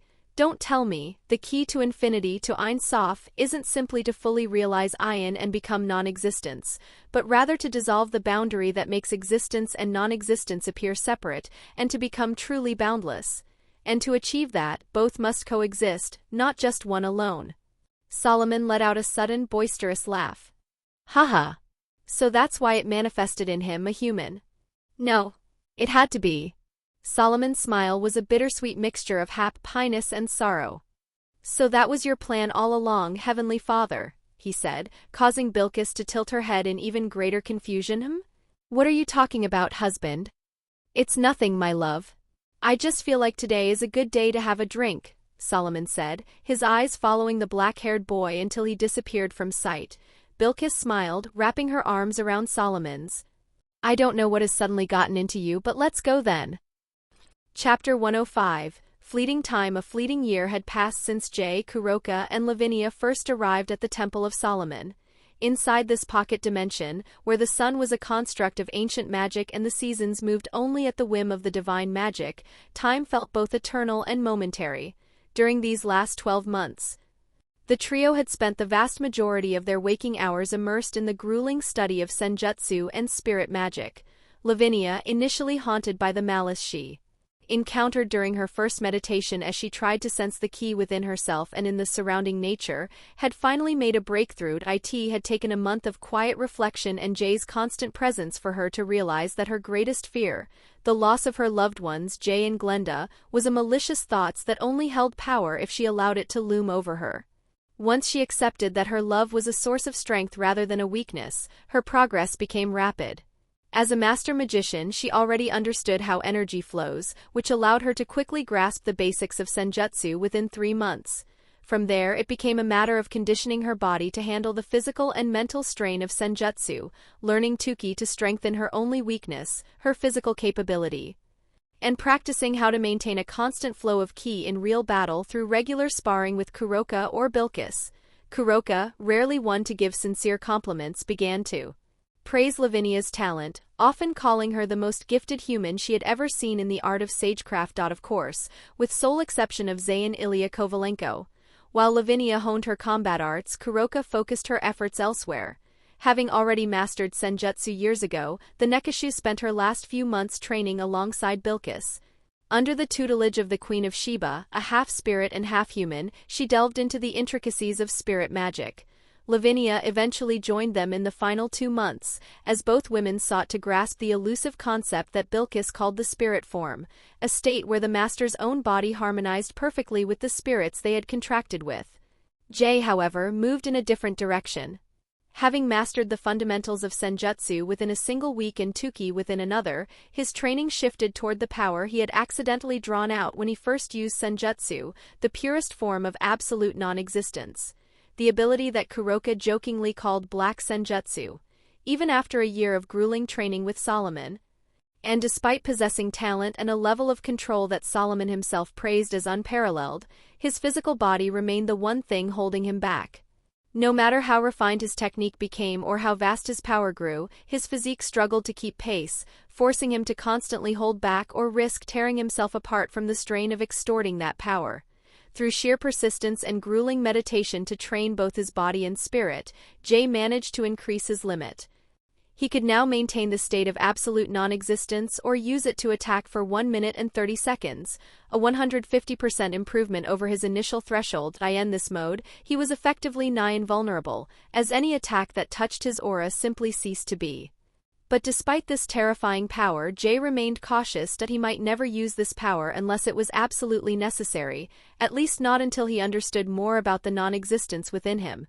Another thing Jay learned about the purest form of absolute non-existence was, it is the negation of existence itself. It completely denies ontology. As such, it is not erasure or destruction for these two acts postulates that something has exist or will exist. It is an anti-reality that decreates anything and everything, manifesting as a sudden point of absence in reality that forces a correction. It was very different from when it was infused into the flame, which turned everything into ash. That was another thing he needed to investigate, why its effects varied depending on the medium. Beyond the temple walls, the world continued to turn.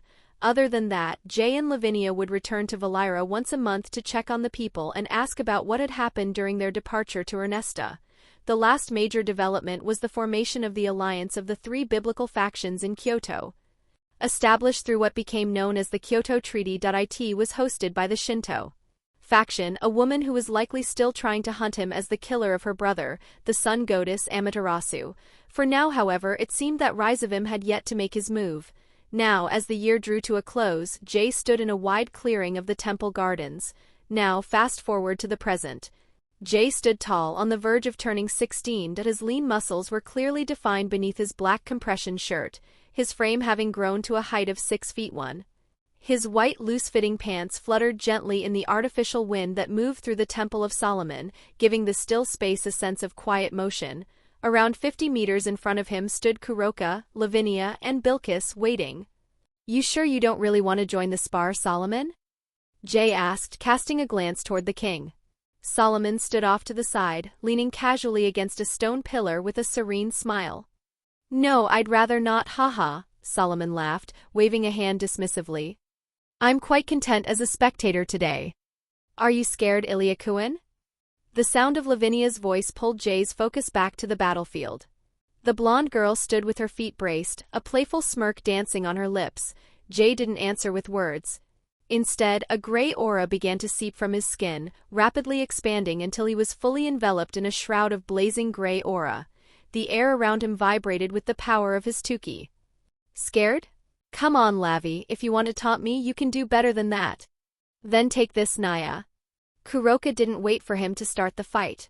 She blurred forward as she swung her hands, and in an instant, hundreds of white senjutsu bullets materialized around her, shrieking through the air as they swarmed toward Jay. Jay's figure flickered. To the 3 of them, it looked as if his body were a glitching image in a gray light, and before The supersonic projectiles could even bridge half the distance. Jay vanished entirely. Shing. Kuroka's eyes widened, her pupils narrowing to slits. She felt a sudden sharp pressure against the back of her neck. Naya? Got you, you lazy cat. But before Jay's hand could make contact, a ripple in the air erupted at his side. A concentrated blast of spirit energy tore through the space, threatening to knock him off his feet. Try to block this, yeah. Bilkis cried out, her jade spirit eyes glowing in terrifying light. Bomj didn't even turn his head. NFWUOM, burst of black flame erupted from beneath his feet and acting as a wave shield. The spirit blast struck the fire and was instantly nullified, turned into drifting ash in less than a second. Watch, Bilkis gasped, seeing her high-level spirit magic snuffed out so effortlessly made her falter for a heartbeat. Even though she already knew about Jay's power, it was still astonishing and terrifying every time she witnessed it. Jay didn't miss the opening. As in a gray flash, he closed the distance to Kuroka, gathering his ki into his fist.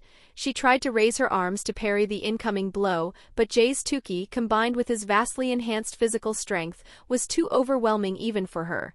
His punch, like a streak of gray light, shattered her tuki and sent her reeling. New York dash. BOOM. Kuroka was blasted backward, tumbling hundreds of meters across the garden before crashing into the ground with a dull thud. And then Jay felt a sudden spike in energy behind him. Lavinia had moved with terrifying speed, her fist already inches from his spine. And at the same time, the Queen of Sheba appeared in front of him in a jade flash, her jackal ears flaring with a brilliant green aura as she prepared to pin him down. Oh! Jay muttered, and then he opened his mouth. Stop moving. Bilkis widened her eyes as she suddenly felt her body suspended in place by an invisible force, and at the same time Jay effortlessly dodged Lavinia's attack. Ah! Lavinia gasped, and in a smooth 180-degree turn, Jay moved inside her guard in a gray flash as he caught her by the waist and shoulders and locking her in place, and for a moment time seemed to stop as they stared into each other's eyes, their faces only inches apart. Lavinia stopped struggling, a soft smile appearing on her face. Now this reminds me of the first time we fought each other, isn't it, Illya-kun? Sure it is, Jay replied, his voice low. Suddenly the ground beneath Lavinia's feet erupted. Dozens of thick tree branches, reinforced with gray senjutsu aura, snaked upward. They coiled around her limbs and torso, binding her in a firm wooden lock. Although senjutsu is usually used to strengthen the user's body from within, it can also be applied externally to affect other bodies or objects, and even cause the surrounding vegetation to bloom or wither by manipulating the nature's ki. Although Jay admitted it was somewhat difficult to make it effective in high-level combat, simply growing a few trees and strengthening them with senjutsu was relatively easy. And after seeing that everyone had been defeated. All right, I think that's enough for today's spar, Zayyn said, letting the gray aura fade as he patted the dust from his palms. It was a good after-training session. I think we're ready to fight Theurgia now. Zayyn-sama, didn't we agree that we could only use senjutsu? Bilkis asked, still struggling against the power of desire Jay had exerted on her earlier. I am, aren't I? Jay raised an eyebrow at the Queen of Sheba. Then why are you using that sword? Bilkis gestured toward the jagged black blade of Alicino, which was currently suspended in the air behind Jay, emerging from a small spatial rift. Well, Alicino's power of desire works on spirits too. So technically I'm still using an ability that will be effective on Theurgia, right? Jay shrugged innocently. Bilkis sighed, unable to find a flaw in his irritatingly practical logic. Kuroka slowly rose from the shattered ground as dust settled over her body. Her black kimono had nearly slipped off, revealing her busted chest, but she held it in place with one hand to keep it from falling completely. Ouchie Naya. Why are you so rough on me, boss? She complained, brushing dirt from her hair. Jay ignored her, stepping over to Lavinia to unbind the wooden restraints. He retracted Alicino into its portal, allowing Bilkis to move freely again. Solomon approached the group, his eyes moving between them with a smile. Solomon, I think tomorrow is fine, Jay said, meeting the king's gaze. Are you sure? Although it has been a long time since Theurgia was unsealed in the world, he is still the king of nature spirits. His power is almost comparable to a pantheon god on its own, Solomon cautioned. No problem. Both Lavinia and Kuroka are already close to that level, and with your help along with Bilkis I think we've trained enough, Jay said simply. Solomon looked at Jay, then at Lavinia and Kuroka. He then nodded slowly. Tomorrow at midday I will unseal Ars Theurgia. As the evening progressed, the artificial blue sky of the temple faded into a deep starlit indigo. In front of the building they had come to call home over the past year, Jay and Lavinia sat side by side on a long, polished marble bench. The night air was cool, carrying the scent of frankincense, which was apparently Bilkis's favorite scent. They were enjoying their favorite nightly routine, a hot cup of black tea. So, Ashisha-sama will be cured tomorrow, huh? Lavinia muttered, her eyes fixed on the steam rising from her cup. Jay glanced at her. Are you nervous? Seeing Lavinia in her black nightgown, her blonde hair draping over the soft skin of her back, Jay couldn't help but feel his heart race slightly. Even though they had been sleeping side by side for the past 2 years, he had never made a move beyond a hug or a kiss. Still, it was only natural. He was nearly fully grown now, even if the concept of age felt somewhat irrelevant to him. Yet, as someone raised in the modern world, Jay held on to certain moral boundaries that kept him from going further with Lavinia. And perhaps that was the same reason she held back as well. I mean, even though you said she doesn't hate me, I'm afraid that maybe she really doesn't want to meet me anymore, Lavinia whispered, her fingers tracing the cold surface of the marble. There was a reason she sent me to Grauzauberer after all. Jay remained silent, unable to speak on Glenda's behalf about her feelings toward Lavinia. The only thing he could do now was let the two of them talk and resolve their own issues, though deep down he wasn't sure if words alone were enough to fix anything. Actions spoke louder than words after all. Even now, Jay found himself suddenly reminiscing about his attack in the underworld. It had been more than a year, yet he still remembered everything vividly, as if it had happened only yesterday. Prrr. A soft purring sound broke the silence. A small black cat padded up from behind them before shifting into a human form. Kuroka sat down behind them, leaning forward to rest her head sleepily on Lavinia's shoulder. Having a nightmare, Kuroka-chan? Lavinia asked softly. Naya. I'm just hungry, it's midnight already. Why haven't you two gone to sleep yet? Isn't tomorrow going to be a big day? Kuroka asked, her voice still sleepy. We're just enjoying a cup of tea before bed, Lavinia replied with a smile. Then, as if remembering something, she glanced toward the black-haired Nakushu. By the way, Kuroka-chan, we might be leaving this place soon. Do you still plan on following us after this? Naya? Where are you two going? Kuroka asked. Both women then turned their gaze toward Jay. Jay paused for a long moment, carefully considering his words before, There is someone I need to kill, he said casually, sipping his tea. He thought of a certain silver-haired super devil. With his current physical condition further enhanced by senjutsu, he felt he finally had the speed needed to physically match that bastard. That sounds like fun, Naya, Kuroka said, her eyes lighting up with sudden excitement. Then suddenly a thought flashed through her mind. Naya, but I might want to see Chiron first. She should have moved to Japan by now, so it should be much easier to meet her than in the underworld, and then I'll probably keep following the two of you, she said. Her response made Jay raise his brows. Don't you have anything more important to do than tailing us? Jay asked. Niope. Kuroka shook her head. I mean, like, what is your goal? Or your dreams? Dreams, huh? Kuroka muttered, lightly touching her lips. Everyone has a purpose in life, no matter who they are. Something that keeps them moving forward, a goal. Is there something you truly want to do? Jay added. Honestly, I don't really care about the future, Naya. I just live however I feel like and take things as they come, Kuroka hummed thoughtfully, which made Lavinia look satisfied with her answer. She then poked Lavinia's cheek. What about you, Lavinia? Lavinia blinked, surprised by the sudden turn of the question. Eh? Me? My dreams? She went quiet for a moment, her gaze drifting to Jay's face, and suddenly, a small, certain smile crossed her face. Probably getting married to Illya-kun, live in a simple house and having 2 kids, a strong boy and a beautiful girl. Jay, who had just taken a large sip of his tea, immediately sputtered. He coughed, the hot liquid splashing against his hand as his face went blank. What? He managed to choke out, his usual expressionless face completely shattered.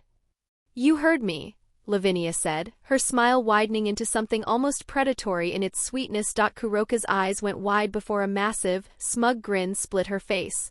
Nigh, with a sudden lightning-fast movement, Kuroka lunged forward and hugged Jay from behind, pressing his head against her chest. Then I'll be having some strong kittens with Boss Tunaya. Jay reacted quickly as he reached back, grabbed the scruff of Kuroka's kimono, and hauled her off him with a sharp tug. Naya? With a casual swing, Jay tossed the black-haired Nekashu toward the wall, and as he turned back to see Lavinia, she was simply watching him with that same unsettlingly calm smile. No, why are you smiling like that, Lavi? Jay felt a genuine shiver run down his spine. Not even Azzy Dahaka or Rizavim Levon Lucifer could make him shiver like this. Naya, why are you so rough on me, boss? Kuroka complained, landing gracefully and dusting off her clothes.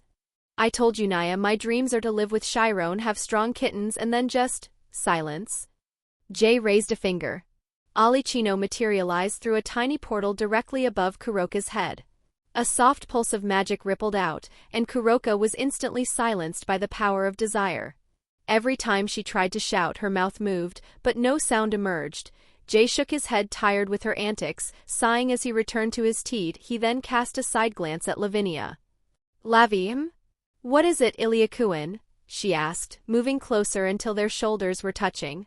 Her sapphire eyes searched his, waiting for him to speak about something important. Jay opened his mouth, hesitated, and then looked away. Never mind, Lavinia chuckled softly. She leaned her head against his shoulder, closing her eyes as she inhaled the scent of the tea and the cool night air. She completely ignored the silent Kuroka behind them, content to simply exist in this fleeting moment of peace.